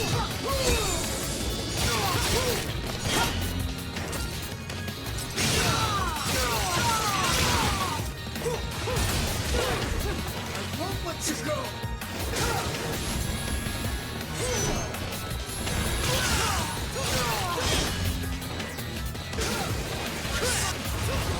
Power is dead.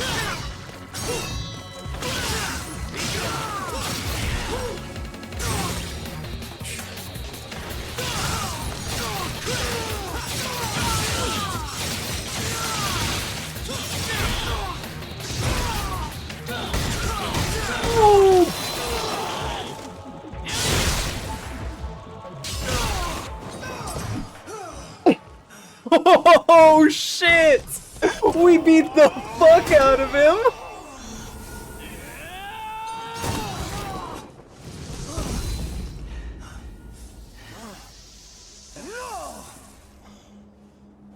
Not yet.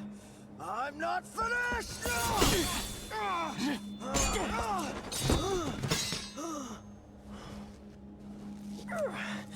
I'm so glad the final hit killed him too.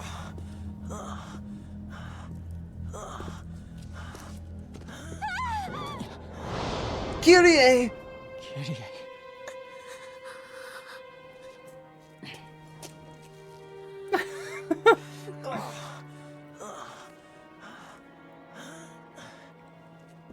No, wait. So this next sequence is actually pretty emotional. I really like this sequence.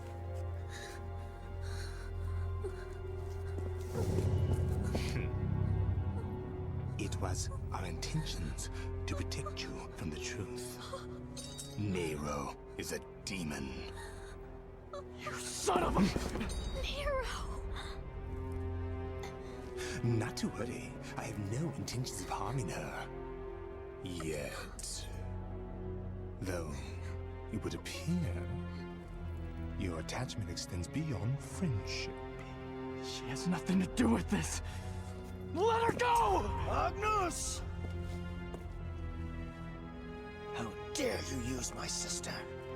This is my fight, and I will finish it. Let her go. His Holiness predicted your defeat, and so ordered that your sister be utilized. What?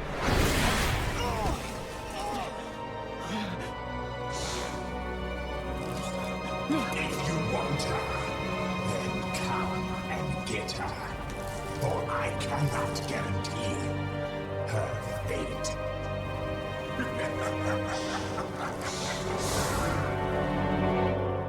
His Holiness. Use Kyrie. Well, maybe it's the next mission after this with the very good Nero emotional sequence. I'd assume so. Nero, we must set aside this battle until I find out the truth of this.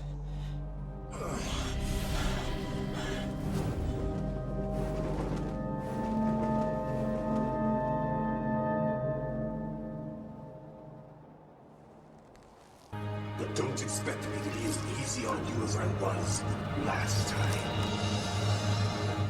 If I have to kill you to save Kyrie, that's wrong.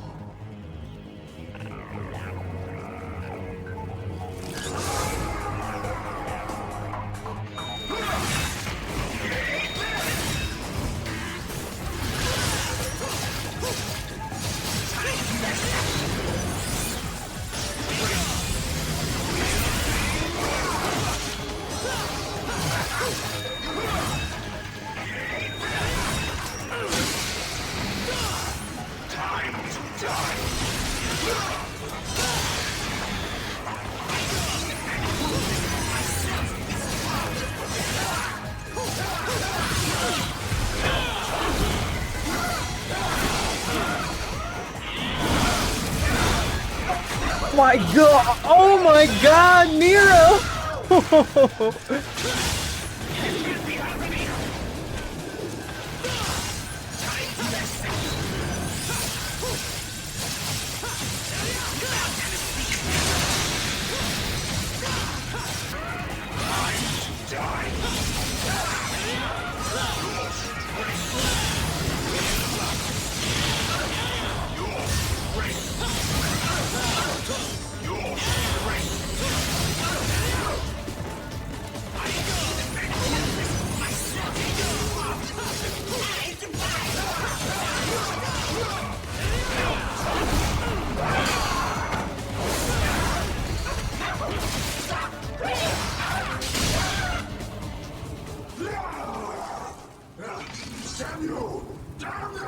Alright, this cutscene might make me cry. Is that all you got?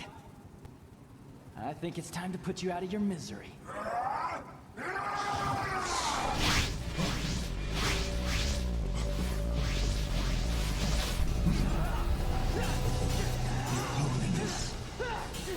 That's enough, Agnus. Go and prepare for it. Right away. Angel Pope? Mecha Pope?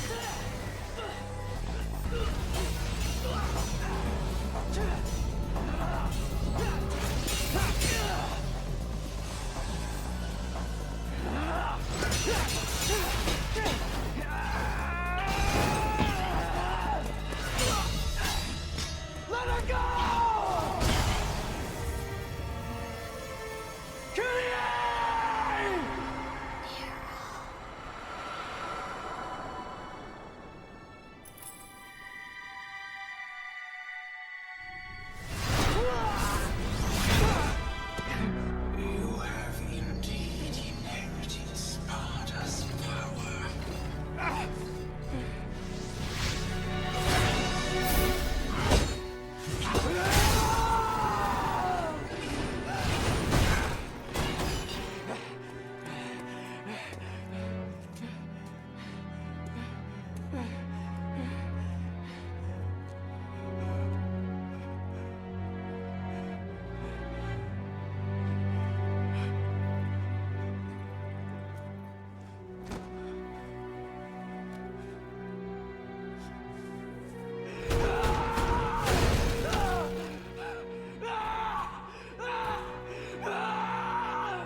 God, that scream, like you can just, such a good performance. You can just hear the like desperation and despair.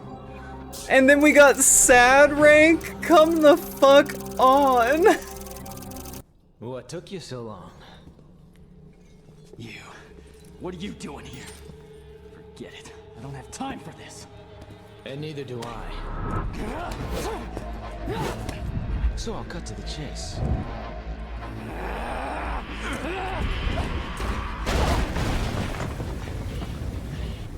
I'm here for the sword. Your point being?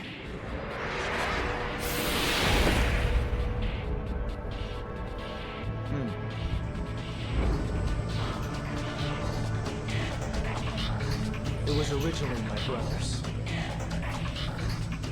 Return it to me, and I'll let you go, kid. That's how you see me think you're blushing pretty pink when I kick your ass!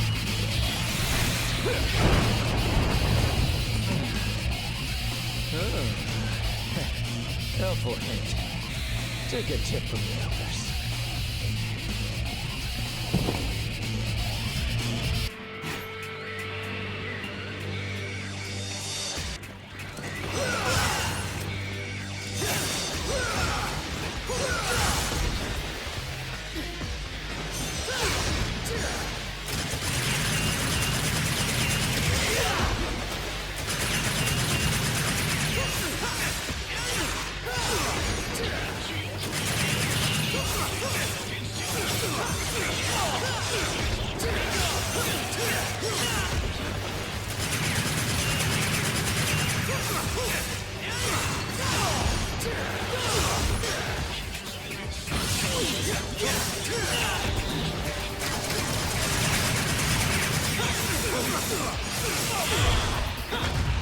Oh, the Devil Bringer! You can hit him with it!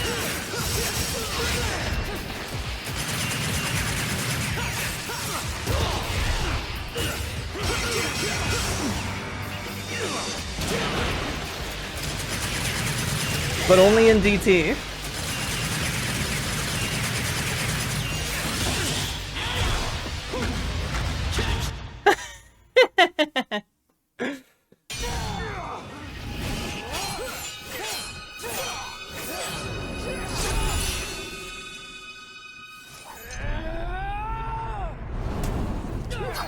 You prank dipshit.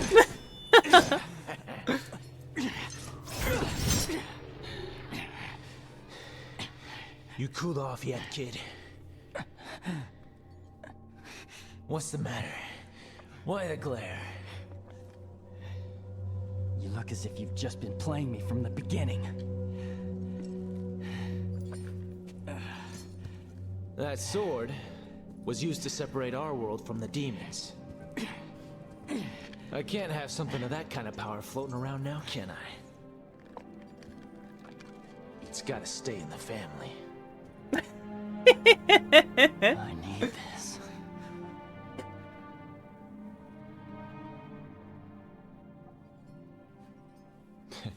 Then keep it. Now that you're calm and cool, get going. Dante, you're the best.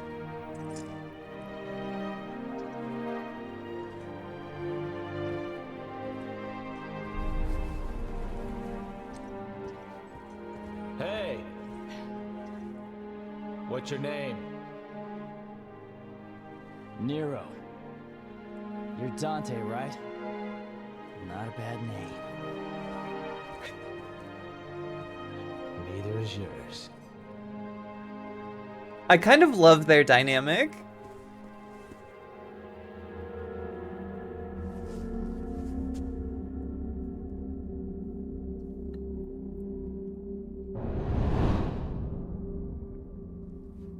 The 55 stream streak. Thanks, Sky. That regal look suits you. I dress to impress. Oh. Are you sure you want to let him go? Yeah, I figured. It was Trish the whole time. I know it's not my business, but this could get ugly. I gotta go fight the Pope.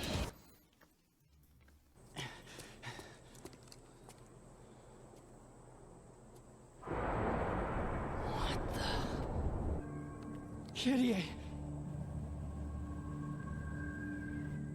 Is it not your wish to become one with her? Within the Savior, your mortal bodies will combine, melting into one to manifest and create his core. A thing of utter and pure beauty. Go blow yourself. But, although still incomplete, this is your chance to catch a glimpse of the true power of our Savior.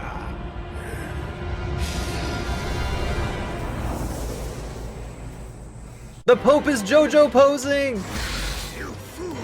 How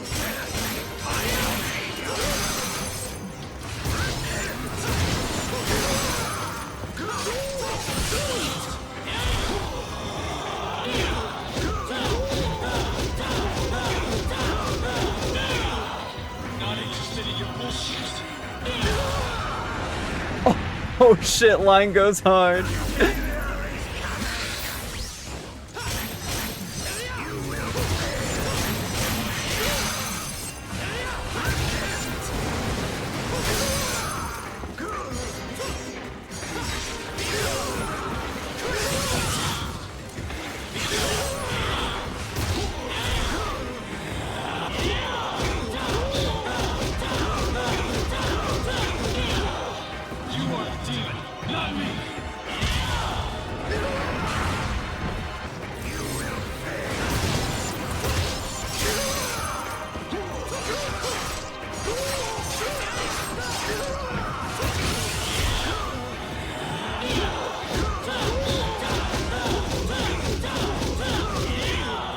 Not interested in your bullshit.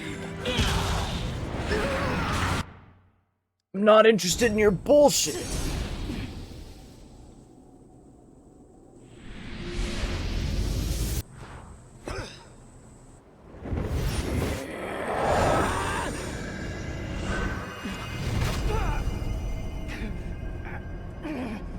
held back by love. Such a shame. Still, I must salute a man who carries the blood of Sparta. While not in Dante's league, you still presented a harder fight than I'd anticipated. Is that Liam O'Brien? I had originally intended to absorb him into our Savior. But circumstance presenting, I'd rather choose the option at hand. When your blood and this sword are combined, we will be able to proceed to the final stage of our ultimate goal.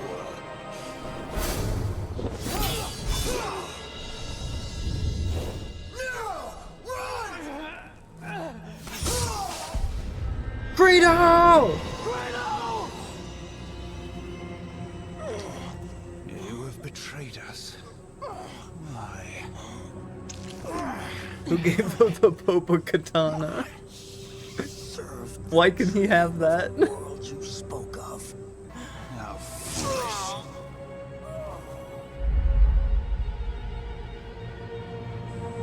All that is needed is absolute power.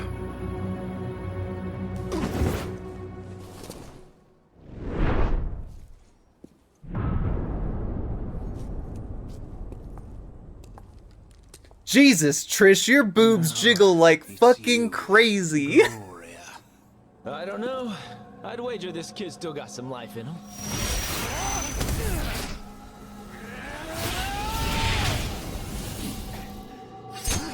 You fool!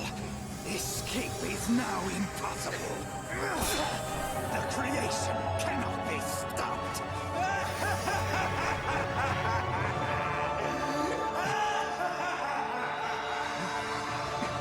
Hey, kid! You giving up so soon? My options are limited. So melodramatic. Shut the fuck up, Die without Dante. giving my sword back. I'm gonna be pissed. Then come and get it. What a punk. Alright, now it's time for everyone's least favorite part of Devil May Cry 4. Strangely enough, it's when you get to play as Dante. Now don't get me wrong, the Dante gameplay is awesome. Technically this was the first game to introduce style switching and it works super well. The only downside is you're 100% backtracking through the same areas Nero did. Your goal was to get back to the city so you can have the big climactic moment, which is really cool, and I like the end of this game, but this section is just an absolute slog. And to make matters even worse, the enemies that Dante fights are miserable. There's like electric versions of those ice guys that have an enrage mode that's just the worst. He's fun to play and he gets some really cool weapons in this game, and his boss fight dialogue is cool and the bosses are fun to fight, but it is a lot of the same shit. So we're gonna skip over most of it. I'm gonna show off some cutscenes that I like from when Dante kills the bosses, and other than that, we're gonna go ahead and skip to the end here and save some time, because it's already about a 40-minute long video.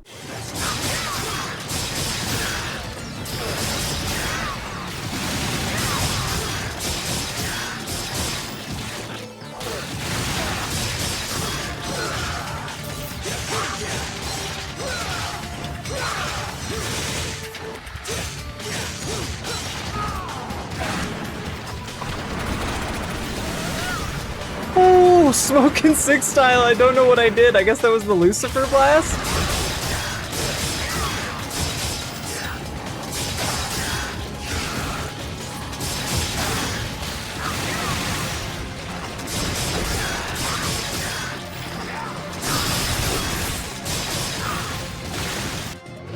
Okay, Lucifer's pretty cool. Or Gilgamesh? No, Gilgamesh is cool. Lucifer's very, very cool.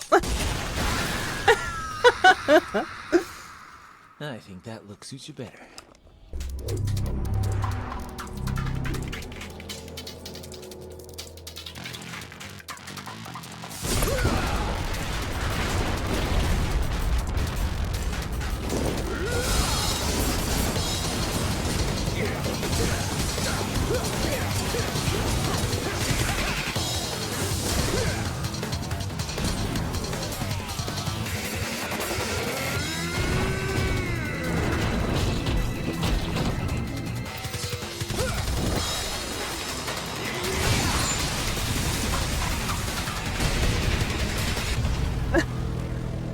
Dante is so fucking cool. 2 to go. Alright, let's see how Dante feels about sexy ladies.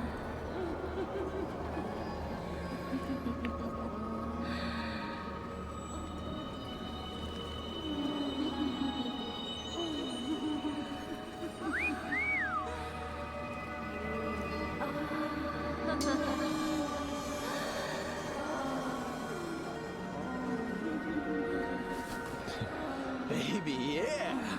It's the special edition. Nice. Which I think, yeah, has the HD textures.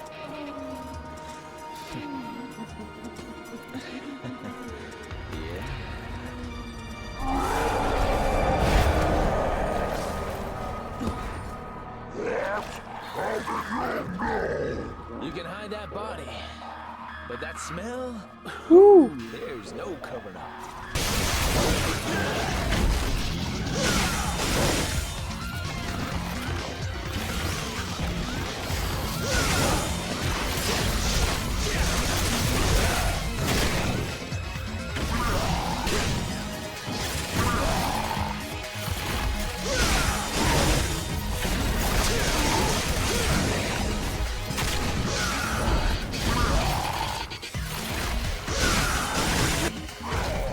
Thank you, Real Impact.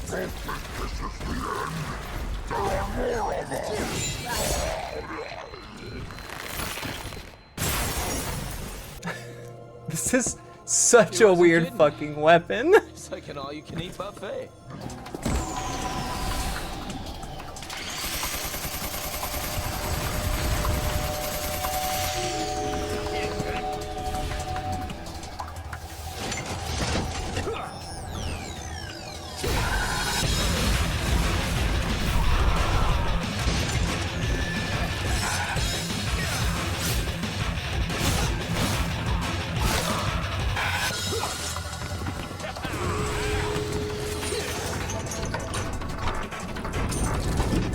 Wait, what the fuck is the input for the shuriken?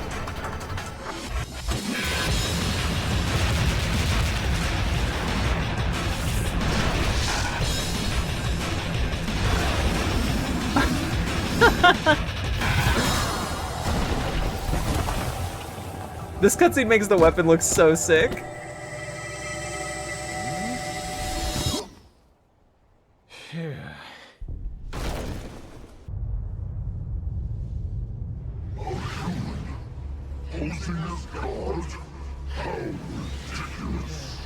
You don't say.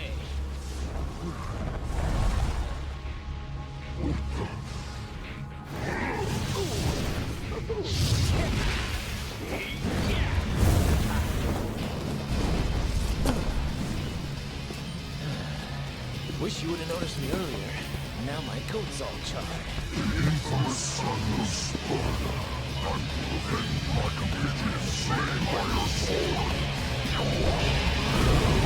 Somehow, I don't believe that.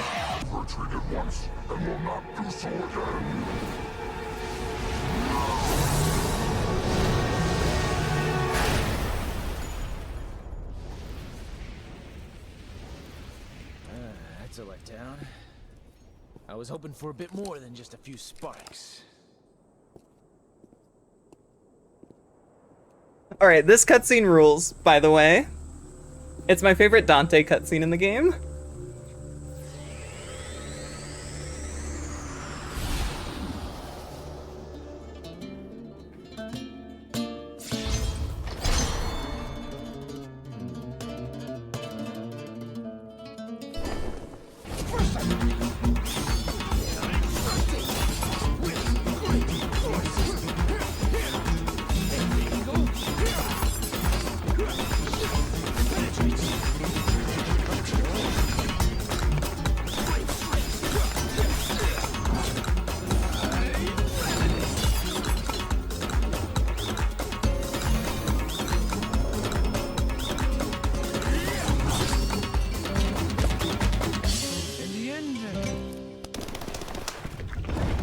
Satisfied.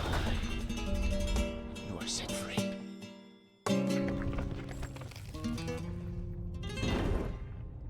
Okay, now that we're in the endgame, we've backtracked back to the city, we can talk about my favorite cutscene in all of Devil May Cry 4, and probably my second favorite cutscene in the entire franchise. The Dante and Agnes pre-fight cutscene. It is just exquisite, a delicacy. It's so beautifully choreographed and crafted, and the dialogue works well, and somehow Agnes and Dante have cheesy chemistry with each other. It's a really good cutscene, and leading into this will bring us to the end of the game. It's a big fight against the Savior, about what you'd expect, but the end of this game definitely redeems the backtracking section of Dante's, in my opinion, with the exception of the big boss fight. For some reason in character action games, these like big set piece bosses are like really hit or miss. And they're mostly miss in the Devil May Cry franchise, strangely enough, but aside from that one boss fight, the ending of this game rules.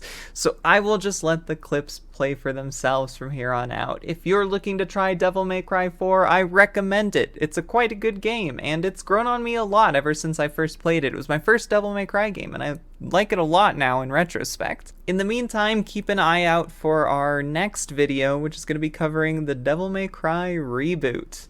A classic, and if you've known my stances on it in the past, you might be a little surprised by what comes up in that video. We'll also be doing a gacha pull for the gacha game, because I don't really want to play that or show that on stream.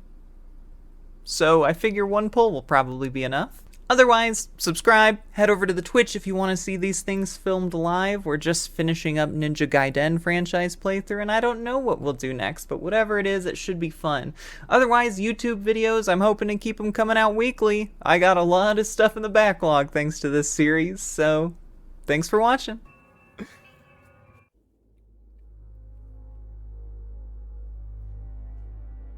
It was my assumption that those demons would prove far inferior in the face of your tactics. You summon and kill. Summon and kill. I fail to see the logic here.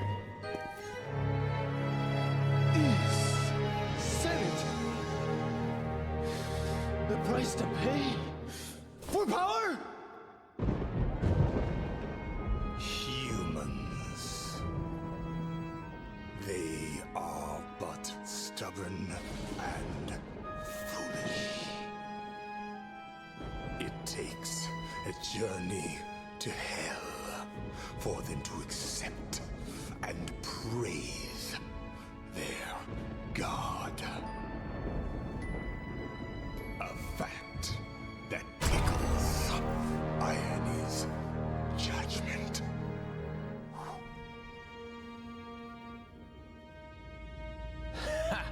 And your judgments interest me not. For I am here to reclaim what is rightfully mine.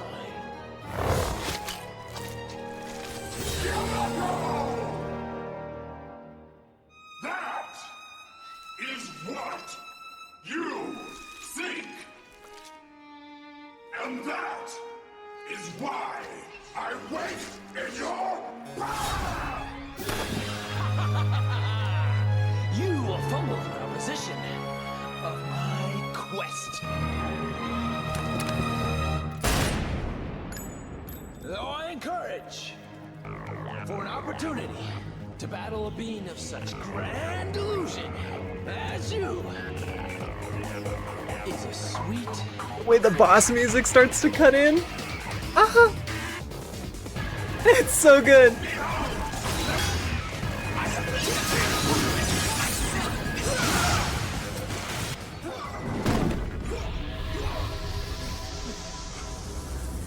How can there be such a difference between us? You surrendered your humanity. It's that simple. But you are not human. So why am I inferior? You assume humans are weak. Okay, yeah, their bodies lack the physical ability of a demon. But humans possess something that demons don't. What? What is it that demons lack? Please, for the sake of my research, please tell me. No, no, no, no, no, no, no, no, no, no, no, no, no. If you're gonna continue your research in the next world, No, no, no, no. do your homework first.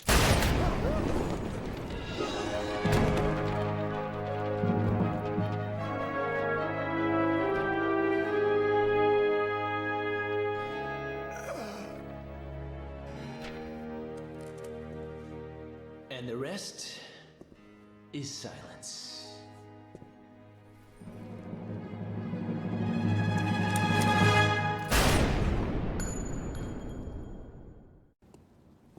I feel like the thing holding me back from S ranking missions is I just never collect orbs. I just don't care about them.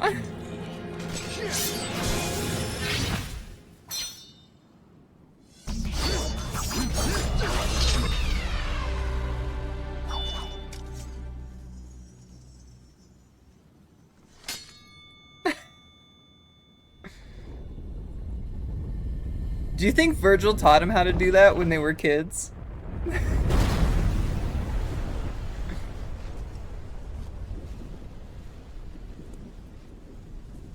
Or is he just a natural with every devil arm he touches? You get it back? That's one sword.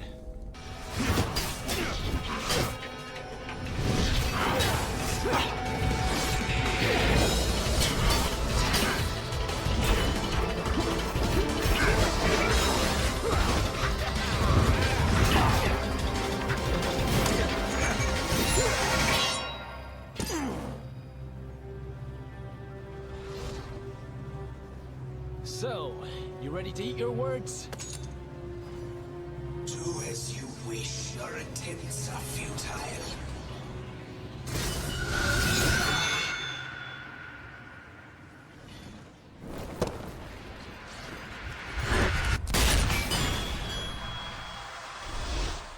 The true form must be inside.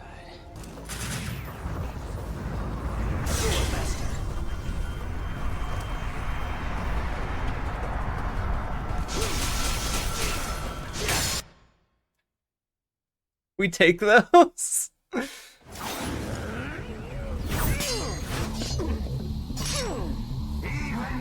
Naruto is powerless in opposition to the Savior. If the exterior is solid...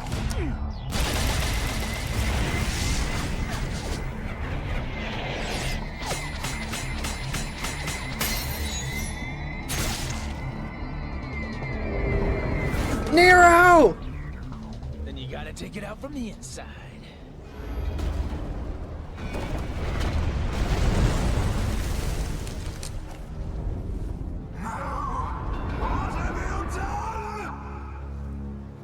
Time to wake up, kid! You're missing out on all the fun!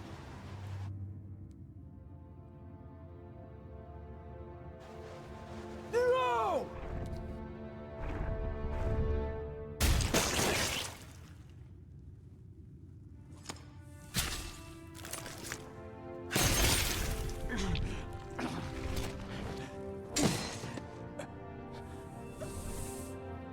Nero!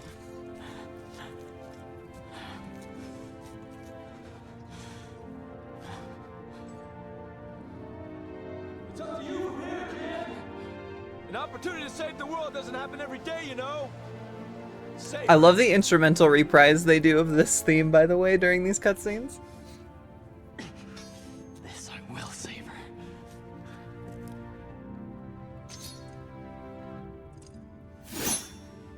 Let's clean up this mess. Now release Kyrie! Why oppose the order? I knew your faith was weak, but I always thought you served our wishes. Bad enough you lying about all this and trying to kill me. But what really pissed me off Was using Kyrie!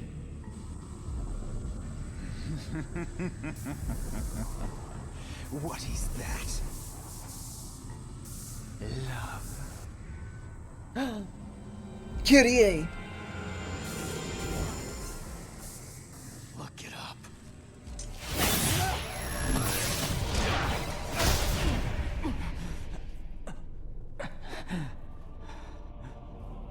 I love that Nero's just a wife guy. I respect that.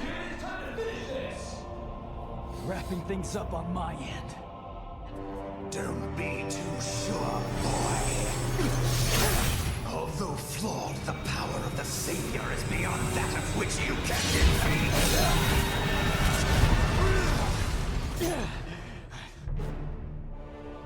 Pope fight, Pope fight! You fool! How dare you defy the Savior? The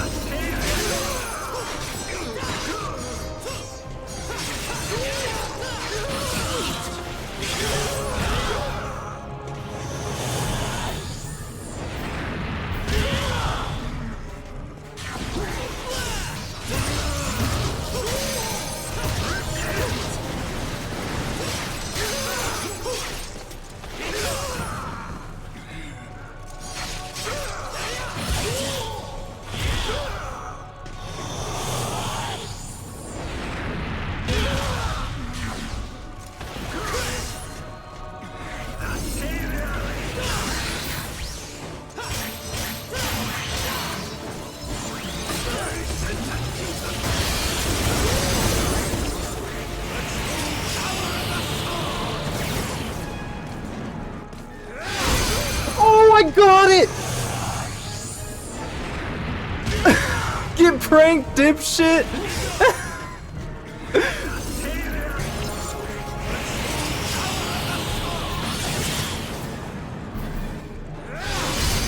Let's go!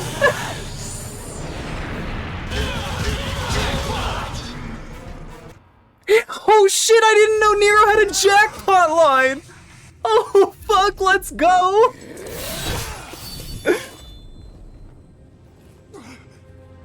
The power of Sparta. Why won't you give me strength? Am I not worthy? Never could take those legends too literally. But I do know that Sparta had a heart. A heart that could love another person. A human. And that is what you lack.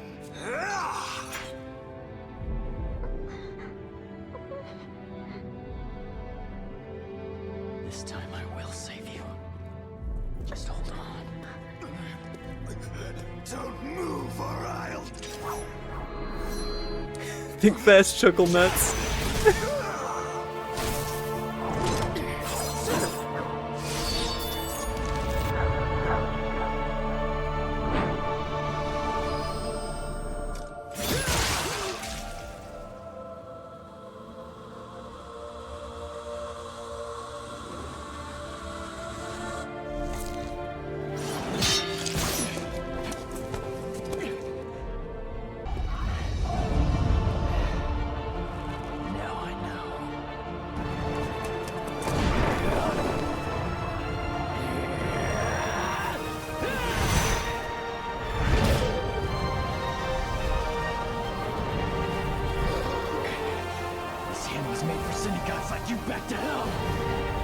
This reprise of the theme is also so good.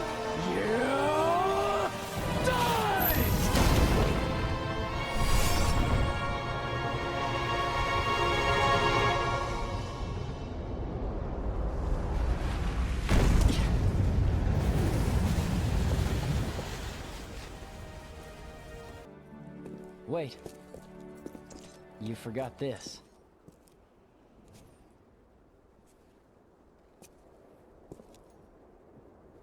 Keep it. What?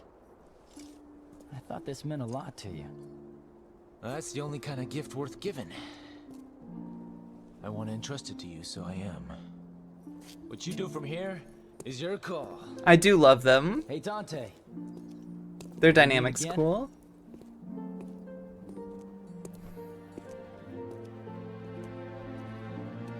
Nero, you're you, and it's you I want to be with. I don't know anyone who is as human as you are.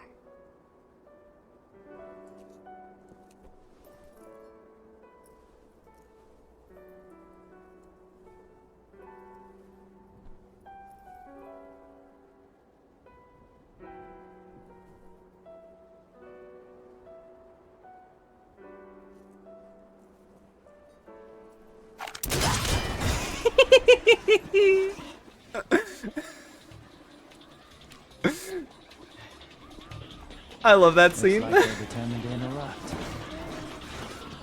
Guess that kiss is gonna have to wait. It's all right. I'll wait. Thanks.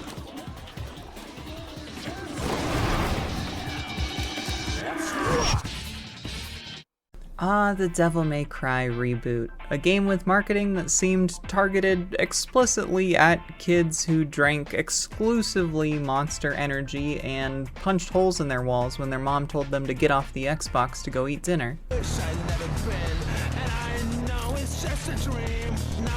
I forget this Dante gets a beige in the backseat of a car in the opening cutscene. This game rules, actually.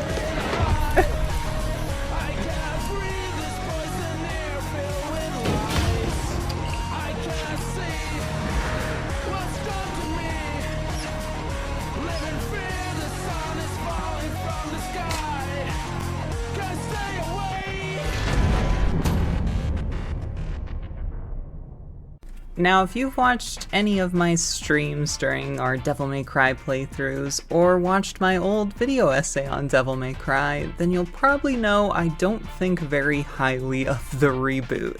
Though to get my biases out of the way, before the first time I tried this game, I already kind of didn't like it. As I kind of mentioned previously, the marketing for this game was abysmal. And this opinion did not change after I actually played it. I thought the game actually played like abysmal dog shit. I thought it was not a very good game to even play, which made me so confused that in recent years there seems to be kind of a resurgence of people actually liking this game, and I just could not understand it. And then I found out there's a console exclusive definitive edition that apparently fixes just about every issue I had with actually playing the game. So now when people say, oh, it's not a terrible action game, I kind of understand where they're coming from. That's what this video is my first time trying the definitive edition, and spoiler alert, it's so much better than the original. It's insane. It's crazy. Get your filthy fucking claw off my trailer.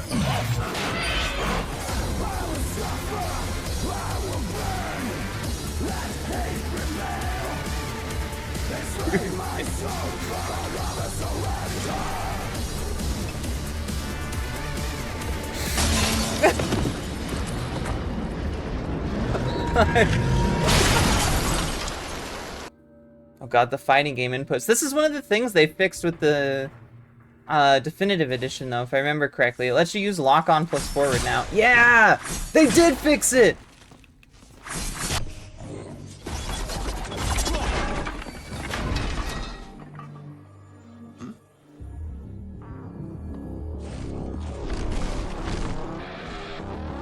Say it. Not in a million years. Yeah! Sorry everyone, you know I had to show the clip. Come on, not in a million years. It's like the most clowned on scene in this game besides the one from the announcement trailer. While we're up at the beginning of the game, let's talk aesthetics. First of all, as you probably saw from the cutscenes and shit, this Dante, he's edgy. He says the fuck word. And he's always pounding Vaj. This Dante is not like the Dante you knew. He's cool. Now, I honestly think this characterization for Dante is pretty stupid, but I don't know, having an edgy Dante years after this game came out looking back is, I don't know, it's almost camp now in a very fun way. I think it's kind of interesting to see Ninja Theory's take on the character, even if I think it's terrible to the point that it is kind of just funny now, years and years later. One thing that Ninja Theory does, I think, really well with this game is this cool kind of parallel world between the human realm and the demon realm. You can see it, especially in this first mission, as the Ferris wheel goes haywire as the demon's throwing it at you. There's like a little news screen that shows the Ferris wheel going haywire on the pier in the real world. It's actually pretty neat, and this kind of dual world parallelism is somewhat apparent throughout most of the game, and it makes for a pretty interesting aesthetic for the areas you're traversing through. The game also leans into its edginess pretty much throughout the entire game, even when it comes to like the UI and the UI announcer, the style announcer and stuff, and it honestly fits together pretty well. If there's one thing Ninja Theory did really well, even if people don't vibe with this kind of grimy, edgy Dante, is they made the entire game fit within this idea in a way that does make it quite cohesive. Not to mention, this kind of grimy, crumbly aesthetic does lend itself really well to some of the cooler set pieces that Ninja Theory created in the levels for both traversal and like gameplay boss stuff. It does all fit together really well, and playing through it close to 10 times now, I think, I'm actually starting to vibe with the setting. It's pretty cool.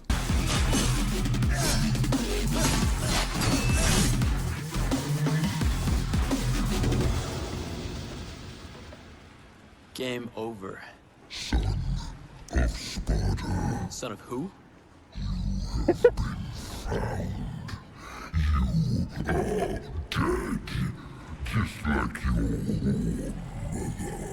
Poor mother. I don't know my mother, but if you're calling me a son of a bitch, you wouldn't be the first. Now we have to talk about the worst change in the definitive edition compared to the OG. Virgil doesn't have his fucking fedora. Virgil doesn't have his stupid ass hat, and it makes me so sad. Ninja Theory, why did you go back on that design decision? Come on, everybody loved Virgin. He was the best with his little fedora and his sniper rifle abortion. That sounds insane out of context. Don't worry, we'll get there. My name is Virgil. I established the Order to help find a way to fight the demons. Besides swords and bullets, you mean? Such weapons can win battles, but not the war. We use force, yes, but we also use intelligence, politics, propaganda. You really believe you can make it that? I'd like to take a propaganda at cats. Never mind. I got so flustered. I couldn't even say the line right. I believe that we can. Okay, let's quickly talk characters. We've got Dante and Virgil. You've seen Dante, you know what he's about. He's about fucking girls. Virgil is this secret hacker mastermind who's fiddling strings all over the place in order to take down the demons with politics and intelligence. Real dweeb shit, frankly. And Kat is the third character in our main trio, and she is kind of like the human Link of this band of the Order. She doesn't have demon powers like Dante and Virgil, so she gets by on the fact that she kind of has a connection to the demon realm in a specific way. It's actually pretty neat. Her character uses graffiti in order to make portals to transport in and out of the realms, and I don't know, she's pretty neat and fits with the like grungy, secret, rebellious organization thing in a way that's pretty cool. I kind of like her character. And plot-wise, the game wastes pretty much no time at all. Almost immediately, Dante is brought to his childhood home, where he learns that his mother was killed by Mundus and Sparta was locked away, or killed also. The game has pretty much no tension with the fact that Dante didn't know anything about his upbringing or his parents or his brother at all. At the very least, this does let the game focus on the story it wants to tell, instead of brooding over Dante and Virgil's family life, which some, like myself, may argue is some of the most compelling parts of Dante as a character, but that's not important here. We gotta go fight demons.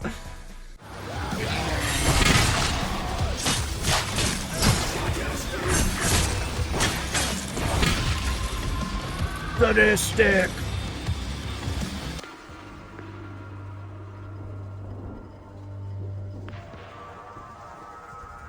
Chat room, I think this brote might be metaphorical.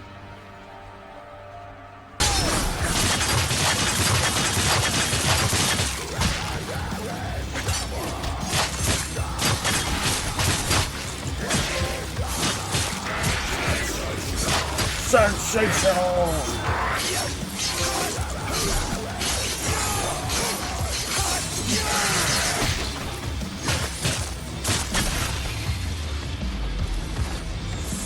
Alright, the gameplay feels quite good. Quite good. Gameplay feels... it is quite good. It is quite good. Not needing to do double tap and back forward inputs for shit feels so nice. Get away from me!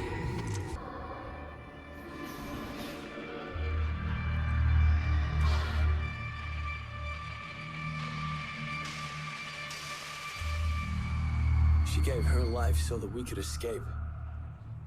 This is your crazy art. Insane shit, Ninja Theory.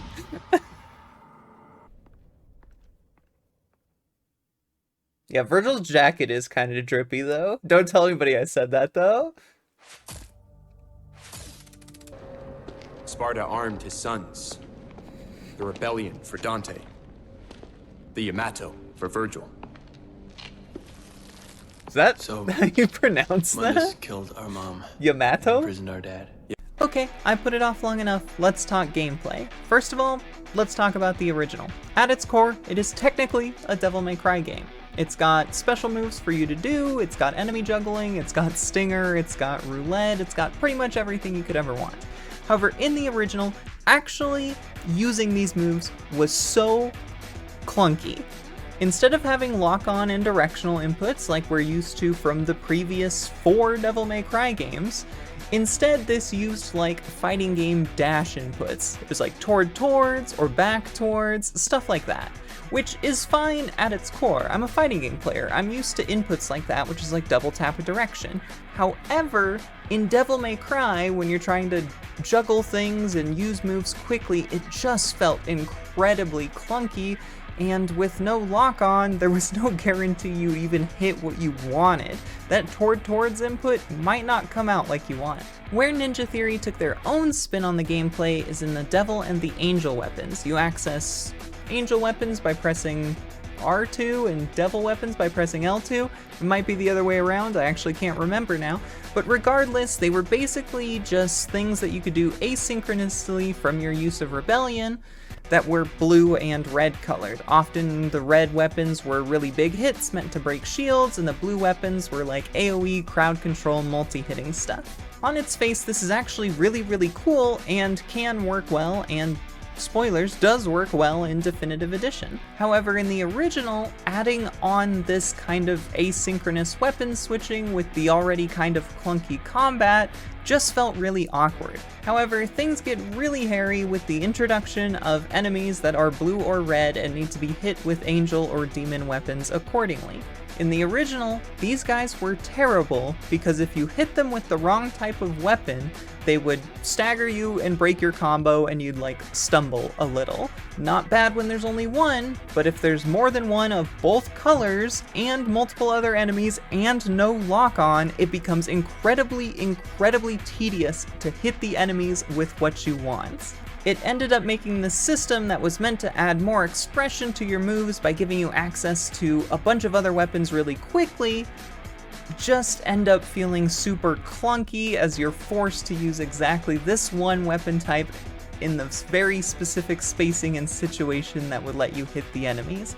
It was the worst and my least favorite part of the OG game.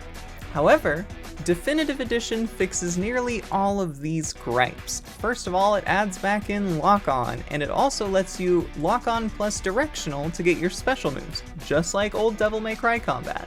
This change alone helps the gameplay so much. I mean, it's a method that the other DMC games were built upon, so we basically know that this kind of gameplay works, but it does feel really good within the reboot. Being able to use all your moves effectively and switch between angel and demon weapons and know what you're going to hit is just exceptional. They also changed the red and blue enemies, so that now if you hit them with the wrong archetype of weapon, you don't get staggered and lose your combo. Don't get it twisted, you're not rewarded, the enemies don't stagger from your attacks on the wrong hit either, so you're probably going to be hit if they're in startup for a move, but this change does make horde fights with red and blue enemies significantly less frustrating. And it does mean that you can use all of your tools and not be instantly heavily punished for misspacing your big AoE angel attack and accidentally clipping a red enemy. The lock-on also helps immensely with dealing with the red and blue enemies, so you can actually be certain the attack you're using isn't going to accidentally clip an enemy you're not targeting, or you're not gonna swoosh in towards the wrong colored enemy and get staggered and killed for it. So yeah, the gameplay of the Definitive Edition basically fixed every single gameplay issue I had with the original, and it's kind of a pretty good game. I really enjoy just hacking up enemies, switching between the different weapon archetypes. It's all really cool and it works together great in the Definitive Edition. And now I kind of understand why people say that it was a pretty good game. They were probably playing Definitive. And if they were playing original and saying it was a good action game, well, I guess I'll have to respectfully disagree. I think it was one of the most frustrating action games I've ever played, and they should play Definitive, because I think it plays a lot better. Okay, now that I've kind of gushed about the reboot more than I was expecting, let's get into some of the most dog shit dialogue I've ever seen in a video game.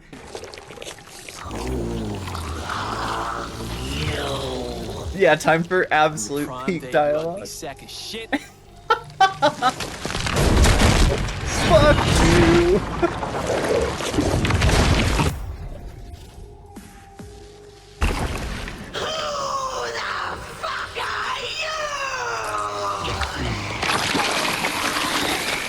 You missed.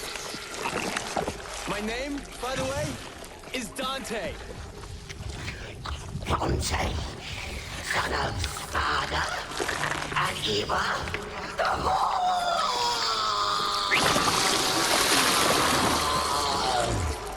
Yeah, but you can call me Dante the Demon Killer. Has a nice ring to it, don't you think? kill me. You can't kill me. I'm 1,200 years old. You don't look a day over 12,000. Fuck you. Fuck you! Oh, the dialogue is so bad. It's like, it's funny. It's almost funny. I mean, if they weren't playing this edgy Dante completely straight, which they were on account of the whole no gay cowboys and Devil May Cry presentation they put out, it would be honestly, like, funny. But unfortunately, this is honest dialogue that they wrote, and it's funny in retrospect 10 years later. At the time, Dante the Demon Killer has a nice ring to it, doesn't it? It's just one of the worst lines I've ever heard. Now, one thing I think that makes this game really stand above as an action game is actually the boss fights. Not all of them are perfect, but some of them are crazy, crazy good. They utilize a lot of the traversal stuff and the grappling hooks that you're given in angel and demon form and your different angel and demon glides, and they're very cinematic. The visuals and music are incredible. I mean, Ninja Theory knocked it out of the park with a lot of these, and they are probably my favorite part of the game.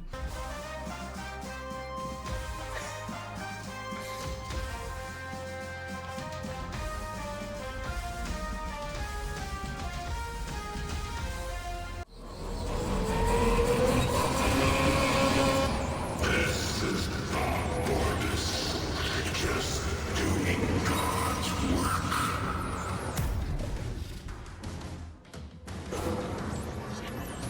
Hey, Bob. Put a spin on this. The worst of them is Dante. The whole world would benefit greatly by his non-existence. I'm taking you off the air. You think so? I wouldn't bet on it, you little shit.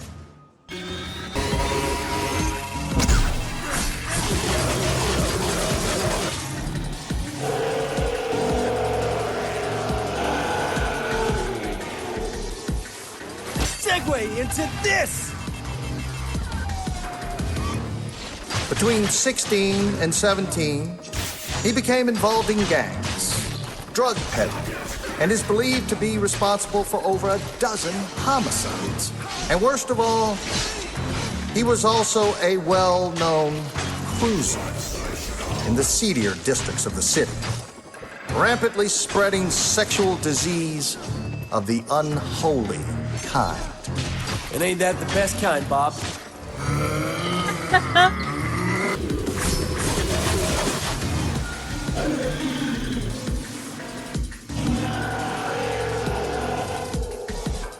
This is hard-hitting news, Bob!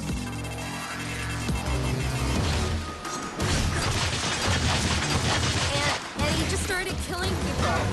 He looked me straight in the eye, and at one point, it was just terrifying. He definitely had pedophile eyes.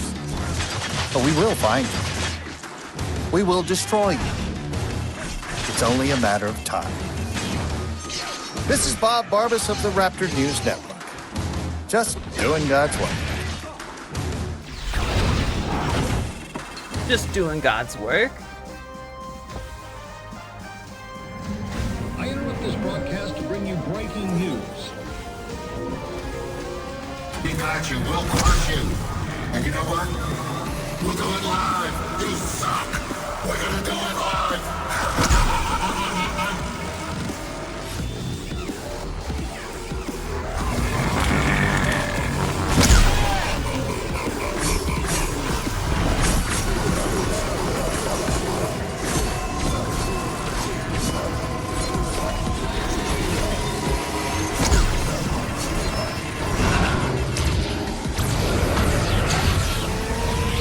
Breaking news, Bob. You're fired. It's so cool. It's actually such a sick boss fight. Interesting. Mundus knows less than I thought. Virgil does look good in that he knows fit, my name, by but the that's way. it. Not that I'm your brother, nor that I'm Nephilim. I was Lair. No, we used this to save Kat. Dante, that's madness. You would risk the future of mankind for a girl. Kat put herself through hell to protect Dante, us. that's We wanted another way to madness. get Mundus. Dante. At this point in the story, we've taken out Mundus's supply of energy drinks that he was using to make the entire population compliant, and also the Demon Information News Network that was headed by Bob Barbas. However, our hideout got raided by SWAT and Kat has been captured by Mundus, so we have to decide whether or not to save her. Obviously Dante's like, that's a babe, we gotta save her, and Virgil's like, I've ran the numbers and I'm afraid we'll have less of a chance to save humanity if we save her, so we simply can't, Dante. And so Dante goes to do it anyway. At this point, the plot is largely leading up to the final confrontation with Mundus, but before we get there, we've got a boss fight, followed by one of the most batshit insane cutscene sequences in a video game ever. You're not coming in. Oh, we have to do this mission first. That's right, that's right. You can't just uppercut bald people. I am now. Stupid. You know, I've been looking for a chance to unwind.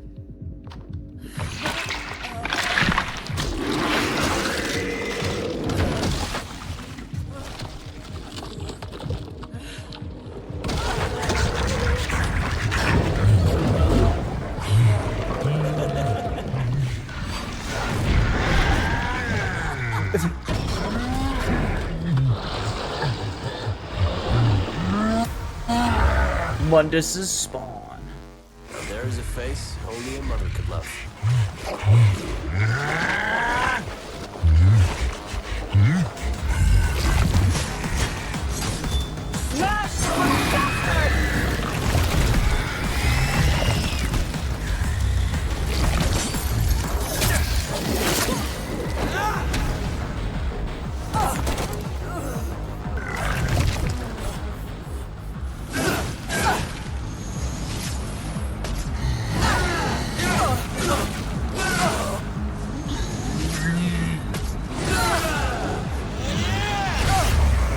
Oh, baby, suck me in! Pull me back in!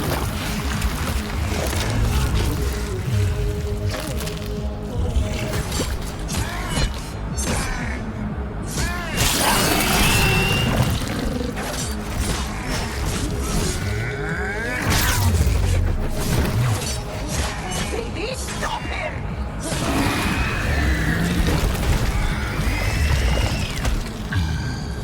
You make me sick!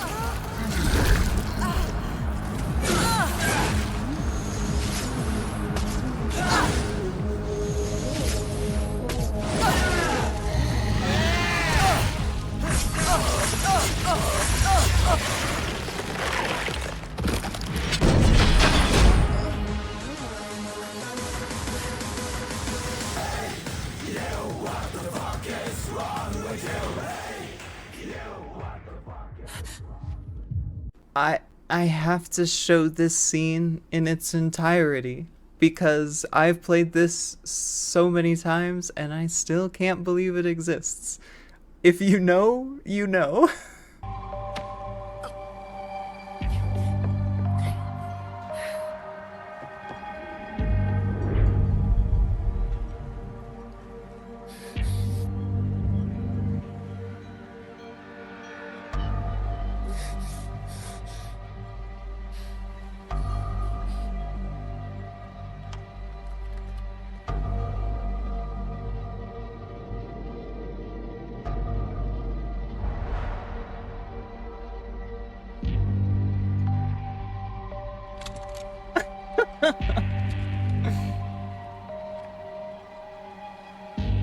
God, I really do not like the ebony and ivory designs in this game.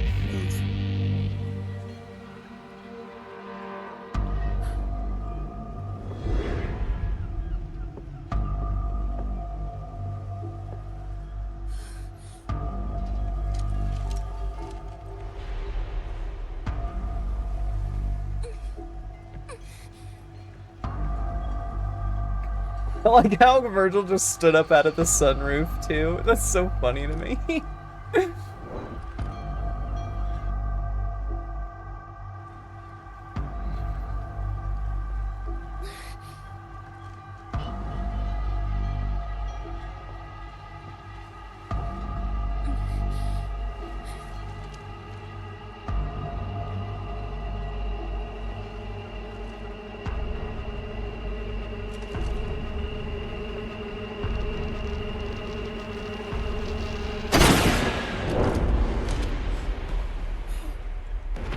Fuck. What the fuck, Virgil?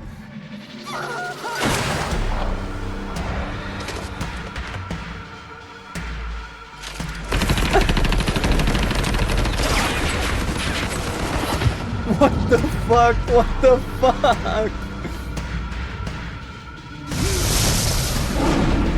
I want to know why Ninja Theory was like, okay, when they're storyboarding this cutscene, they're like, okay, now Virgil is going to shoot Lilith in her fucking right in the unborn child.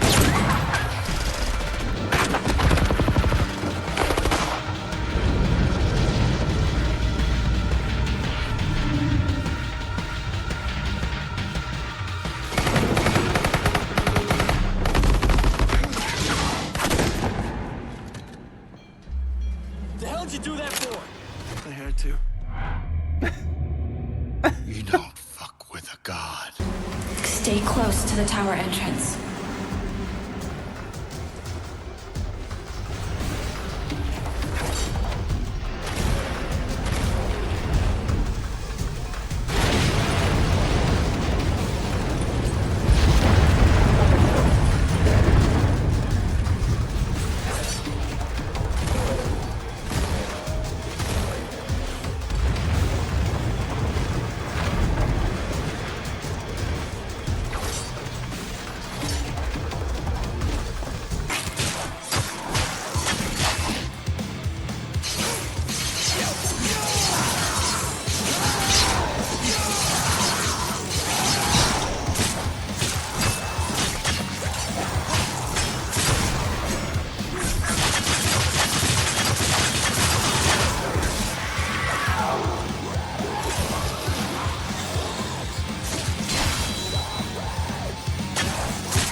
Okay, that was a good fight sequence. I love when they just put a bunch of normal mobs that I can just rip apart with Osiris.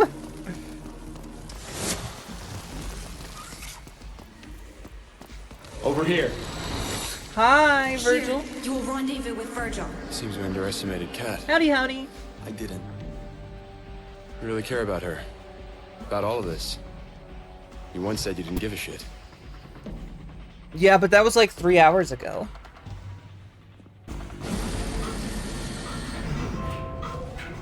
Uh-oh.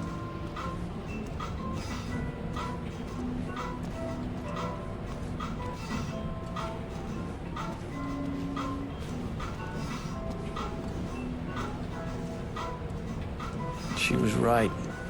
This is hell.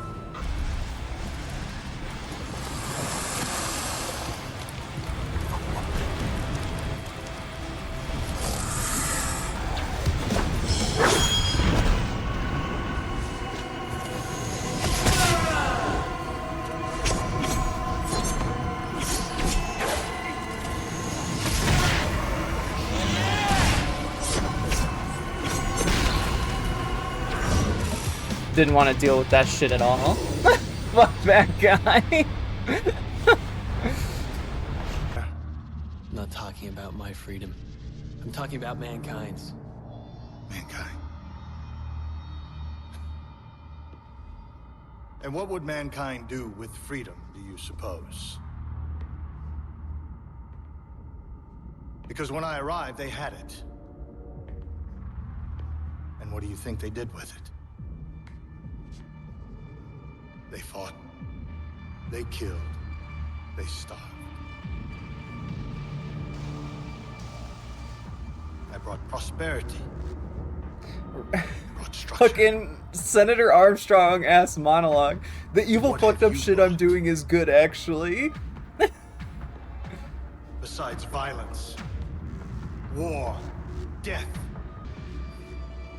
I gotta tell you, killing your child like that, watching it explode into little wet chunks, hearing you scream like one of you little demon bitches, priceless. Damn, Dante. Fuck, man.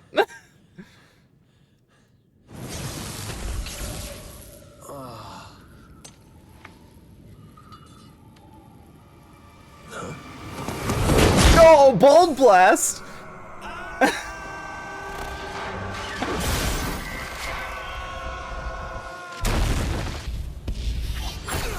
Yes, he's doing something! He's doing something!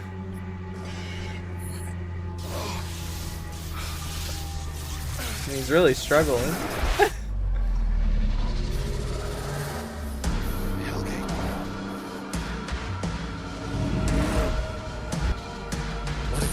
What's up, Sandy Matty? He did something! Leave my brother alone. Thank you, Virgin.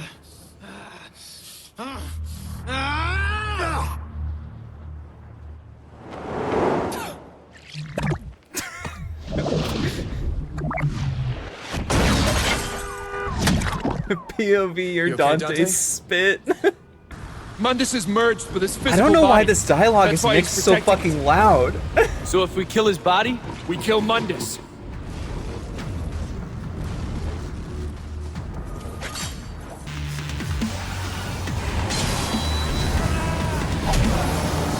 It one-shot him?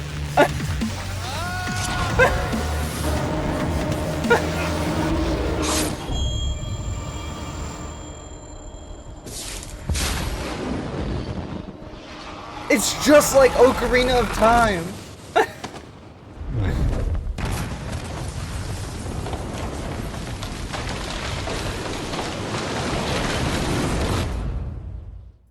That makes this game as good as Ocarina of Time.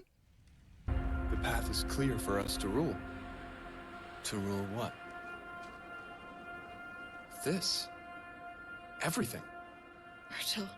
You mean like Mundus? No. No.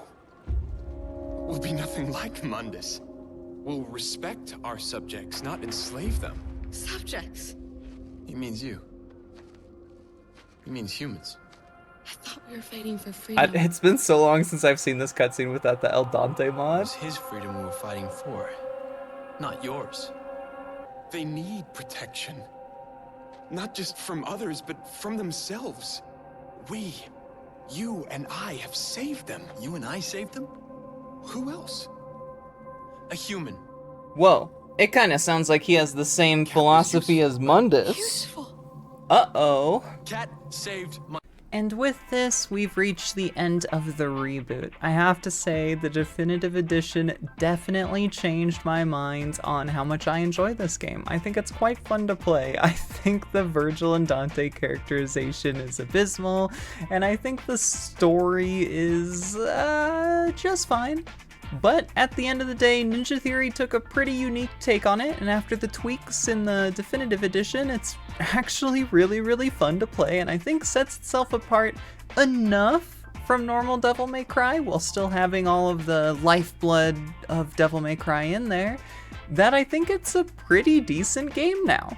So yeah, thanks so much for watching. If you watched all the way to the end, if you wouldn't mind commenting on whether you want these videos to be more stream highlights, less me talking, or more me talking about the game, or a healthy mix of both. Either way, any sort of preference is appreciated. I like that kind of criticism. I'd like to know how to make these videos better, because we have a lot of them coming. We have Devil May Cry 5 to round out this series, and then we have all of the 3D Ninja Gaidens, and the 2D ones I did off stream, and we're currently streaming Ace Combat franchise playthrough on my Twitch every Wednesday and Thursday. So do tune in if you want to be a part of that. Otherwise, thanks so much for watching. He doesn't do a damn thing the whole game besides use his hacker skills.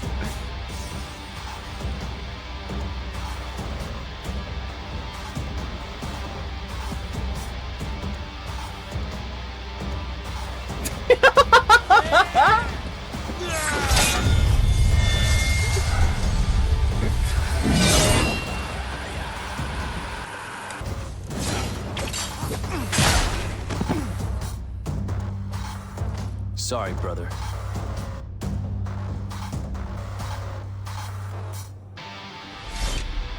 Don't be.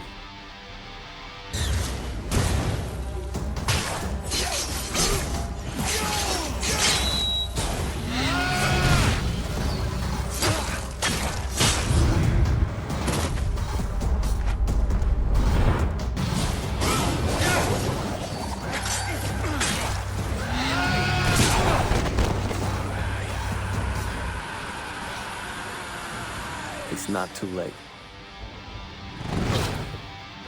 Yes, it is. Nothing personnel, kid.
I loved you, brother.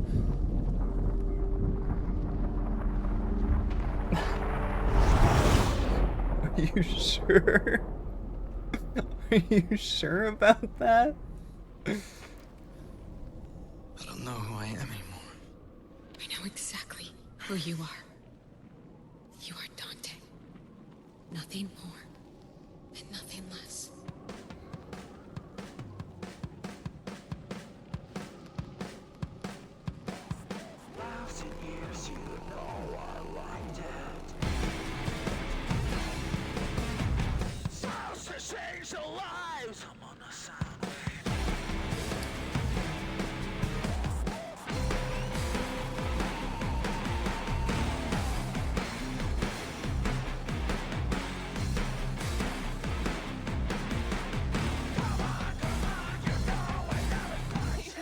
He's so real for that, though.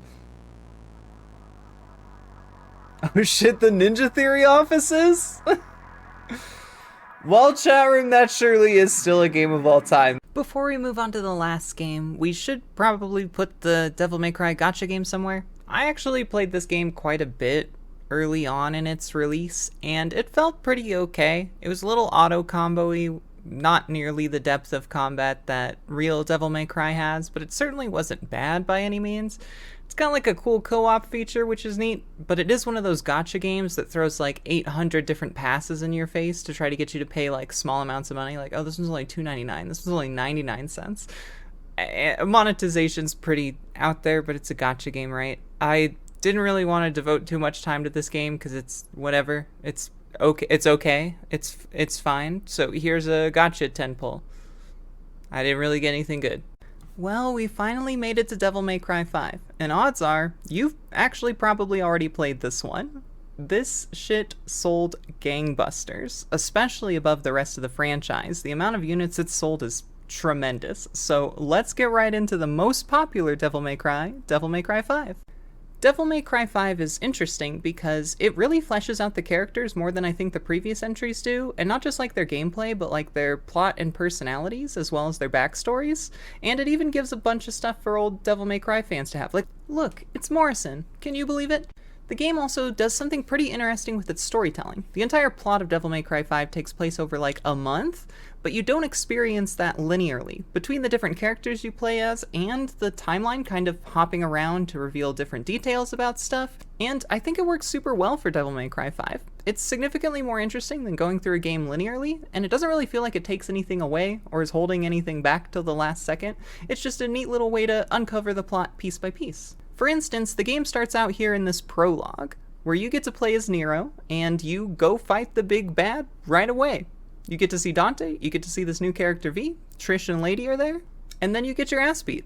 Overall, it's an exceptional opening. Really good way to get the stakes high right from the beginning of the game, and it contextualizes just how strong Yurizen, the big bad, is right away, which is cool. It's kind of hard when you play Devil May Cry because these characters are so ungodly overpowered with their demon powers, so it's good to have something to latch onto, as this is the power level of this game.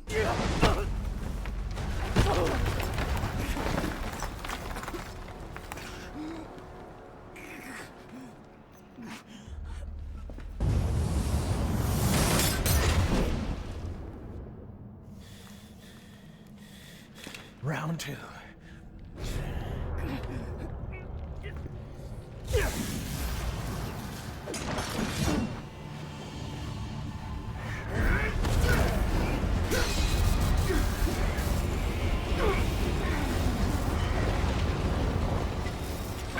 Get her out of here! This is a bad move! I can still fight! Go! You're just dead weight! Back up! Come on! Let go! We must leave here. It's far stronger than we ever could have imagined.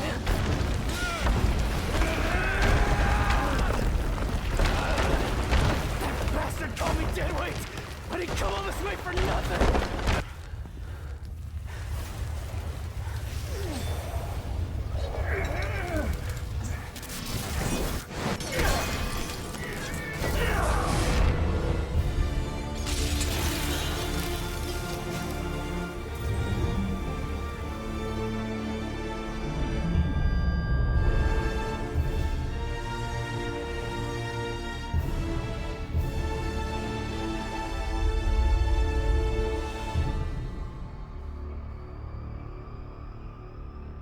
As you probably gleaned from that opening cutscene, this game looks absolutely gorgeous. The character models are exceptional, the environments look great, the RE engine is awesome for Devil May Cry. It looks so good, and the effects of the different abilities and spells, I guess, look great too. Now moving on, taking a cue from Devil May Cry 4, Devil May Cry 5 also shows civilians getting fucked up. Just so you know that this Demon World stuff does actually affect the general population as well. Now that the prologue's over, and Dante lost, we flash forward 1 month to see what Nero has been getting up to. And we get to meet one of the coolest characters DMC5 introduces, Nico, the daughter of that crazy scientist from 4 and the lady who made Dante's guns. Pretty wild. Hey, Nico? Don't lose your tits. I see him.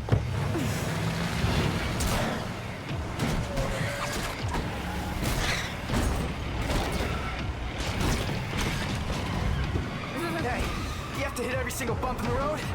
Gonna ruin my groove.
Nico here is the engineer who makes the Devil Breakers for Nero.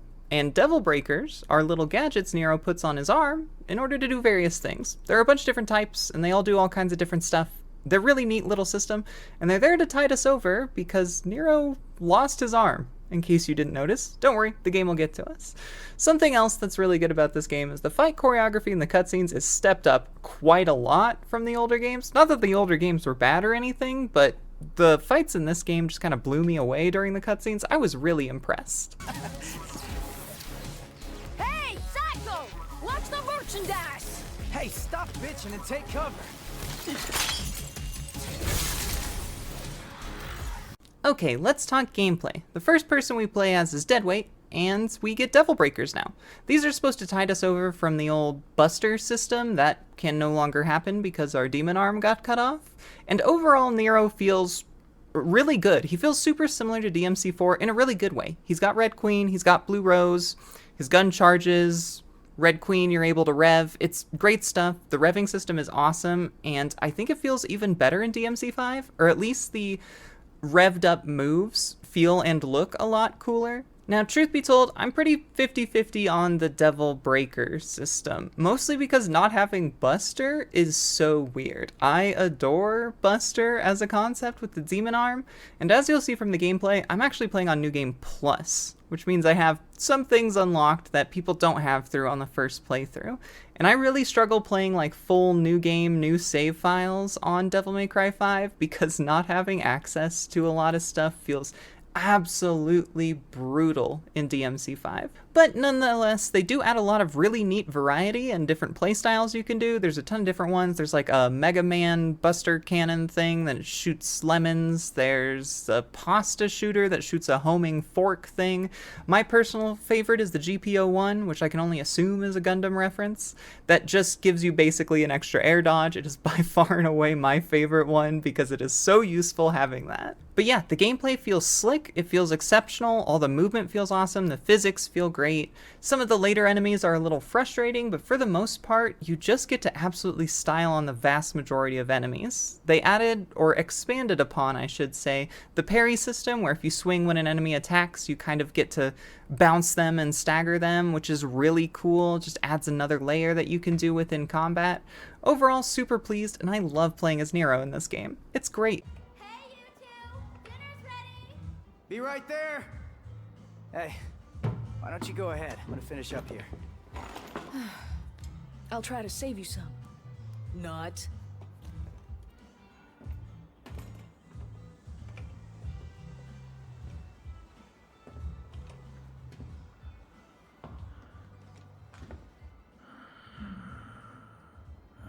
You need something? What is it? You hungry? Well, you're in luck, pal, 'cause food's ready and Kitty A always makes too much. Hope you like loud talkers, too, 'cause got a pair of those upstairs.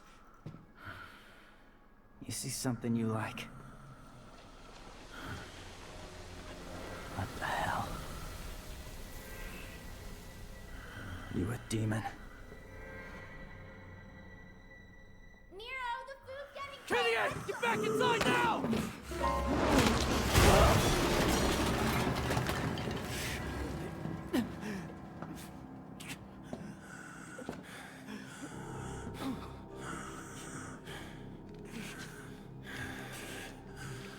I'm taking this back.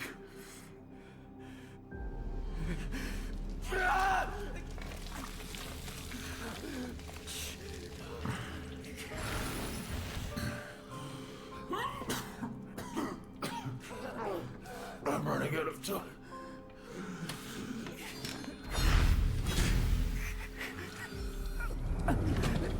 Wait!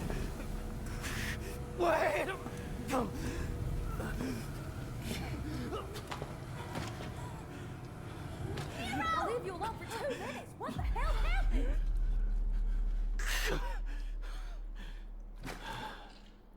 With the mystery of how Nero lost his arm solved, I wonder who that mysterious hooded figure could have been, we snap back to the Devil May Cry crew of Currently, V, Nero, and Nico going on adventures to try and tear down the Qlipoth roots that are giving power to Urizen in the big Qlipoth tree. I adore these sections of the game where the crew is just like hanging out and telling jokes in between missions. I don't know, it adds a ton of character and personality to everybody that, I don't know, I think it's super cute. Behold, my genius. Cash first. All the materials I collected for your little pet projects don't count for anything? My brilliant badass work is worth every dime, you know it. Well, your quality control sucks ass, and you know that. Or maybe don't let the demon smack you around so much. Whatever. I am truly gifted. It's a work of art. Oh, so you're an artist now, huh? Yes, I am. Got any questions, little chicken? My grandmother was called the 45 caliber virtuoso, legendary gunsmith. I hope to be like her someday, an artist and a lethal artisan. Everything I create is art, whether it's a gun or a steel pot to cook birds in. As always with DMC games, some of the boss fights are a little hit or miss, but I think for the most part, a lot of these are a hit. Especially on New Game Plus, where you don't have to leverage the Devil Breakers in order to get mobility.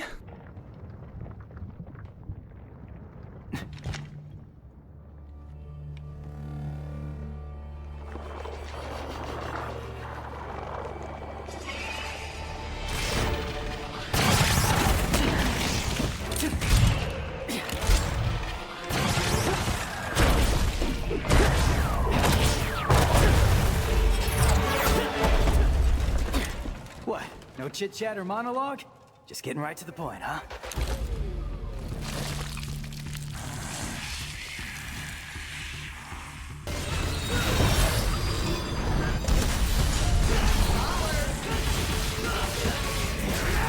Get up, freak show!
Dante's friend.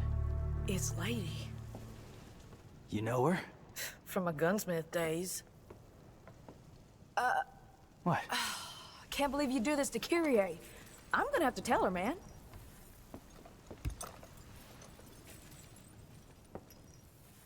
I'm joking. Hey, loosen up your jockstrap. Haha. Don't do anything I wouldn't do. Chicka bow wow, chicka bow wow. Yeah. Kyrie would kill me right now. Nero is such a wife guy for Kyrie, I adore it. I also briefly want to talk about the Buster animations here, since as you probably saw from the gameplay, you do unlock your Devil Trigger and Buster, but it's not till the end of the game, which means within this video, there's not a really good place to segue this, so we're doing it now. The Buster animations in this game rule. There's like DDTs, and there's like one where you take a guy and turn him around and shoot him in the head. It's so good, and when you DT and Buster, you just get like a super powered version of the move. It's really, really, really cool. 10 out of 10 on the Buster animations, great job. The other character you play as in this early game is V. And V is, well, his story will be revealed later, but V plays a lot like a puppet character from a fighting game. You don't really control him, aside from 1 or 2 moves that are used to finish enemies. You control his summons, which are a bird, a little panther or puma, and a giant rock creature. And if you're thinking those are weird, or maybe familiar, Well, hold on to that thought. Since you're not really in the action as V, it can make a lot of his playstyle really clunky. Even to this day, I don't know if like forward inputs are from the summons location to the enemy or from V's location to the enemy. Calling your summons back to you is kind of tedious, forcing you to use like a dodge or a double jump to call people back, and targeting can be super weird. He's also basically just a free triple S rank machine. Like, you just throw down your devil trigger and you basically get free triple S. And since the point of V is to not be in danger, it's very hard to get hit and actually lose your combo at all. So, I enjoy playing him. I think he's super fun. He takes a lot of getting used to, for sure. And I definitely don't blame people when they say they hate playing as V, because he is weird as hell to play, especially within Devil May Cry.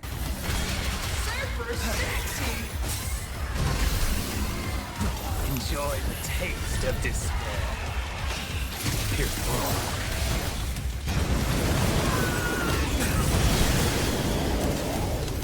I envy your optimism.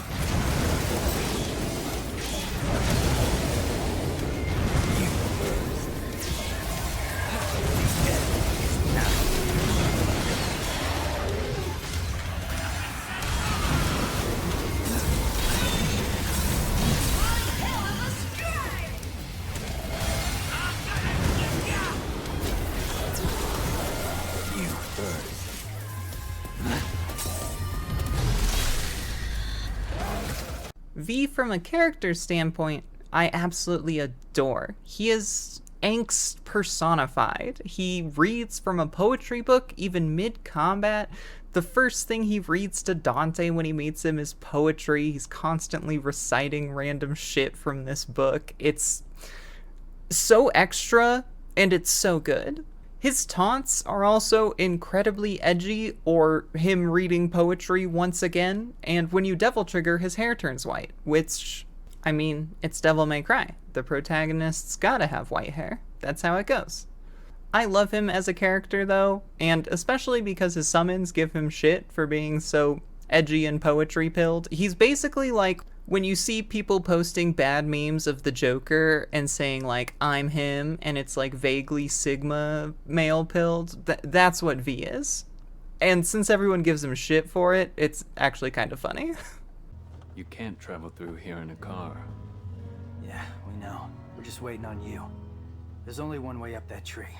Hang on, I'll get ready.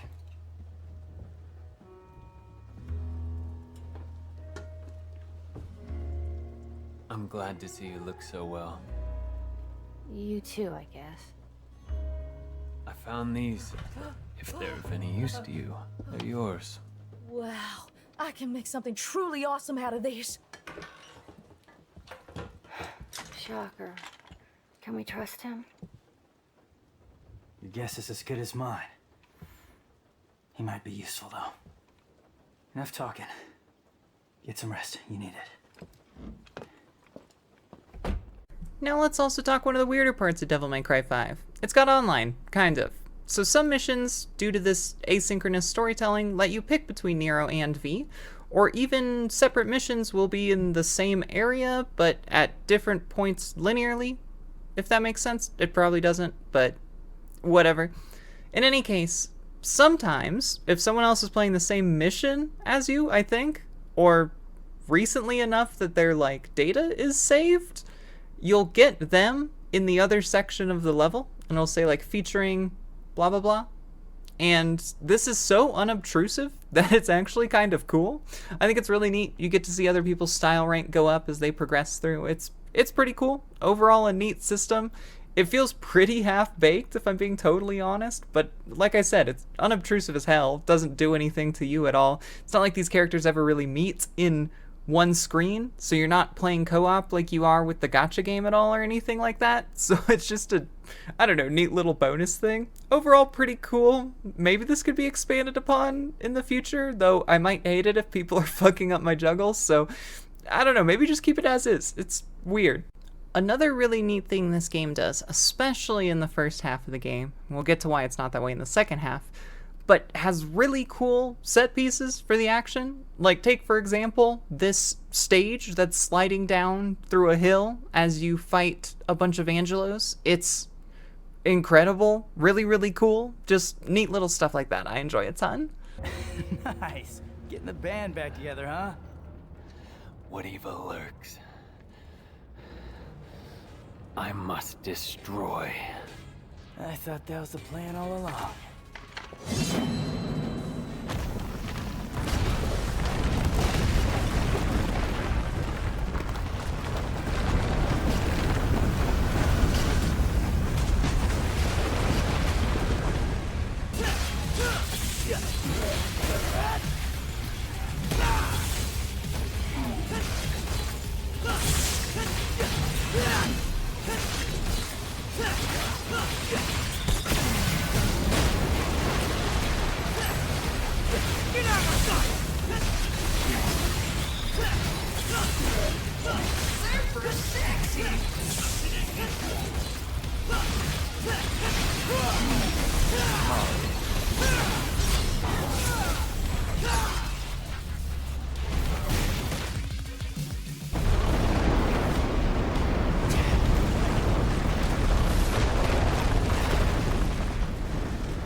Took us long enough to get here.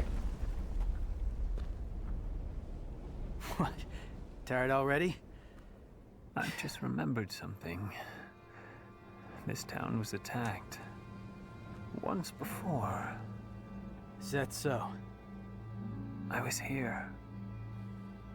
I can still see it. In fact, I was playing right here.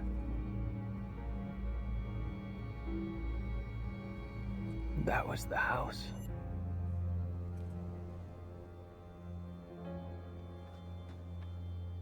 This is where we part ways. You go ahead. You're gonna miss all the fun. No. I must seek out the Devil's Sword Sparta. What? Yeah, I don't think that's such a good idea. Trust me. You're not the only one who thinks so. But to win this fight, we're going to need all the help we can get. Not the only one. What the hell aren't you telling me? With V acting even more mysterious than usual, Nero decides he's just gonna go beat the shit out of Urizen. Let's see how that works. I will give you despair and death.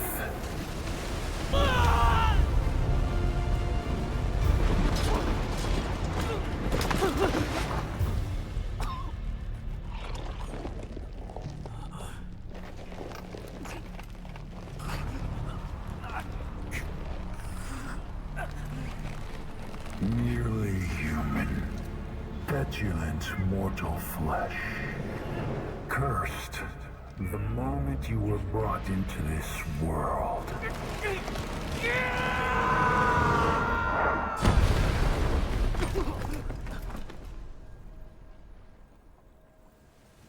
Who dares interfere?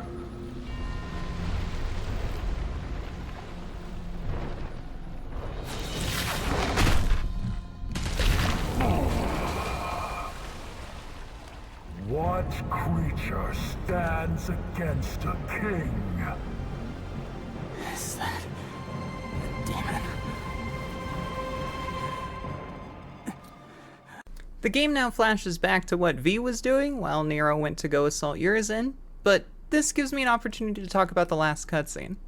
Like, I think there's supposed to be a mystery there. Like, Nero doesn't know who that is, but it's Dante. It's obviously Dante, some sort of devil trigger. It does look different from his first form, but who else could it be? Like, come on. And that leads me to talking a bit about both the devil trigger design and enemy design. I think on the whole, enemy design is not awful. There's some pretty cool, unique ones, but some of the early game ones are really mid, and some of them are just like the red lizard that is like Kirito pilled. Not my favorite. I don't know if that's just because he's annoying to fight, but even design-wise, pretty mid. And the devil triggers themselves. Not my favorite out of all the games. I think DMC3 still holds my favorites, but I don't know. I feel like this moment would have hit a little different if Dante's Sin Devil Trigger looked different at all to his normal Devil Trigger. I know the first time I played through this, I didn't even know it was a different Devil Trigger. I just thought it was very obviously Dante and his DT that we saw earlier. But that leads us to what V is doing here. He's on the hunt for the Devil Sword Sparta. Needs enough power to kill Urizen or whatever, right? Just so happens to find Dante along the way. Now, let's see what that little twink gets up to. V? No. Get a grip on yourself now. Come on. If only you could defeat Urizen. If only... No. V? No. If only you never existed. Then I... Don't do it, V. No!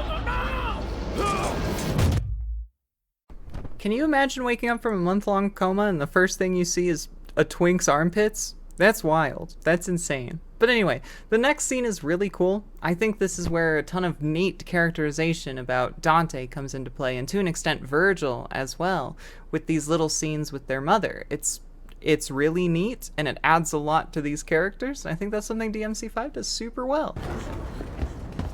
You need to hide, Dante. No matter what happens, you mustn't leave. I need to find Virgil. I promise I'll be back. I know this is hard. You must listen to me. Be a big boy. A man, huh?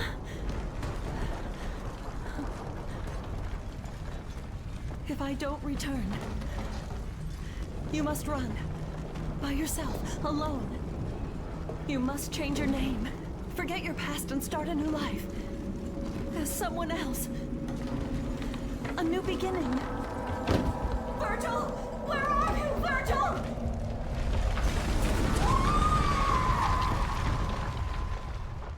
What day is it?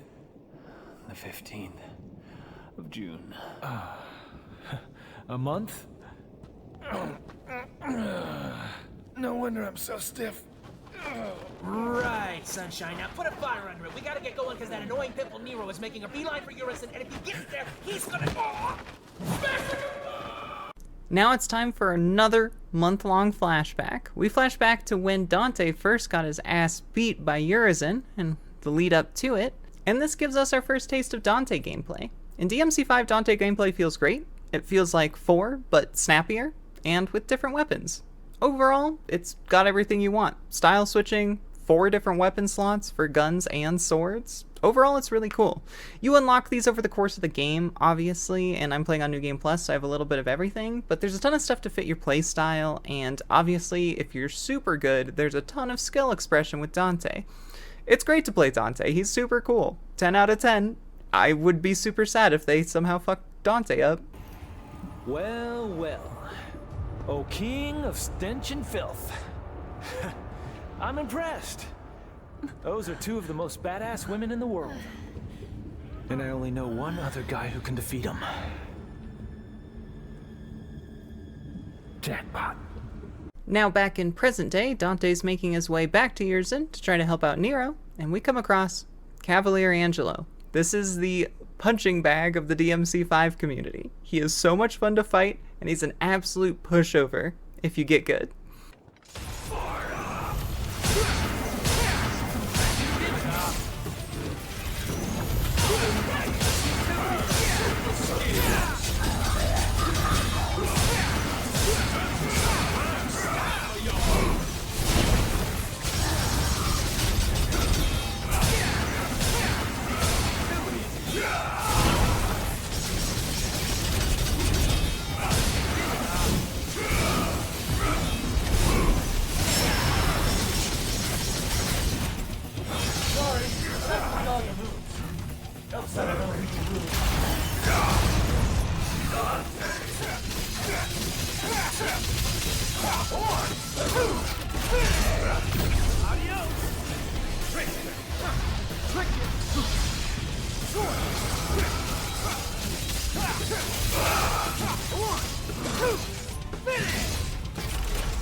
forgot how scary you are.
Whoa, looks like I took in a little too much.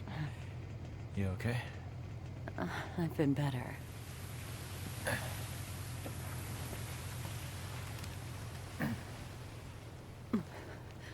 Dante, that demon is... Don't even think about it. Just rest. Dante! Take care of Trish for me. Dante, wait!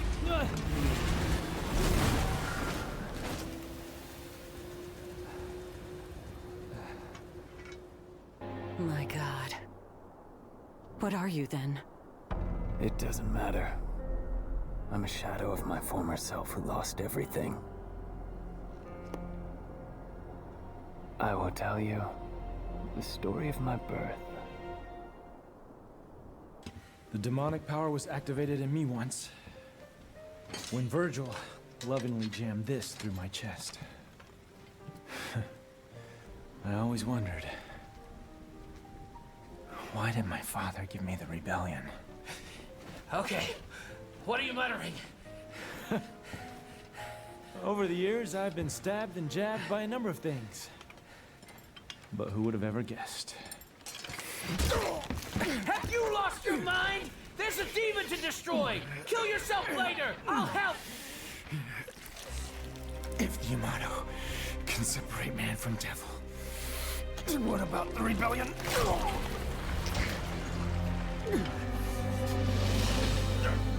Wow. You are absorbing the Sparta! I like this so much.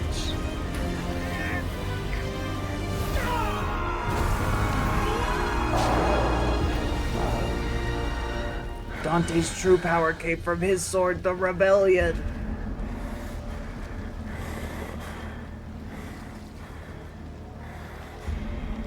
And he's kind of thick, but you didn't hear that from me.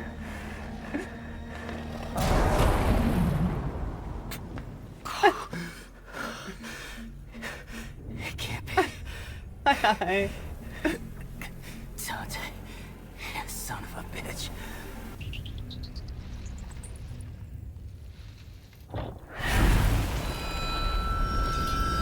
The Devil Sword Dante.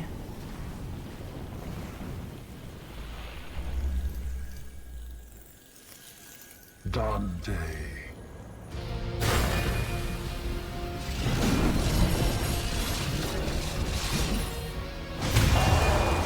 It is kind of a sick sword, though. Now Dante's unlocked his true devil powers, his Sin Devil trigger form, and the Devil Sword Dante. This part is really cool in expanding the lore. I love that in order for Dante to unlock his true power, he had to accept the demon part of himself, so to speak, stab himself with the rebellion, and then he could truly have his real demonic powers. It's pretty neat. And gameplay-wise, Sin Devil Trigger is a really cool system. It's basically an extra bar that you get that you can charge up with your normal Devil Trigger gauge. Drains 1 to fill the Sin Devil trigger gauge, and it basically lets you go into super powered mode. It's really cool, pretty neat. There's some really awesome stuff that you can unlock later on with the quadruple S system to get basically free Sin Devil triggers. There's a lot of neat stuff you can do with it.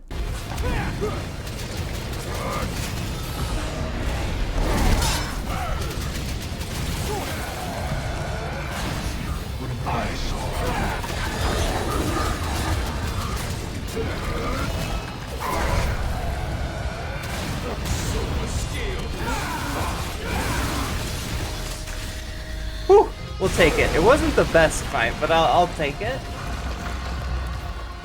All this time, and you still don't get it.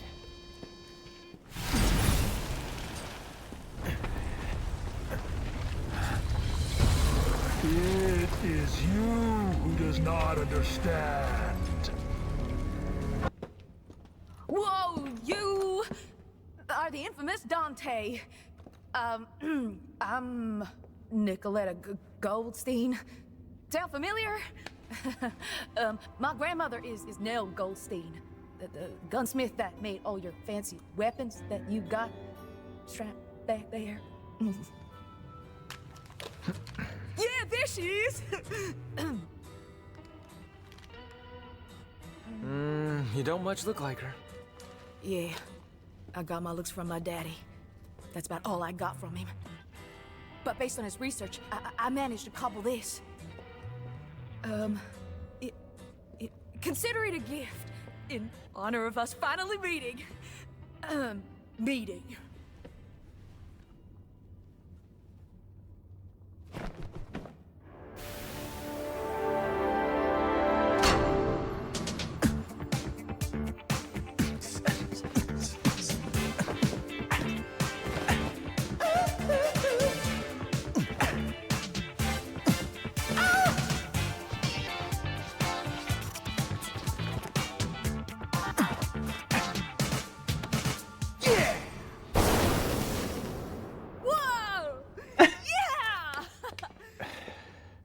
I'll take that. Dante, I'm gonna go too. Why don't you sit this one out? Oh, let you call me dead weight again? No thanks. I've He's got all the power I need. Right here. I forget every time I play this game, he's so hung up on being dead weight. Let him go, Dante. Time is a luxury that we can no longer afford. Like, that really got to him. Post haste. What? Does that mean you're going too? I have a duty to see this through. Well, that's all you had to say, Mr. Poetry. I'm gonna go my way, and you guys can go yours. Let's just say that's the best for the cause. Now we are unfortunately in my opinion at least, the weaker half of the game. The Qliphoth Ascension missions are not my favorite. It's cool that you can play as a bunch of different characters. However, the environment is really boring and really samey, and it gets a little old after a while. I think Qliphoth is one of my least favorite of the kind of demonish realms that we go through in the different games, and I think that's largely because in the other games you're not there for very long, so you don't really get to stay there long enough that it becomes monotonous. So we're gonna skip ahead a little bit to the excellent final act of this game. The truth is, I wanted to be protected and loved, but I was alone. My only choice was to survive. V, you gotta rest. Nero, I will tell you everything. There is no demon named Urizen. Only a man who threw away his humanity in an endless pursuit of power.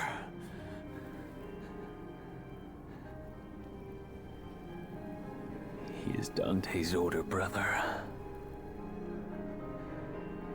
Dante's brother? Yes.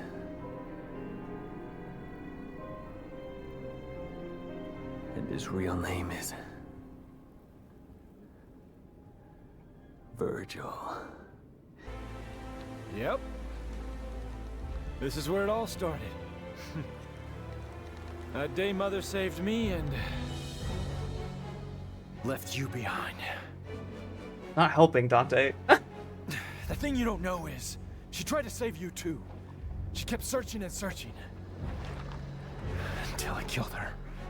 I have no recollection of this tale. Or this place. It's all an illusion. Created by this extraordinary fruit. Its power, you see, is all I ever wanted. And with this, I will have everything!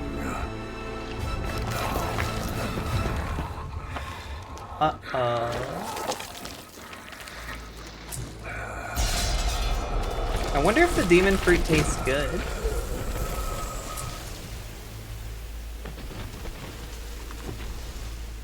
No, brother.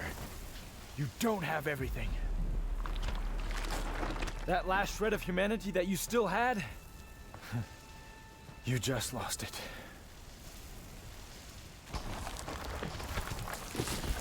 That is nothing but the pitiful cries of those without strength.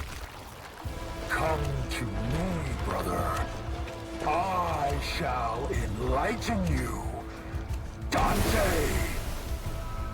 I adore this section of a game from a expanding Dante and Virgil's lore standpoint. It is so cool figuring out that so much of Virgil's grief comes from the fact that he thought his mother never tried to save him, and that his pursuit of power drove him to rip his humanity from himself, is so in line with his character. The way this game explores Dante and Virgil's interaction with their human side and their demon side respectively, that they both struggled but with the opposite sides, is super duper cool. And the fact that you get to see just how far Virgil will go to push his human side out of him in his pursuit of power is really neat and leads to some really awesome boss fights. And thematically within the game, tying it together with the two brothers at the ends, I like it a lot.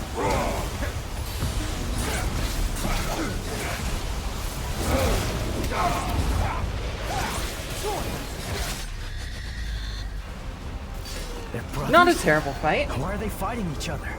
To see one's justice through, a man must fight for it, even if the one who stands before him is his kin. That's ridiculous. The Brothers of Blood disagree on the very reason of their existence. They must fight.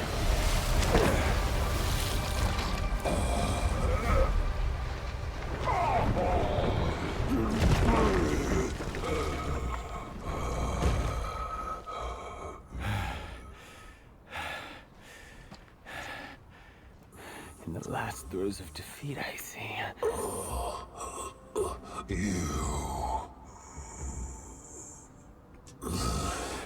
V, get back. Things are about to get really messy. No, please, let me. I want to end this battle with my own hands.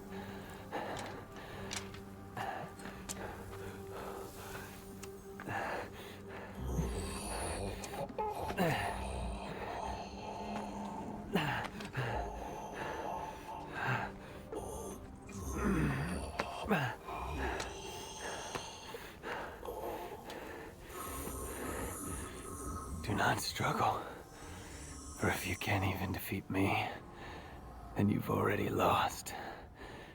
I will not lose. Not to Dante. I need power. More power. Yep, that's Virgil, right? I know. We are one and the same, you and I. But you've lost me, and I've lost you. Yet we are connected by that one feeling Wow, thy branches mix with mine, and our roots together join.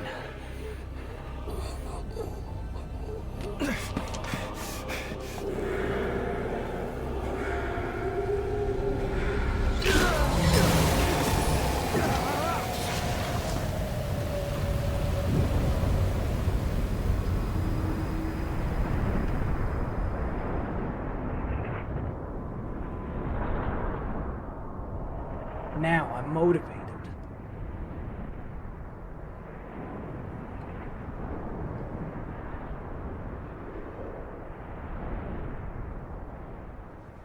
What is this? Virgil.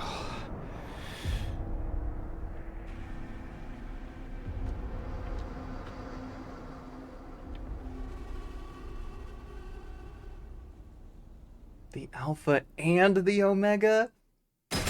He's the master of the Omegaverse.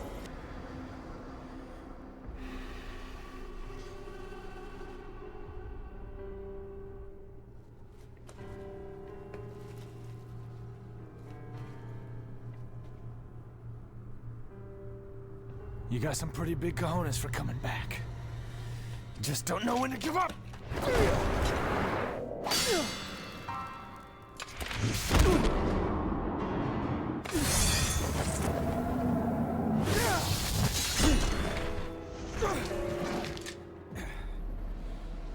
God, I love the, like, discordant piano tones. Get out of my way, Nero!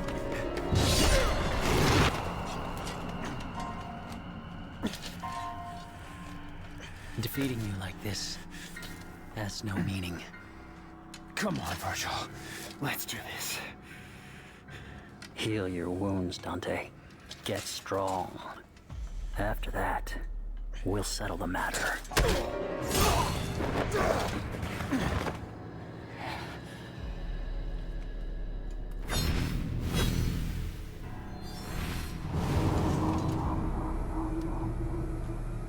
Thank you, Nero.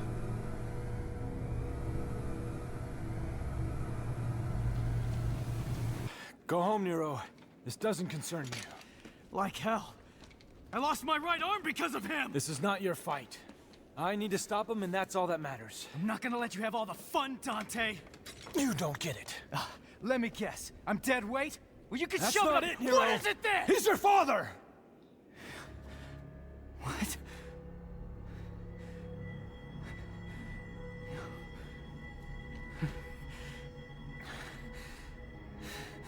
I had the feeling the first time I saw you, but I just wasn't sure.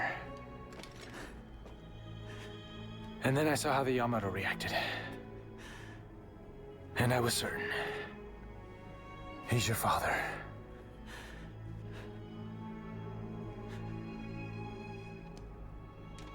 Now he needs an ass kicking.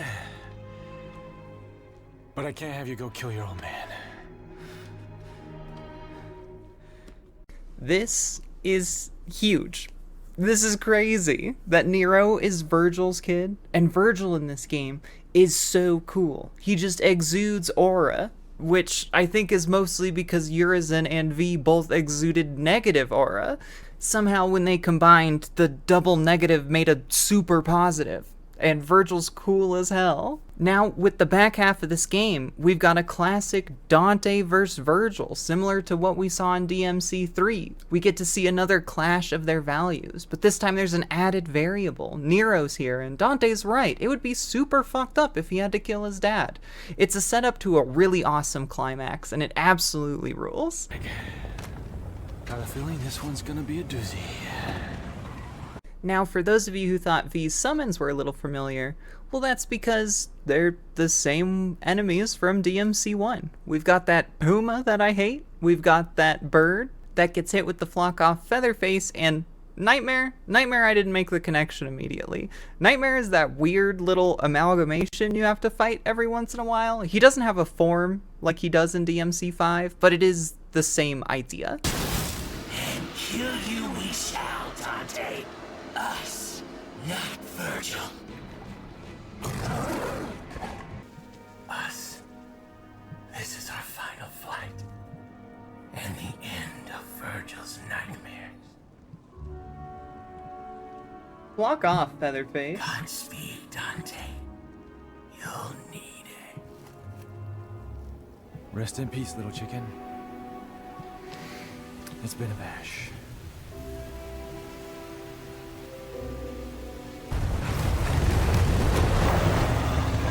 Nero, jump in!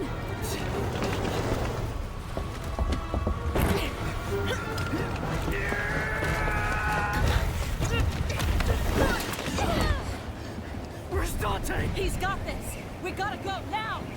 So this guy Virgil. Know him? Vaguely, yes. Dante said that guy's my father. What the hell's going on, Trish? His logic is sound. I had a hunch myself. This doesn't make any sense. I know you hate Virgil, but you can't kill your own father. It's true. You'd never recover from that. You saved us. You should be proud. Now you can put all this behind you. Nico, stop the car! No chance! After all this, are you insane? Fine. I'll go by myself.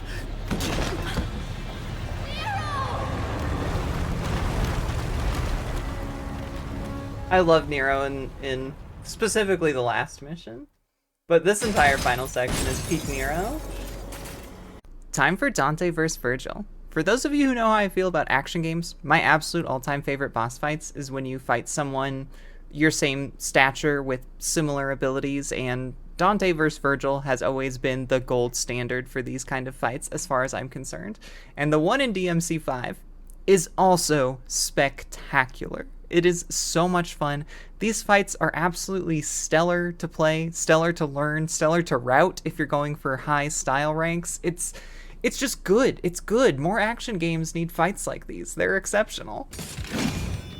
Once and for all. I won't lose to the likes of you. Foolish.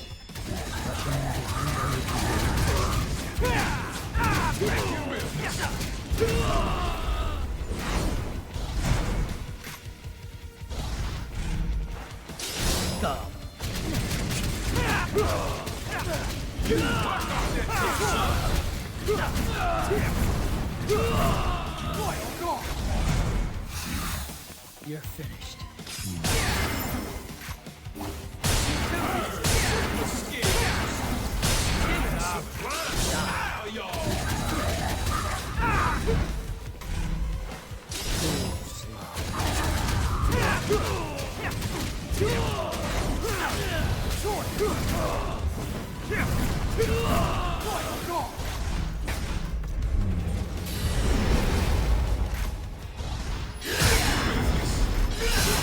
There's my release. Slow. My son means nothing to me.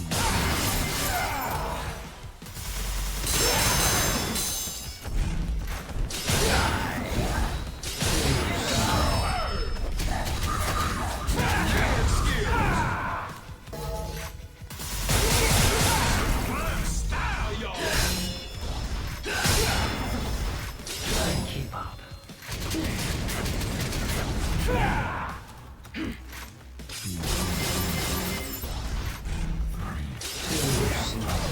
The release! Holy fuck, that fight was crazy! What the fuck? We face skipped his entire DT almost! Nero is my son. Yeah, dumbass. You can't remember through that thick skull of yours? Holy fuck. Well, well. That was a long time ago. I guess you were young once too. As much as I'd love to hear that story, I think it's about time we ended this.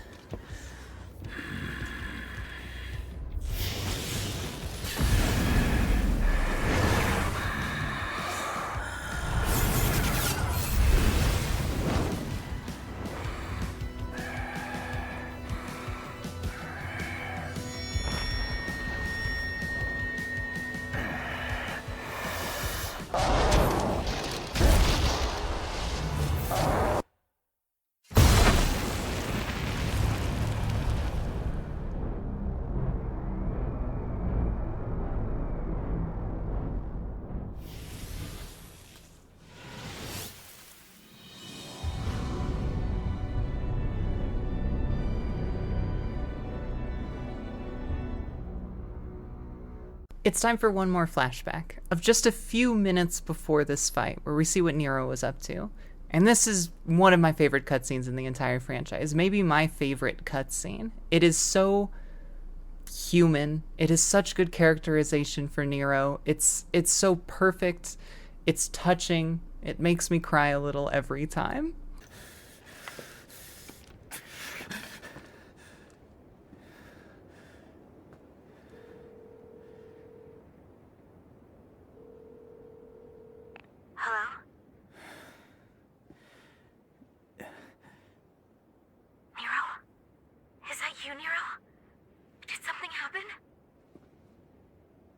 Kyrie. When I was a kid, I was alone. You and Kratos were all I knew.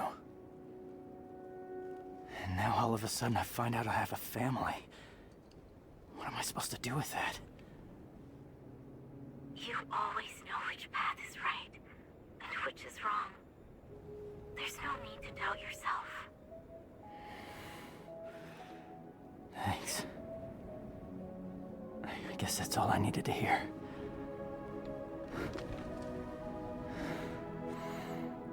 I have one last thing to take care of. Then I'm coming home.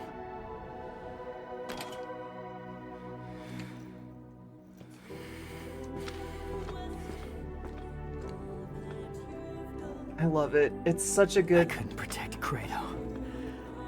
To this day. I hate myself for not having enough strength. But this time is different. I swear!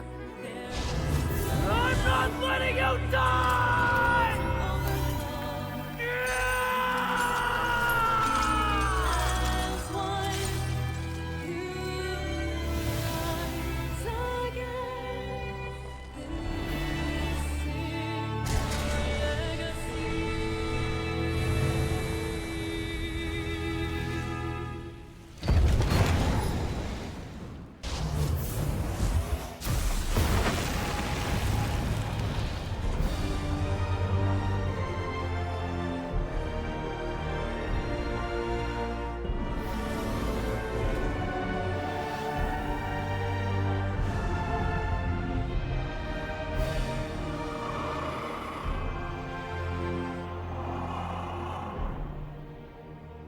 This is curious.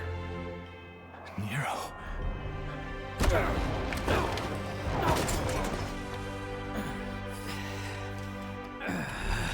What form of power is this? What the hell?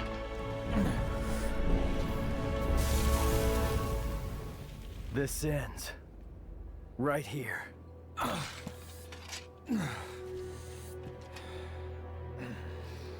Listen to me. I told you already. This is not your...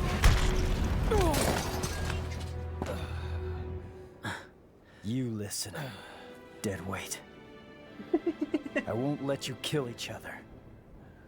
There are other ways of settling your differences. I'm putting a stop to this sibling rivalry.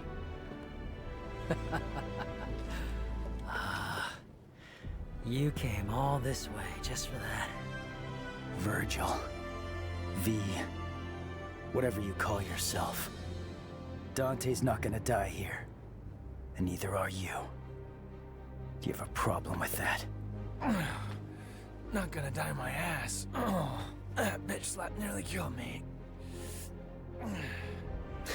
If I beat Nero, then by default, I beat you. Agreed, Dante? He's still on kid logic. I don't really care. I'm just gonna sit this one out. God, there's so much good character stuff in this game. When this is over, I'll make you submit. Father.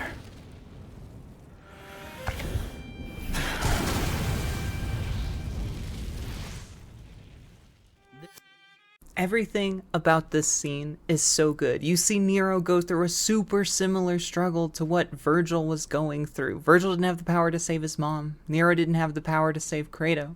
And he wants that strength. instead of trying to gain it through pursuit of demonic power, Nero turns to the people he cares about and the people who care about him, Kyrie.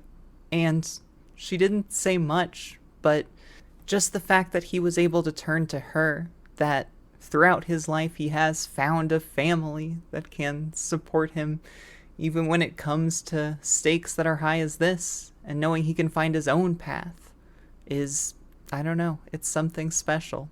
And it leads into a spectacular boss fight. Nero vs. Virgil is such a good final mission for this game. Famously, this is where Nero does unlock his Devil Trigger.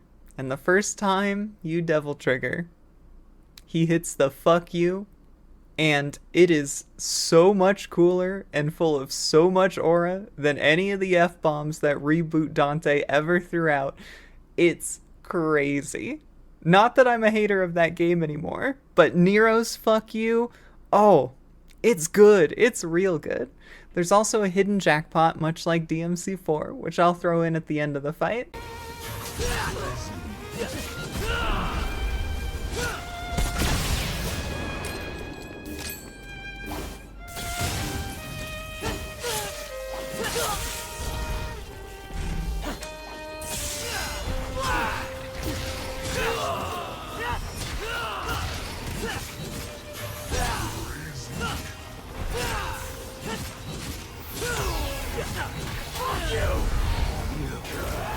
Take me seriously now?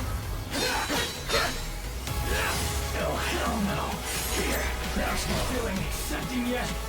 Of your existence or your strength. Oh, fucking asshole. Slow. Get out of my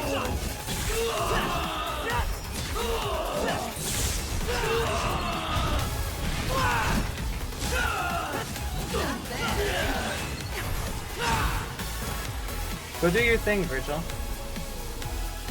Go on. Stop. It's past your bedtime. I forgot about that one. Drop this. Feeling accepting yet? You will accept my... It doesn't matter. They're both gone now anyway. It's okay to cry. If you want, Nero, over a loss. Not cry. It doesn't make you a crybaby. Does make you a little bitch, though. There it is.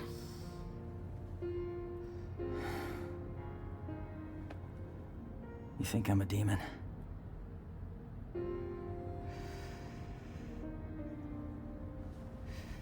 Aww.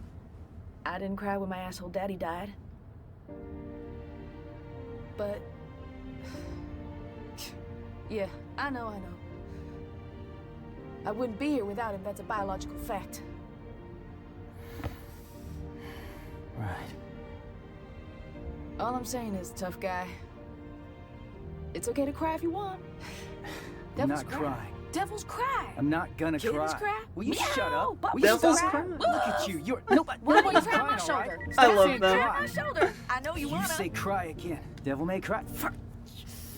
You said it. Hey, Kitty. Yeah, I'm coming home. Oh yeah, I don't want to spoil it, but I got a surprise for you. Oh yeah, he's got a huge surprise. You shut up! No, Kitty, not you. Nico, you know, and her big mouth. What the hell's your problem? Where'd you learn to drive?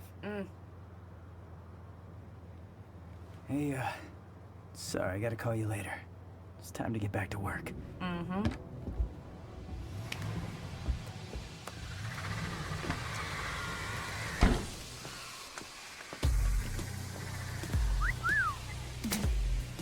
Got an arm. I'm good. It's a prototype, and this is the perfect place to test it out. Look, you're gonna use it, and it's a work of art. I gotcha. And it ain't complete without you. Well, how sweet. Feels good.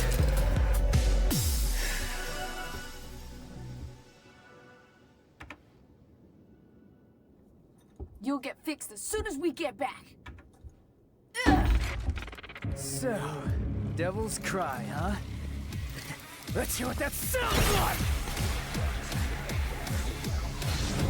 And that is Devil May Cry 5. This game absolutely rules. The game itself is so much fun to play. All of the characters are unique, all of the characters feel good to play, and there's a ton of skill expression with all of them, especially Dante.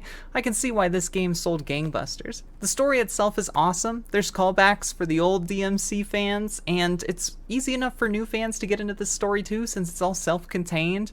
The expansion of Dante and Virgil as characters is awesome too. You get more lore surrounding their childhood and more insights into their minds and why they pursue the things they do and the values they have. Their fights with each other are awesome, and the dichotomy of them wrestling with their opposite sides of their human/demon halves is really, really cool and expanded on really great in this game.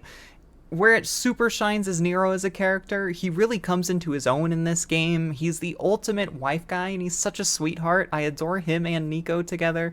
The whole cast is super good, with the exception of Lady and Trish getting sidelined quite a lot in this game is a bit of a bummer, and the back half Clifoth sections being a little boring aesthetically is a bit of a shame, but overall this game is exceptional, and you should absolutely play it. Even if it's your first DMC game and you don't really want to play the whole franchise, I mean, you watched this video, so it's kind of like playing the whole franchise, right? No, you should absolutely play 5 if you want a more modern DMC, and 3 still holds up well if you want to play that one as well, but don't want to dive into the whole franchise. And together, we can manifest Devil May Cry 6. I just know it. Thank you all so much for watching. Adios. So all we gotta do is cut this thing down. That's right. I'm more than capable of handling this on my own. You're gonna need some help. And someone to keep an eye on you.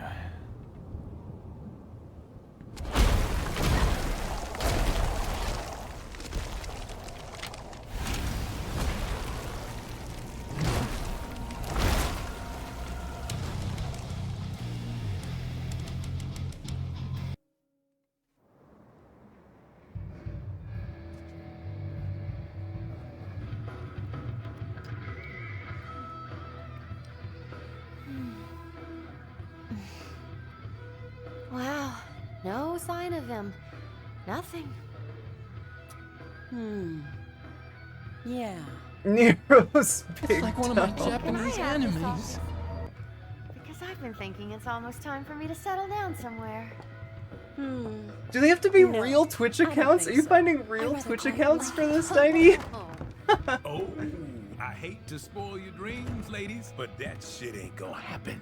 What do you mean, Morrison? See, there's this deed to this place, and I have it. Why do you? Clever little devil came to see me right before his last job. Said something like, "My dearest friend, I know you'll keep this safe, cause them crazy bitches." Did I say crazy bitches? I'm sorry, I meant ladies. Anyway, the rest of the story is not important. You get the gist. I wonder if he even plans on coming back. Got me. What is important is I have a job for you two.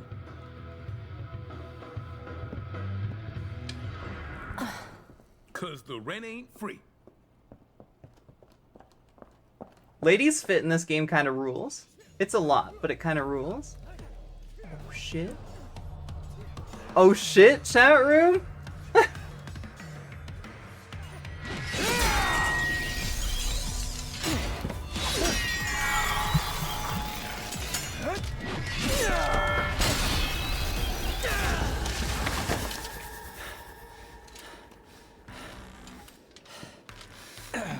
Score for Dante.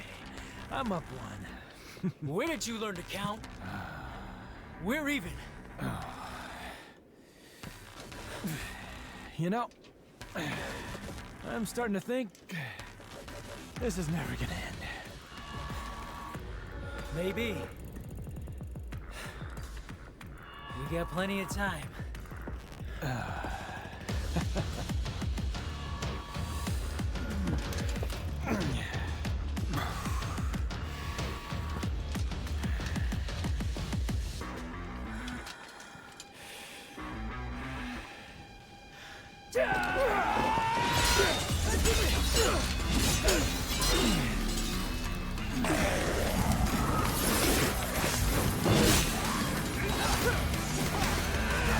Don't you dare say it! Jackpot!